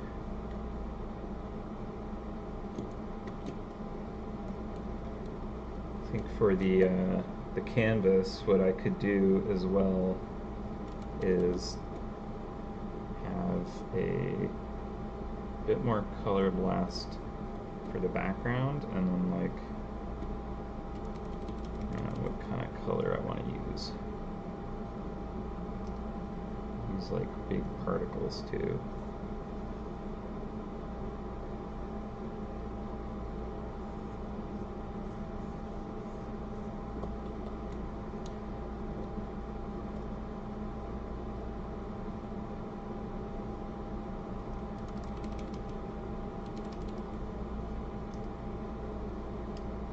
If I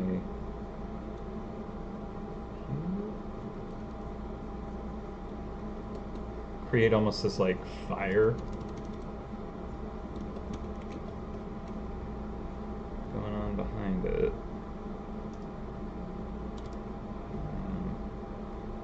let's see.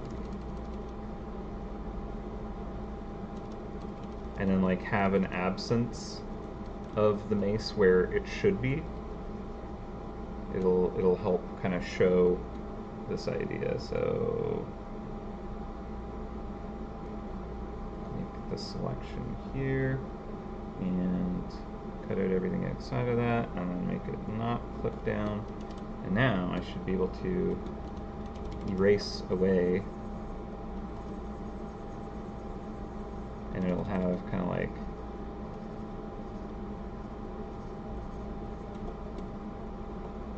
missing, and then I can do something like darken this canvas here to imply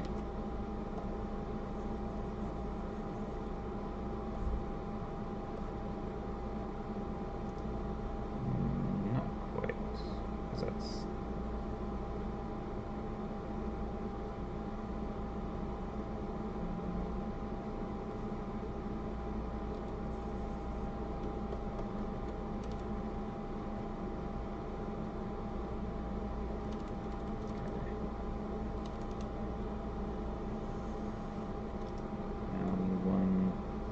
top of this for the brightness.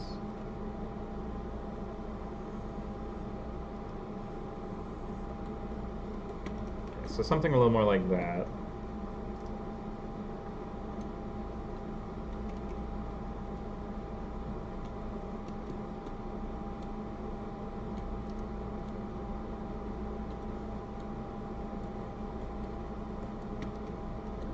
And then I can even do something where there's like a cast shadow coming off of it.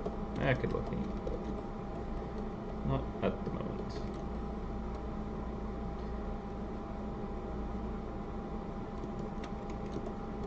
Yeah, let's get more of that actual like fire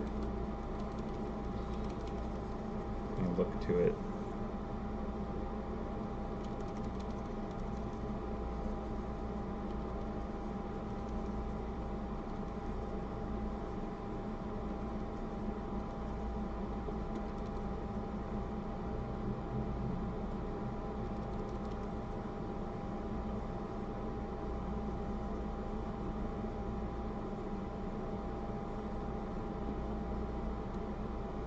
This brightness could go on the top. That might be good.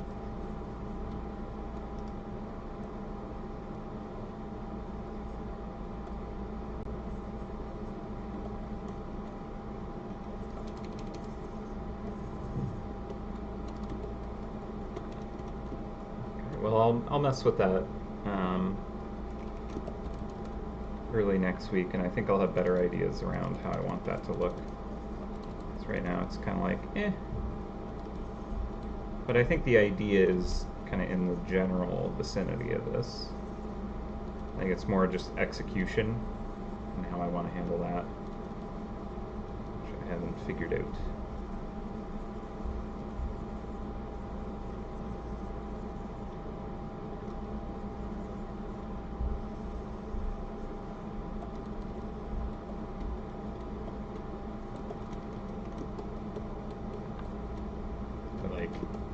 I'm imagining the top of this is like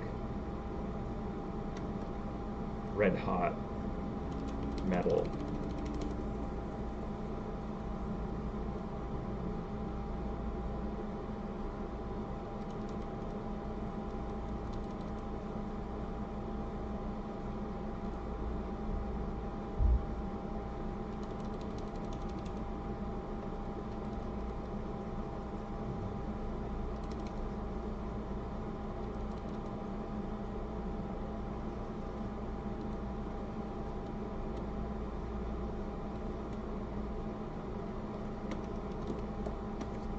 So, yeah, something in that territory.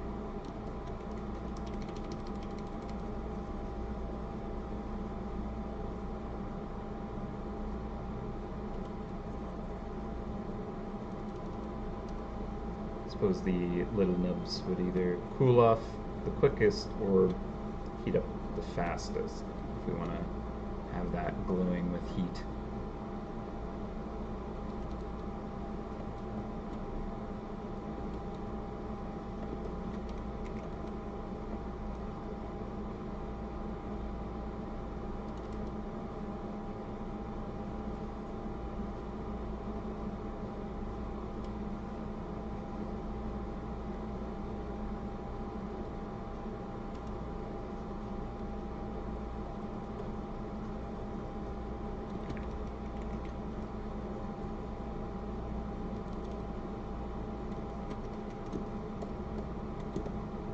Alright.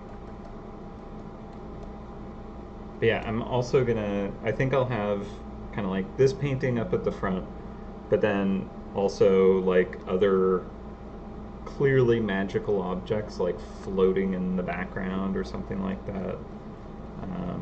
And it's kind of, whatever style I do for this one, I want them to kind of match it, so it's a set that this character is generating, let's say. They're producing an arsenal, perhaps. Alright, so I'm going to do a quick little multiply layer on top of this one, and just use like a light purple, and then I'll kind of give it like a nice little shading, nice and quick. Maybe I'll go a little more blue because of all the blue in the cloak. Alright, and I think I'll do like a little detail pass on these pants. So like, let's see, darker or lighter? I think I'll do lighter.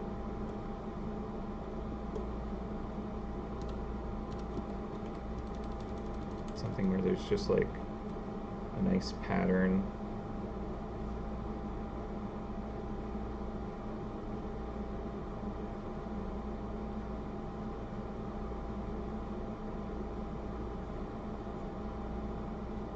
Something interesting and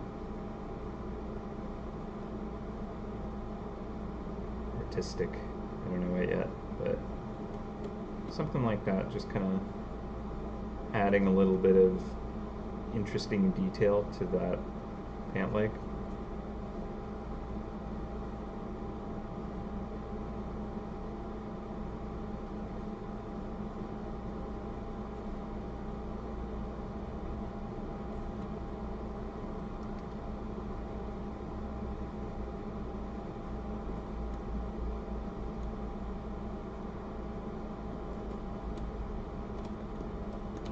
and then we can lock that layer and hit it with kind of like a little bit of a highlight pop, or darken it more, and it'll give it a kind of like metallic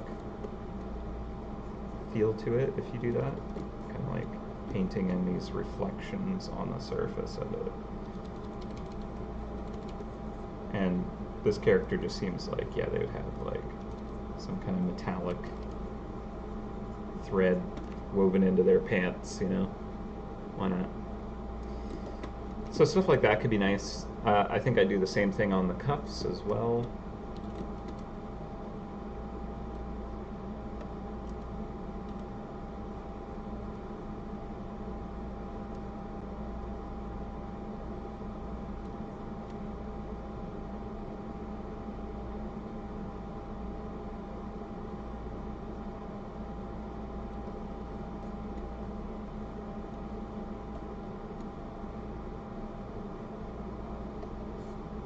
I don't like the left one.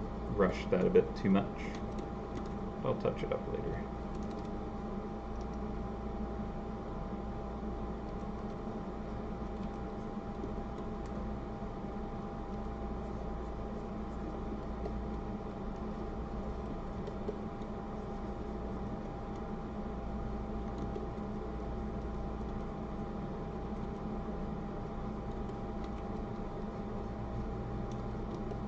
So something like that, it just kind of enhances it a little bit.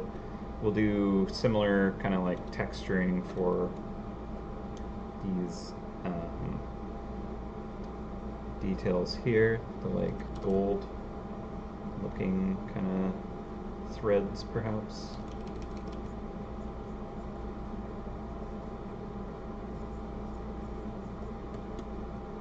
We can hit it with like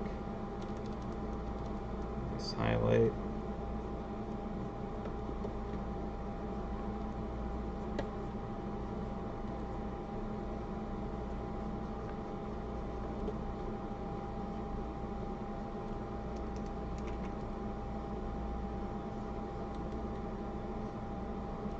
Yeah, we can definitely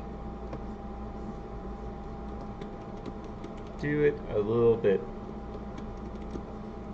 better later, but I think right now I just really want to block in all these concepts because I'm going to capture those before I head off. Let's see if we can kind of like make it look close to how I think it should. I think we're doing all right for getting like that 70 to 80% complete to what I want it to be.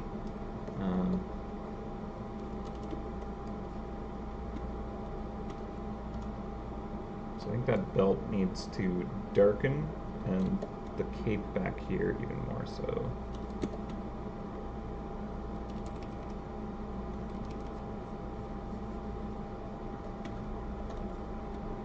Only like right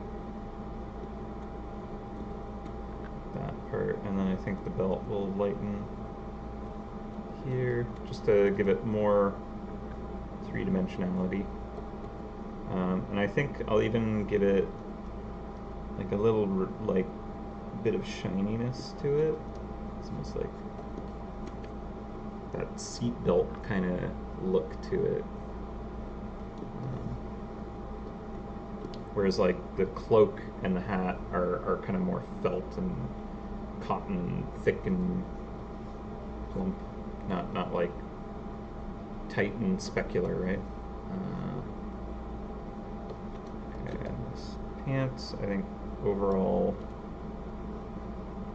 I think I will make them a bit darker near the base of them.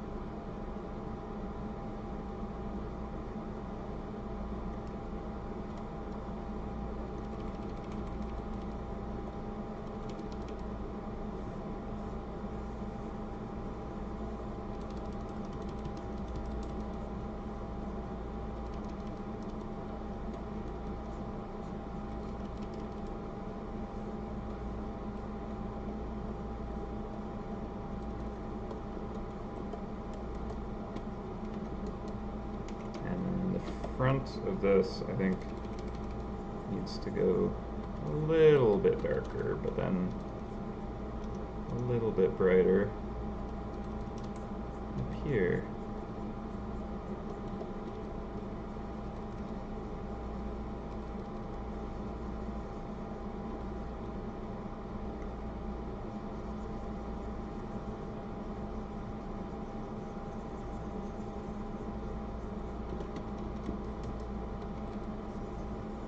And honestly, I should probably be like more zoomed out when I'm doing kind of like the really kind of big picture values.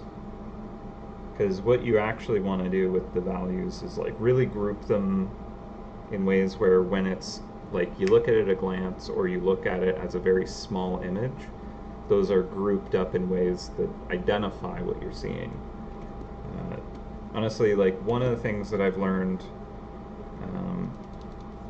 is that the more like readily you can read an image just like at a glance, the better it actually looks, even if you're like doing something intentionally inaccurate with the lighting. Like it shouldn't actually get that bright, or that's not a realistic color to put there or whatever. If it actually makes it like easier to read when you're looking at it, like identifying what you're seeing, your brain will like it more. You'll see that and you'll be like, there's something nice about this. It looks good. Maybe it's because our brains are lazy, I don't know. But it does seem to be a thing. And it's something that I'm trying to utilize more.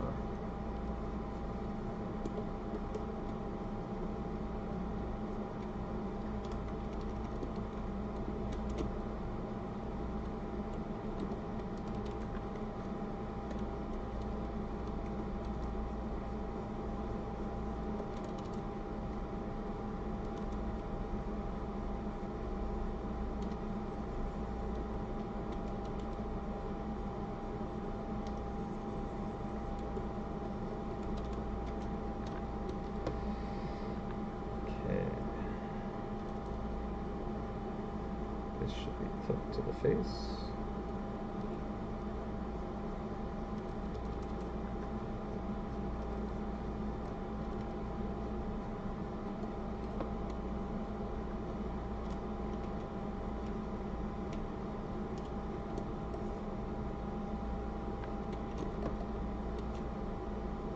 Alright, and then the chains or thread or rope or whatever this is,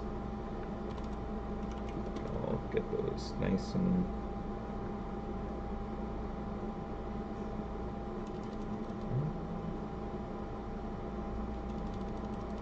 dark here. They wouldn't really go purple. Desaturate them a bit though.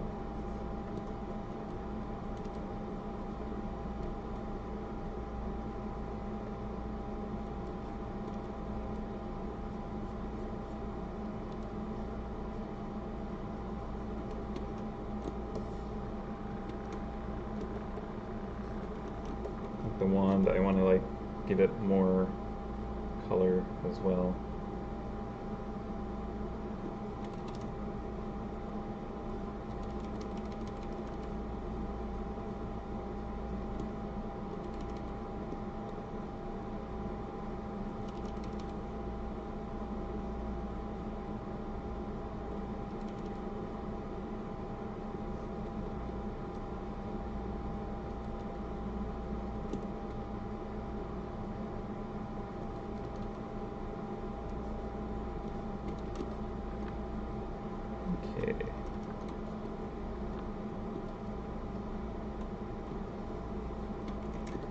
I do think that the top of the pants, I maybe want to desaturate them a little bit.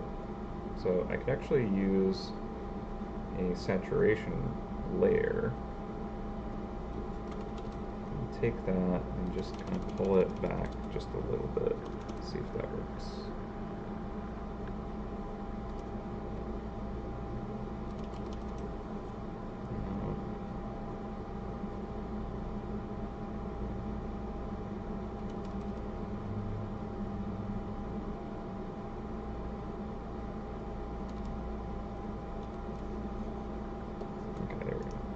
It's like, why is this not doing anything?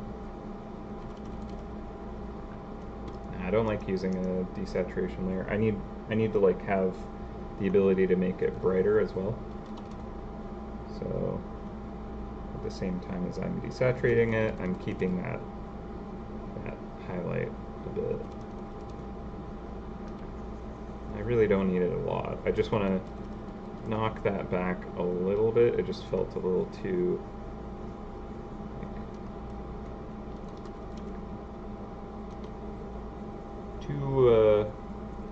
plasticky almost.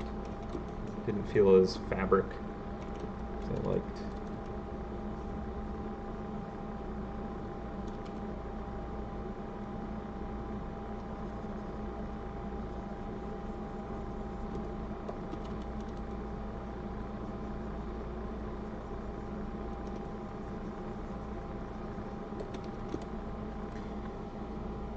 Okie dokie.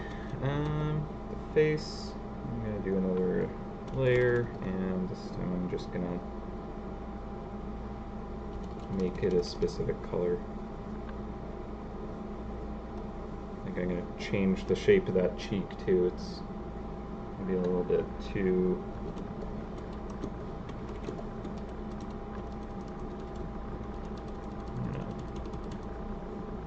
just not the right shape exactly, I don't think. Pull that in a bit here. Like, I could potentially get like just a hint of the ear as well, which might be good.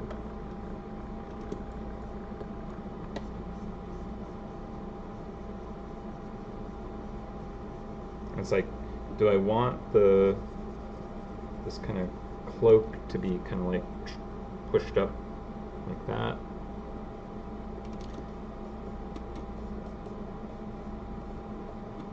So the glow here on this sleeve is a bit much on the inside, just because the bounce light that it would be catching, it's quite dark in that area.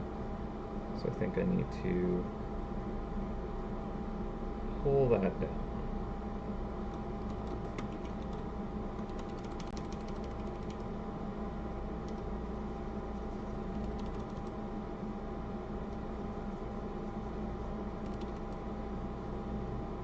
Because if we're going for kind of like that outer edge where the material is turning away from you and you have this kind of silky, satiny kind of material, it's actually going to be kind of like reflecting the environment at a steep angle. So if we have kind of like a dark area that it's reflecting, it's not reflecting a lot of light from that, right? So stuff like over here, if it's catching the cloak at the very edge, and kind of like reflecting that, kind of bring that into it a little bit, but I also still want that idea of like the light scattering through and kind of illuminating the bottom surface, so they kind of like cancel each other out a little bit. And we might want to look at kind of deepening some shadows a bit too. Thank you.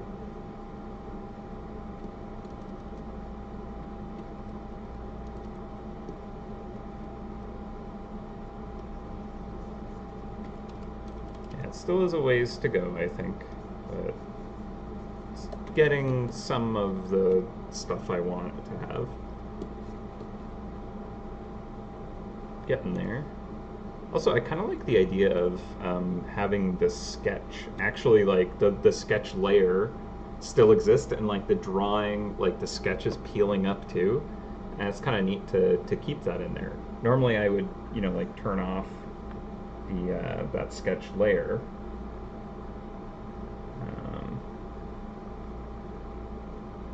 Where are you? The canvas. I guess I can select that would make it easier. But normally I'd turn that off and I would render it to kind of like give that full three-dimensionality. But leaving that on there might give it more of that painting and like hand-drawn effect, and I'll have to mess with that to like get that effect looking right.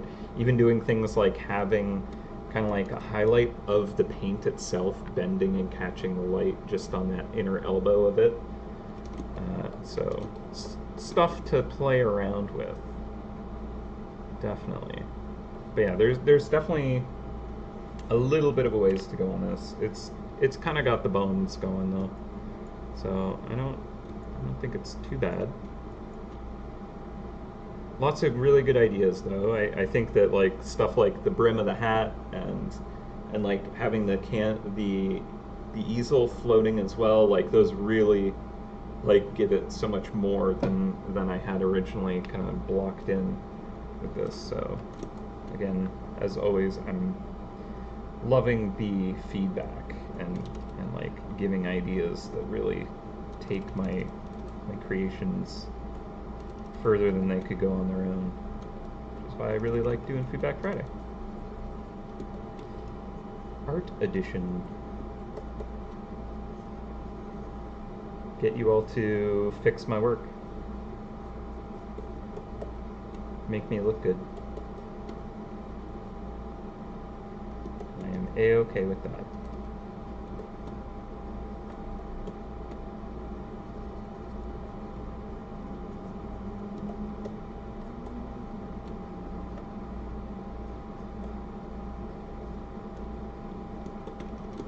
Cool. Alright. Yeah, and we'll do, I want to do other things like a little bit more cast shadow on stuff. Might as well drop the shadow onto the floor real quick. And what we can do, drop that in the can, in that layer, there we go. What we can do real quick is check out the silhouette of it, make sure that's still looking right.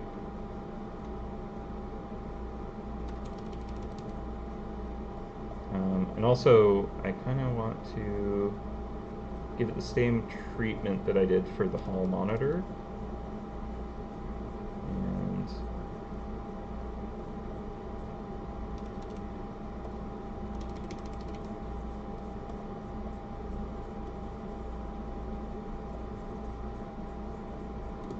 give it like a reflection on the floor.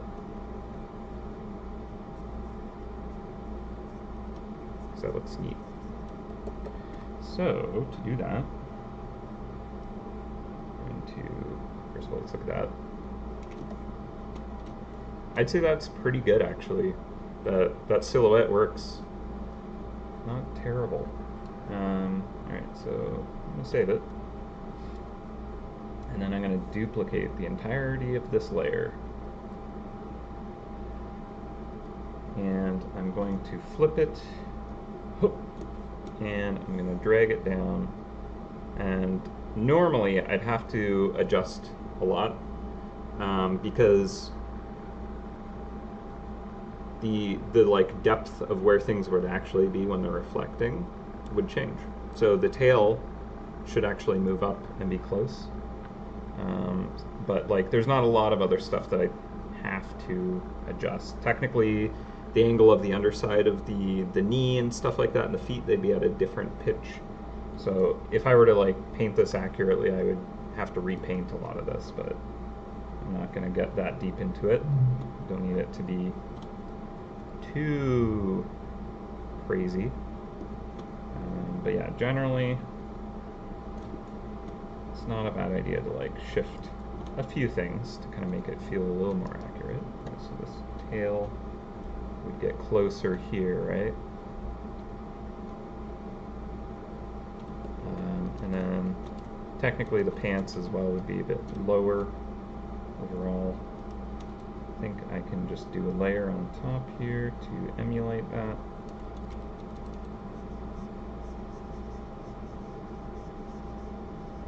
But again, like, we don't need to get real specific because we're cutting it off at the bottom, and more importantly, we're just like taking a very light pass of that, and we're gonna erase most of it away. So it really, I don't need a lot of that.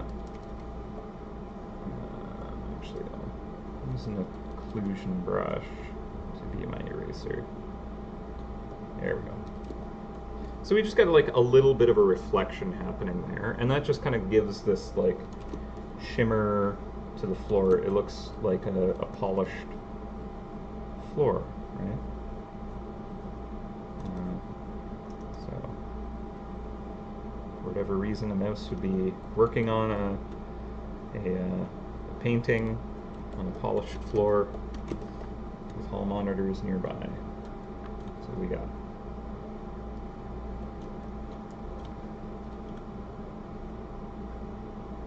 Bring that up just a bit, because the reflection gives us more control of like adjusting the height and filling that space. So I'm going to adjust this clipping mask to stretch down. Oh, no. Cancel that. Unlock those from each other, and then we'll just stretch it to. There we go.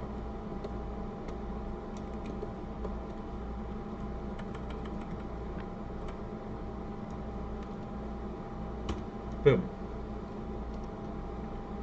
Boom, boom. Okay, so it's not 100% complete, but I think I've kind of hit that brain shutting down time where I've streamed long enough to cook it. So I like where this character is. I think come Monday I'll be able to finish it up really fast, but right now I think I would just be kind of like spinning my wheels a little bit, and I have some other things I need to export and upload. So I want to do that before the day ends. Thank you, Arctic. But yeah, so essentially here's a little bit of a pretty strong teaser as to kind of like what we're looking at for the new area.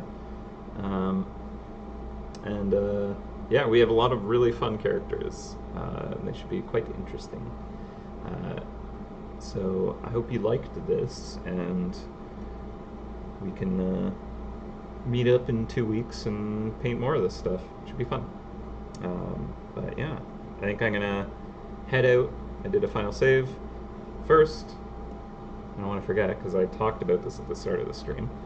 I'm going to put up the little time lapse so we can all just kind of watch today's work come together.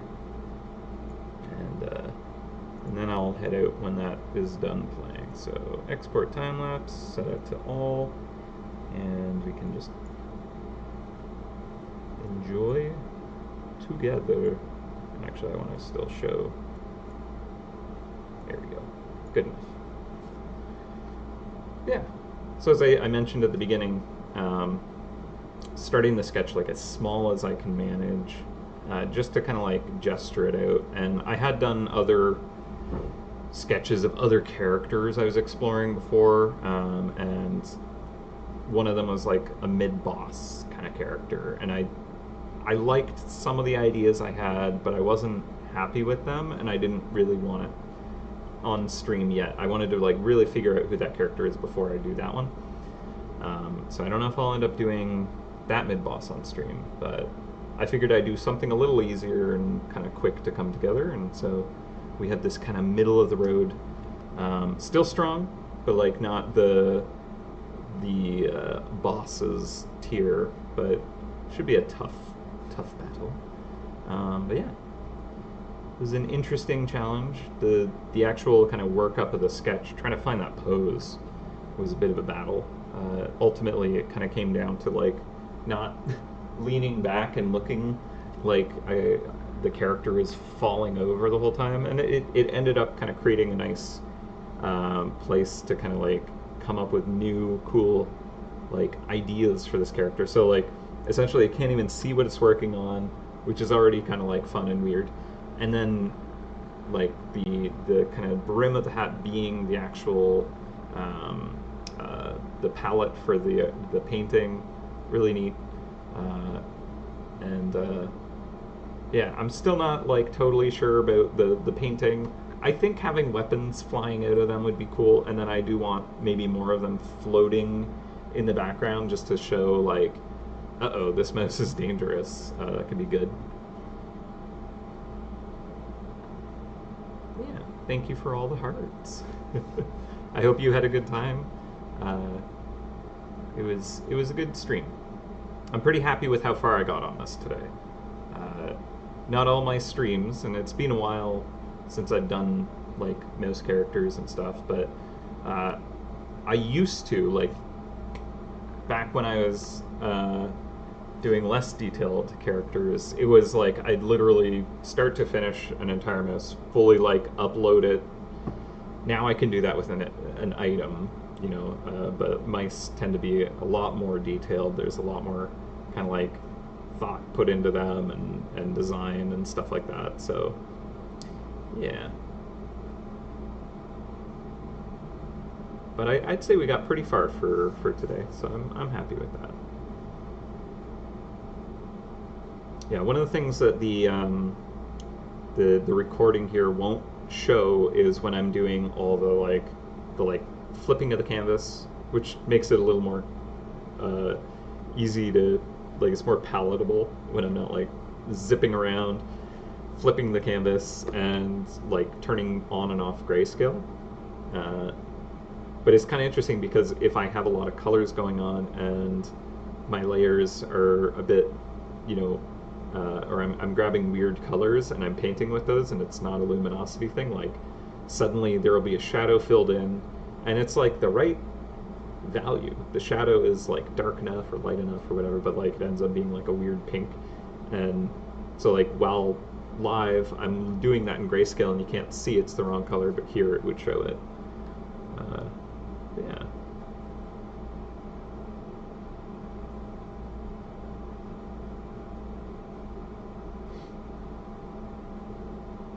Yeah, I think I could get a little more color into some of the shadows to kind of like give more of an atmosphere to it.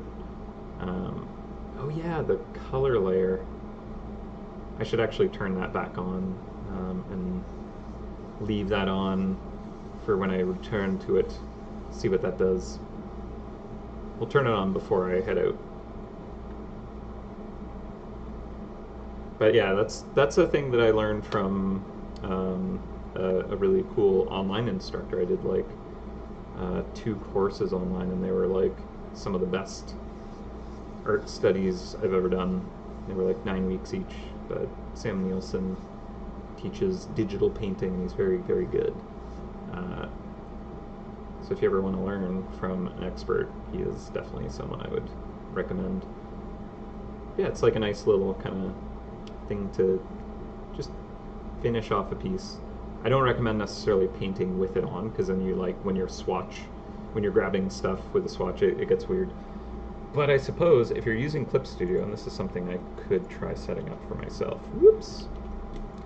It's an axe idea that I'm working on. One of the things that I could do, so turn on the hue there. I could set this to a draft layer. However, I can't do that and clip it at the same time. And then also, when I go to export it, if it remains on a draft layer, like I can color swatch without grabbing these wonkified colors. But if I color swatch, like grab a pixel, it won't grab the weird color. So, good and bad. I think it's easier to just leave it turned off and then turn it on right at the end. But I will leave that on. And here's our grayscale. The light from that magic I would change. I would take that out of the actual silhouette thing, and then make it glow instead of darkening it. And then of course like the reflection down here would have to be blacked out as well. But I might also do something like have the easel just kind of like faded out a bit. So let's see, where are you, easel? You're at the bottom. So I could do something like that, where it's like not as opaque, and that might kind of like feel correct for that. But that'll happen when I go to export this. I'll mess with all that stuff. But for now, saved. and we out. Okay. Well, I hope you all enjoyed the stream, and look forward to the new area. It's definitely going to be a lot of fun. So I hope you had a good day hanging out with me. I had a good day hanging out with all of you, so thank you for those who stuck around. I will post the Larry link again for anybody who missed it. Copy and paste that. Boom, and I shall see you all probably in 2 weeks. All right, thank you very much, and take care of yourselves, take care of each other, and I'll catch you later. Okay.